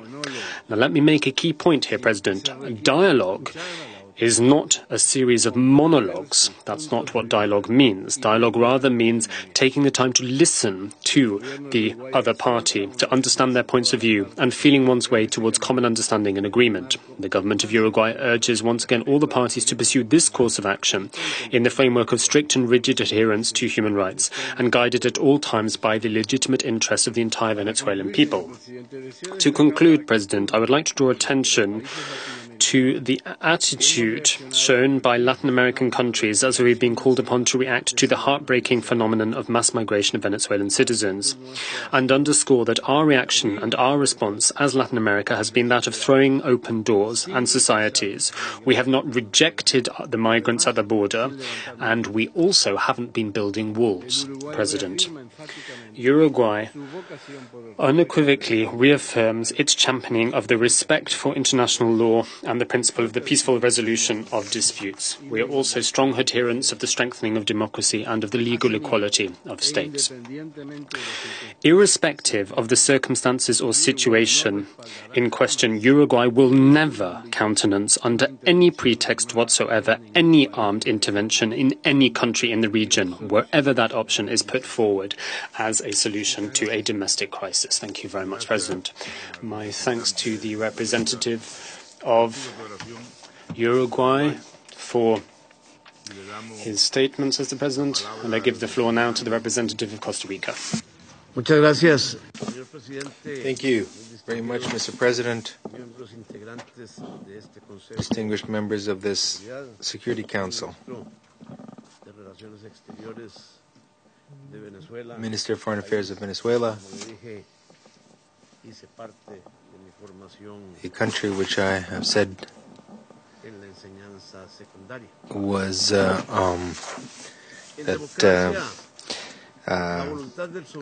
was part of my secondary school education.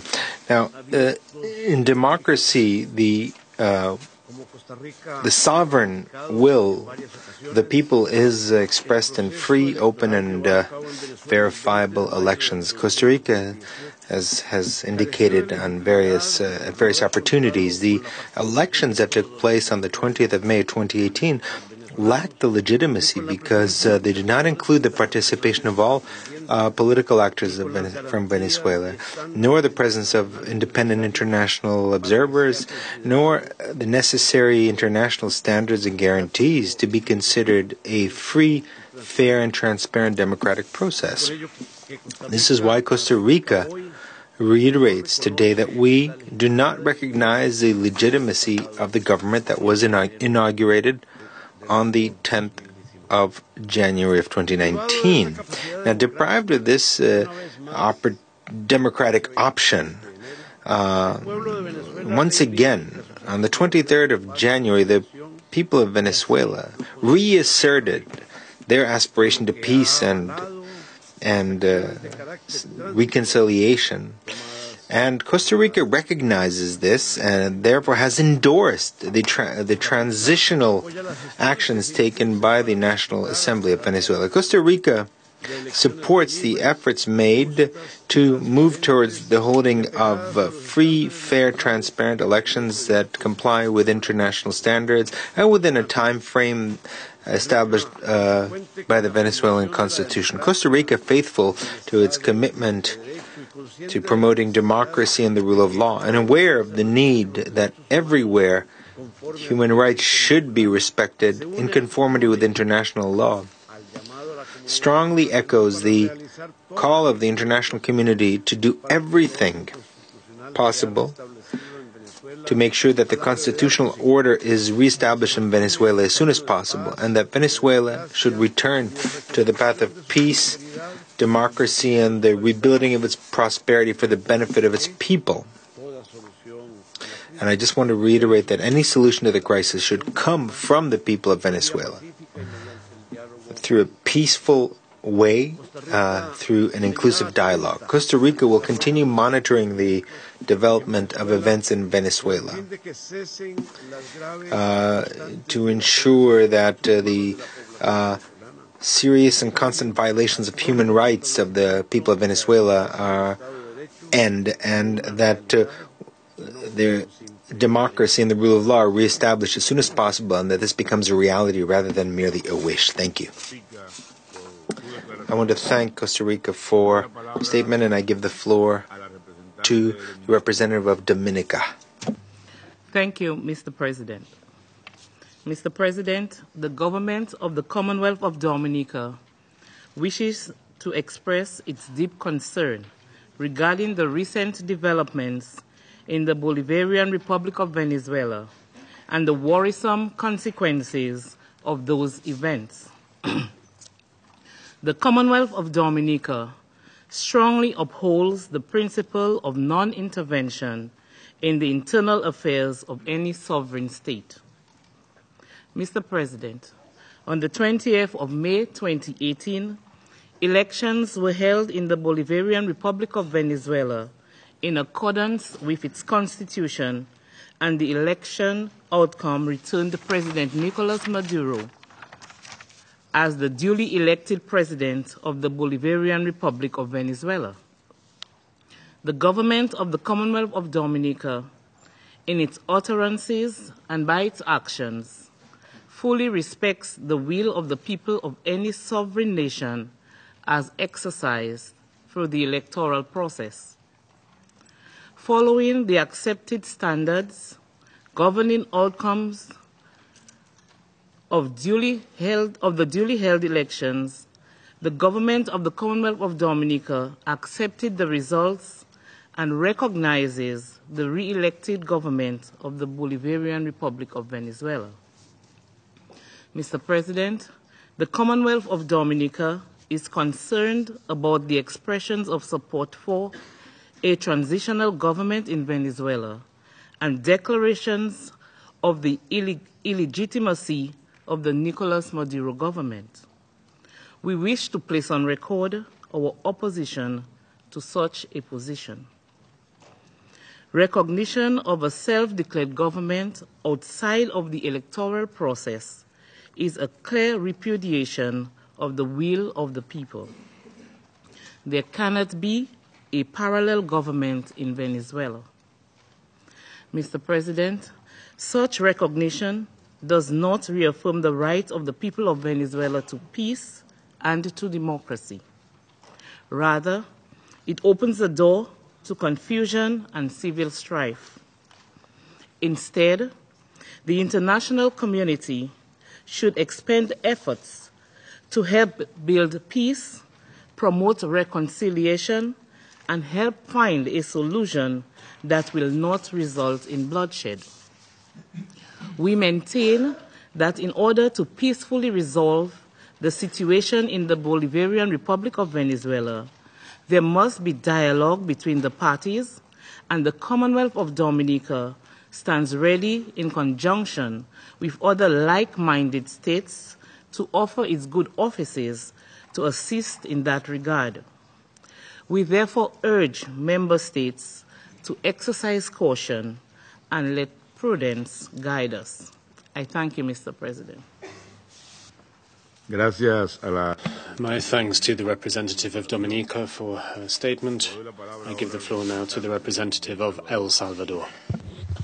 Muchísimas gracias, señor. Thank you very much indeed, President. Considero que es lamentable. I believe that it is regrettable when any country in Latin America and the Caribbean is the subject of discussions in the Security Council, and I make that point irrespective of the perspective of the members of the Security Council, particularly when there is no option for members of the General Assembly to have decided beforehand whether a given issue, topic A, B or C, is worthy of discussion or is fit for discussion in the Security Council. I understand that I'm the last or one of the last speakers on the list for this morning, so I'll try and be succinct. I'm also aware I'm eating into everybody's weekend. But I would like to begin by welcoming the presence with us of the Foreign Minister of Venezuela, Jorge Arreaza. And I would like to once again reiterate in this forum a point that was previously expressed by my national authorities. That is to express our deep-rooted preoccupation at a fresh escalation in the levels of political confrontation that are undermining the stability and the development of our brother country, Venezuela. Once again, we express our view that it is principally incumbent upon the government and the other Venezuelan political forces and actors to find a solution to any problem or dispute that might emerge within the society of said country, Venezuela. And to do so, the necessary recourse should be political dialogue and the resumption of discussions that would lead to consensus. El Salvador, as a responsible state and a member in good standing of the international community and a founding member of this House, reiterates our view that the peaceful resolution of disputes, as well as the full respect for the principles of non-intervention and for the sovereignty of states, the prohibition of the use of force or the threat of the use of force, are the best ways and provide the best framework for overcoming any difficulty or dispute that Venezuela might be going through. Approaching things through these lenses and respect for those principles would contribute to the regional stability which is so vital for the development and well-being of our peoples and is so aspired to. Finally, I would like to recall that the government of El Salvador expressed its support for the diplomatic initiative of those countries who, as staunch proponents of peace and stability in the region, stand ready to promote and do what they can to contribute to finding a political and peaceful solution to the differences of opinion and disputes in Venezuela. Thank you very much, President. My thanks to the representative of El Salvador for his statement, says the President. And I now give the floor to the representative of Honduras.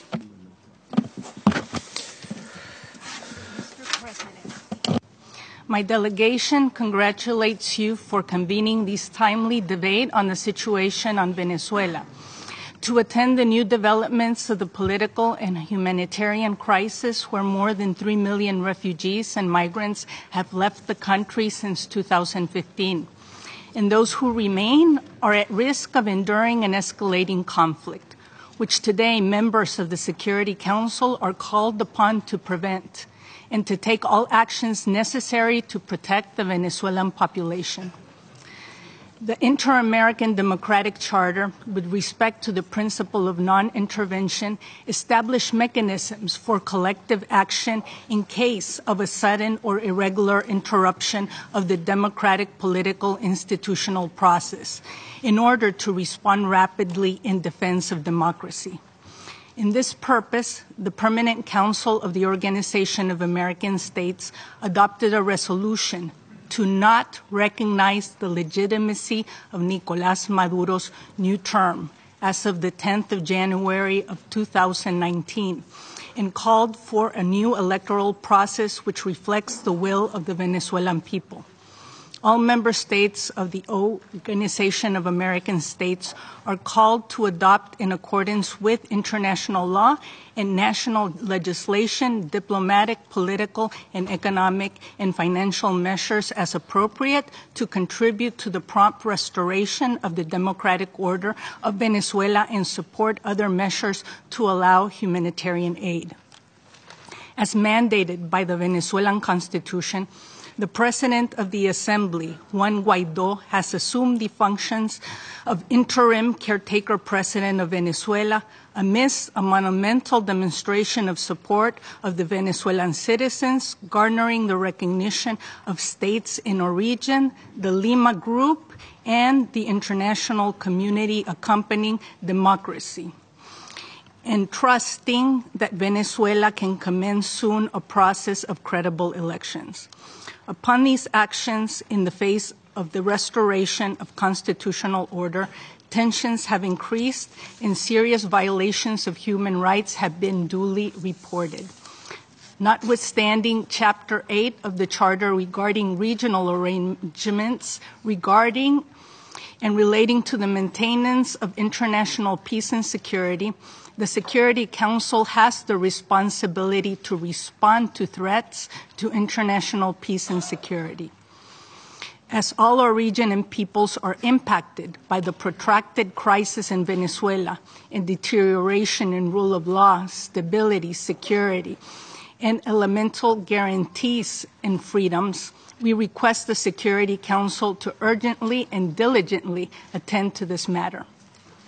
In favor of our youth and assuring prosperity for generations to come, let us today shift the culture of denial and dismissiveness of critical issues which require care and attention of our United Nations and embrace a new conscientiousness with full respect of human rights. Thank you very much.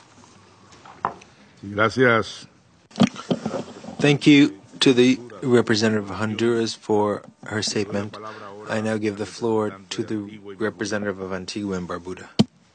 Mr. President, let me begin by first congratulating you on your leadership of this body during the month of January.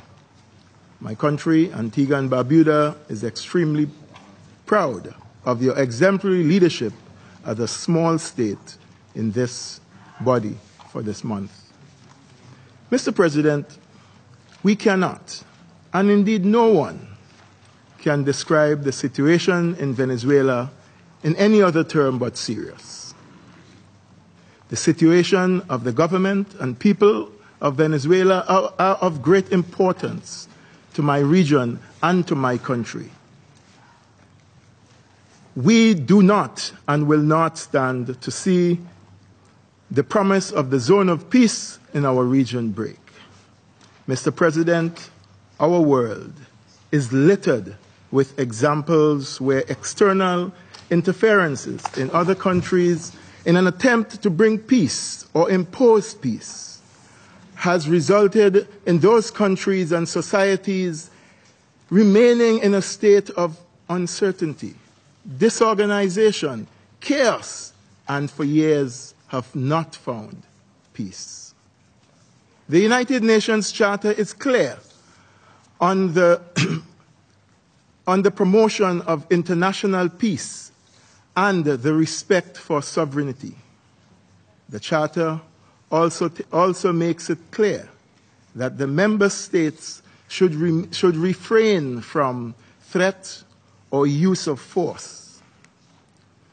Unilateral declaration of support for one side or the other, and undue and uninvited influence in the internal affairs of the Bolivarian Republic of Venezuela does nothing but undermine peace-building process that requires our full attention and urgency and focus. My government, Mr. President, therefore rejects any external force that interferes with the internal matters of the government of the Bolivarian Republic of Venezuela, and further rejects any attempt by any political unit within the country to take power in a manner other than by the constitutional process to which they are all allowed. My region and my government in the Caribbean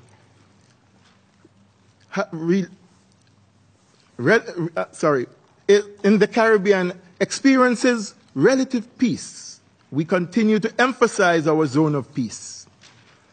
We promote in our region a brotherhood and sisterhood, and thus the government and people of Antigua and Barbuda, along with the governments of the other CARICOM heads, as has been stated here, continues to avail ourselves to facilitate dialogue and a peace process that will return the government of Venezuela to its continued operation and function in the legitimacy which was afforded in the May elections. I thank you.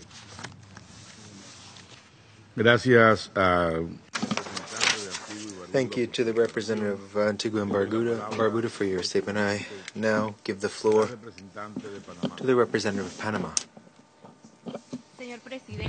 Mr. President, the Republic of Panama is participating in this emergency session of the Security Council to share once again the growing concern in the face of the seriousness of the political, economic, social, and humanitarian situation that Venezuela is suffering. Committed to the search for a peaceful and democratic solution to this crisis and the restoration of democracy, the government of the Republic of Panama has explicitly recognized the President of the National Assembly, Juan Guaidó, as the interim President of the Bolivarian Republic of Venezuela.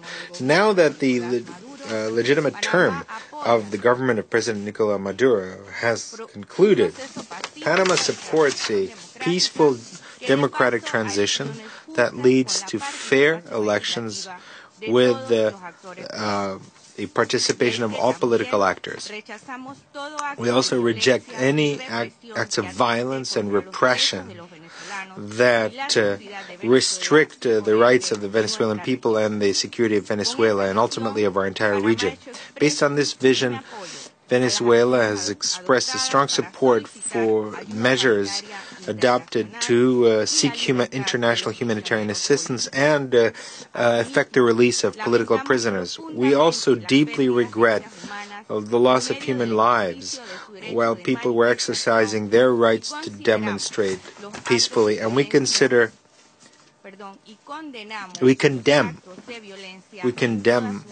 all acts of violence, no matter by whom. Mr. President, the concern about the situation in Venezuela is genuine, and it cannot be interpreted as an interference into its internal affairs, because we have been witnessing the massive and continuous exodus of Venezuelan citizens that are crossing their borders, seeking refuge in our countries. Official reports designate that this is the largest migratory crisis of this type in the recent history of Latin America. Now, there have been many efforts made by regional bodies prior to this session without any results. But we will continue with these efforts with the aim of finding a peaceful solution for the benefit of the Venezuelan people. Thank you very much. Thank you very much to the representative of Panama for your statement. I now want to call Your Excellency Anayana Rodriguez Camejo, Anayasi Rodriguez Camejo, Vice Minister for Foreign Affairs and Permanent Representative of Cuba to the United Nations.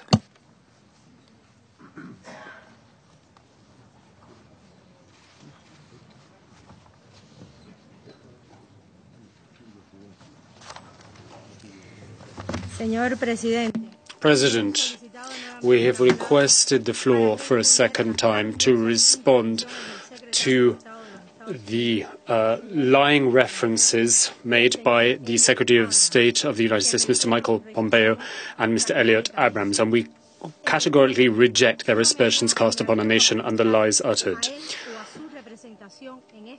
I would refrain from this step, but I think it reflective of the fact that they are seeking to impose on the Venezuelans an illegitimate president, an individual no one had any heard of until a few days ago when his move was orchestrated from Washington. I asked the question in response to the lies he proffered in my nation's direction, whether it was his country or was it not his country that lay behind the coup d'etat that sought to take control in Venezuela in 2002 at the cost of many lives? Is it not the government of the United States of America which for years has subjected Venezuela to an unrelenting economic and trade war intended to reduce the livelihoods and the living standards of the Venezuelan people, to curtail their opportunity to seek out their own future betterment for themselves, and to undermine social cohesion? The delegation of the United States of America should clarify whether it was its government or not that deliberately undermined the attempts at a negotiated solution in the Dominican Republic when the Bolivarian government and representatives of the opposition sat down and were ready to ratify a negotiated agreement that was mutually acceptable to both sides. Clarification is sought from the United States of America what responsibility they are prepared to bear if their irresponsible acts provoke a silence of uncontrolled instability for Venezuela and the entire region. And it is the people who will pay the highest price for that. Cooperation and solidarity between Cuba and Venezuela, a solidarity that we offer to all countries of Latin America and the Caribbean, and indeed a solidarity we display to many other countries in the so-called Third World, has meant that we've been able to meet the essential needs for life, particularly health and education. And this is something that is duly recognized by all those sat around this table, including the representatives of the United States as well. They are aware of a record we're proud of. This organization also recognizes our record, as do many specialized agencies of the United Nations system. To state the contrary, as we heard this morning from the Secretary of State of the United States of America, is an undignified assault on truth. It is fake news and indicative of the lack of respect that his government bears to this Security Council and to the United Nations bodies they treat with a lack of respect. There were deliberate lies uttered today by the Secretary of State, Mr. Abrams, and they failed to recognize that the Bolivarian Republic of Venezuela is a free, sovereign and independent nation that takes its own decisions. Venezuela is not and will never be anybody's satellite or lackey. It has its own institutions and its own people, which are the fount of its strength, and they will rally to the cause of the Bolivarian and Chavist revolution, and they will rally to the support of the constitutional president, Nicolas Maduro Moros. We reiterate that the principal chief threat to international peace and security in our region is the intervention and interference of the United States of America, their return to the Monroe Doctrine, and their bullying of an aggression towards the Bolivarian Republic of Venezuela, which has the declared aim of regime change and the imperialist goal of being able thus to loot, pillage and strip the oil reserves of that nation.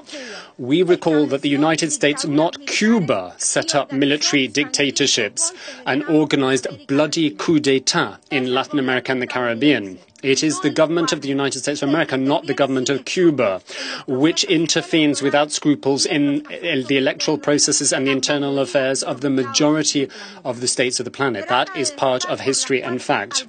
They have sought to overturn and topple by force legitimate governments, and they're seeking to do that again in toppling the government of the Bolivarian Republic of Venezuela. They're doing so through a campaign of defamation and the threats of military action. They are calling for violence and coup d'etat. Go back to your history books, Secretary of State Michael Pompeo. See what is written there. See the truth there.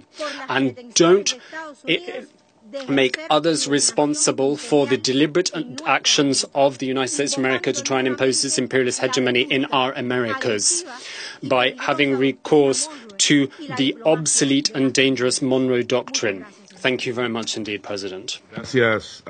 My thanks to Her Excellency Ms.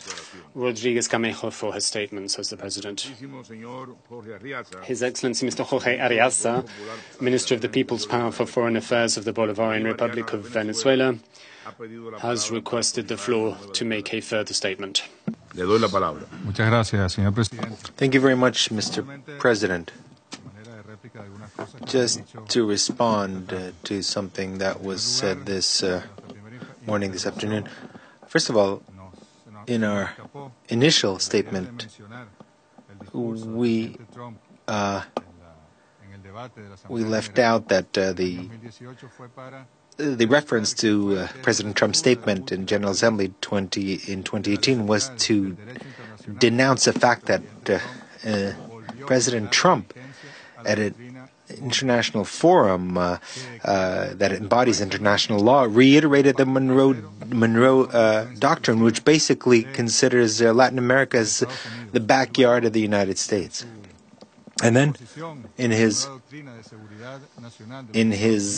outlining the new security doctrine of the United States, he reiterated that, and as part of that is the threat against the Republic of Venezuela. If this is something that the United Nations cannot condemn, that its General Assembly and Security Council cannot condemn, then I don't really understand what can be condemned in this institution.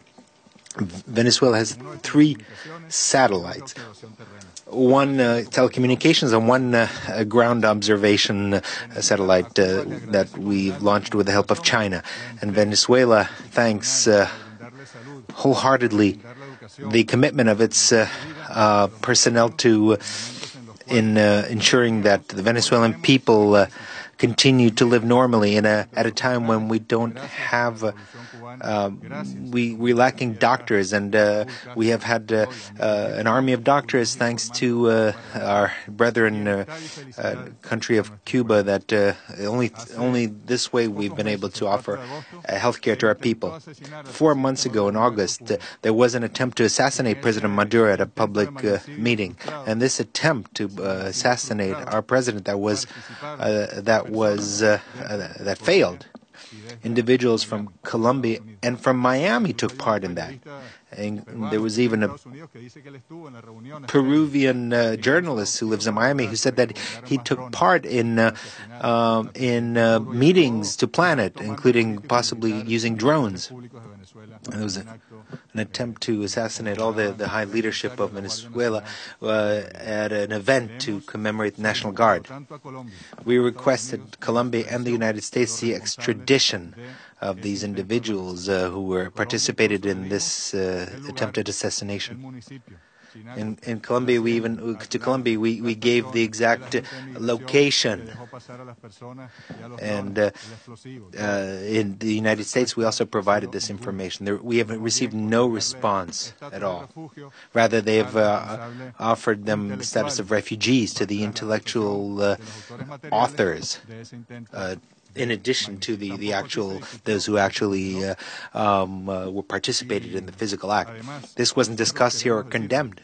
Also, we want to say to Colombia, to your people, to your authorities also, as much as you insult us and you don't want to communicate with us, we want to say that the Bolivarian revolution of President Maduro is always open to the people of Colombia and its institutions to achieve peace in Colombia, which is the last armed conflict on our continent. Armed conflict with a direct link to the production of drugs, processing of and export of cocaine, among other drugs. We are ready to assist Colombia to achieve a lasting peace in all its processes of negotiation. The United States has over 800 military bases around the world, 70 in Latin America. We don't have a single one. Our Constitution that everyone is mentioning and referring to, that whether you can prevents us having foreign military bases. What we have is military cooperation.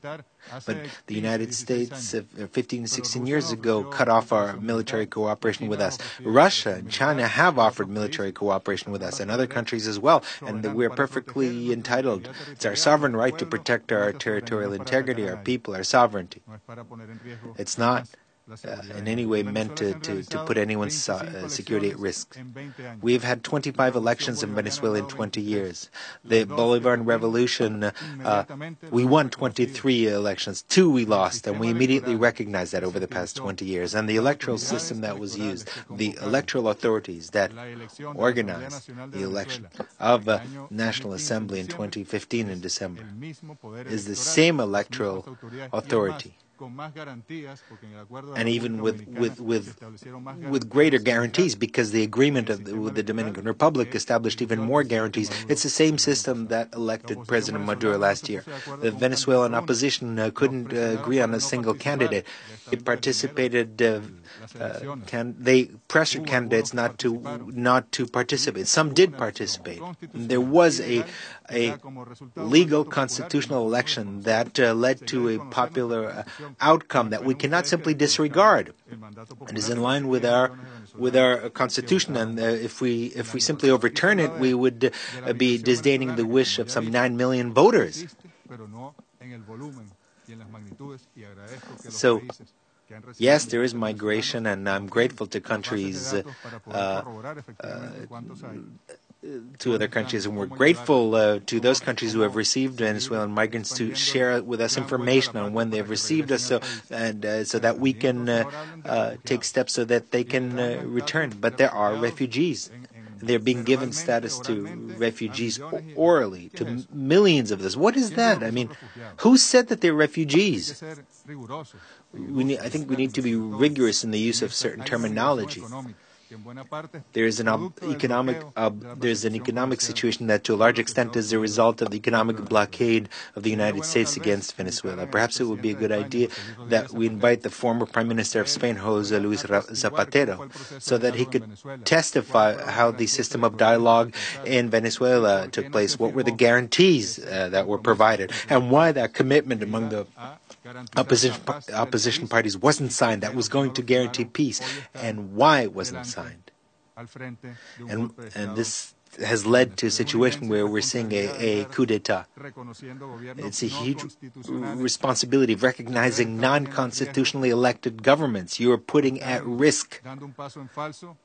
It's a wrong move. You're entering a very slippery slope. We're asking Europe, this 8-day ultimatum that you're claiming, give us. You should use it to think about it, and perhaps in 8 days you can respect the Constitution of Venezuela and simply support a process of dialogue on an equal footing to reach a peaceful solution in Venezuela that we all wish to see. As for observers, there were 300 observers. Give me some report from electoral observers in Venezuela that will state that the elections were not honest or fair, that there were discrepancies. Let's speak based on facts. Let's be rigorous.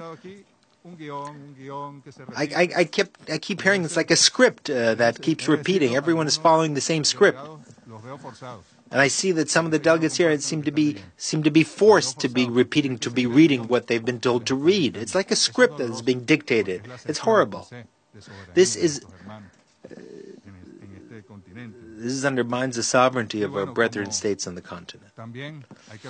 I think we also need to acknowledge, and I said this about two hours ago, that the government of Ecuador denied us the overflight rights to return Venezuelan immigrants who have taken refuge in our embassy, fleeing a persecution that has been promoted by President Lenin Moreno. And this, finally, the overflight rights were granted this morning, and so we will be returning our refugees. Venezuela is in peace. In Venezuela, people were not able to provoke a war. Venezuela is a country that will defend its sovereignty. In Venezuela, the people, the workers, the trade unions, the farmers, the local councils, businessmen are in favor of sovereignty and peace. And we will not allow any government or any country to violate our sovereignty and to give a pretext for Donald Trump to start a war. Thank you. Thank you very much, Minister Riasa, for your statement.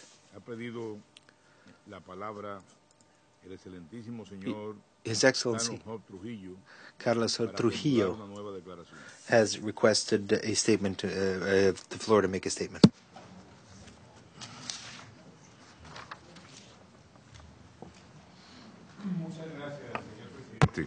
Thank you very much, President. I promise I'll be succinct, but a reference was made to Colombia specifically and our domestic situation, so I feel myself obliged to weigh in and to take that opportunity of the reference to the domestic situation in Colombia to thank once again the Security Council for its unanimous support and backing for the report submitted by the Secretary-General of the United Nations, a report on the progress that has been made in the policy for the implementation of the agreement signed by the previous government of Colombia with the FARC.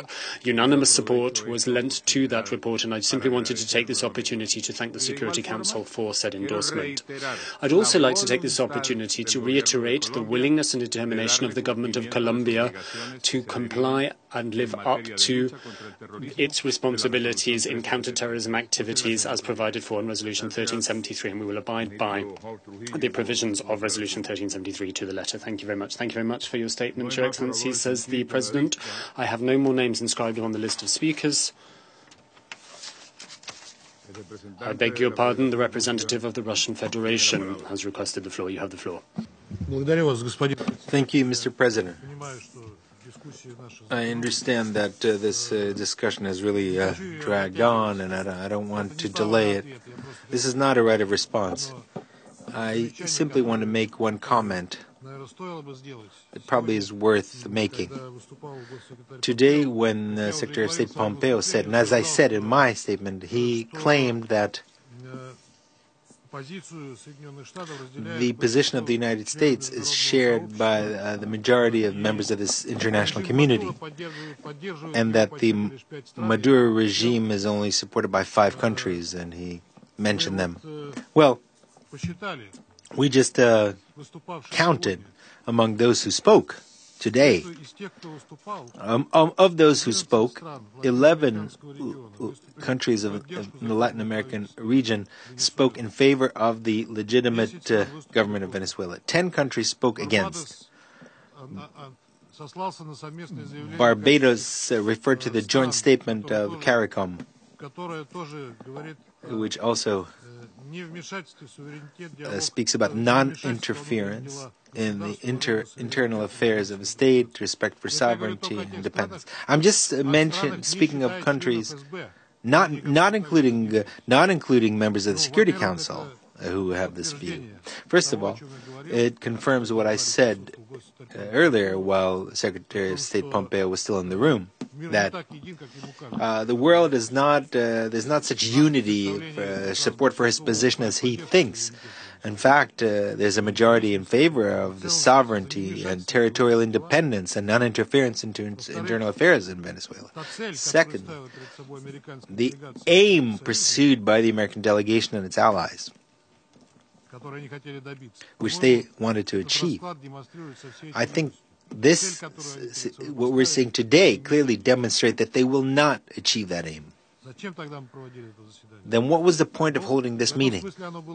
Well, in this sense, it was useful because it showed our American colleagues what the real attitude of the international community is to what is going on in the Bolivarian Republic of Venezuela.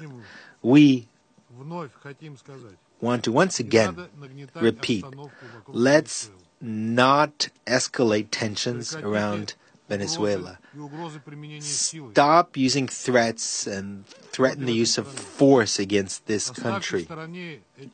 Set aside these ridiculous ultimatums of 8 days. What's 8 days? Why 8 days? Why not 7? Why 30? Who invented this formula? Who was the genius who invented this 8-day formula? Give Venezuelans a chance to solve their own problems. If you can help them do this, then help them. But don't try to trip them up. And we welcome the initiative of Mexico and Uruguay, who have offered their good offices in fostering dialogue between the government and the opposition. We call on everyone to join this effort in good faith and with good intentions, unlike those who have been demonstrated by some. Thank you. My thanks to the representative of the Russian Federation for his further statement. There are no more names inscribed on the list of speakers. The meeting is adjourned.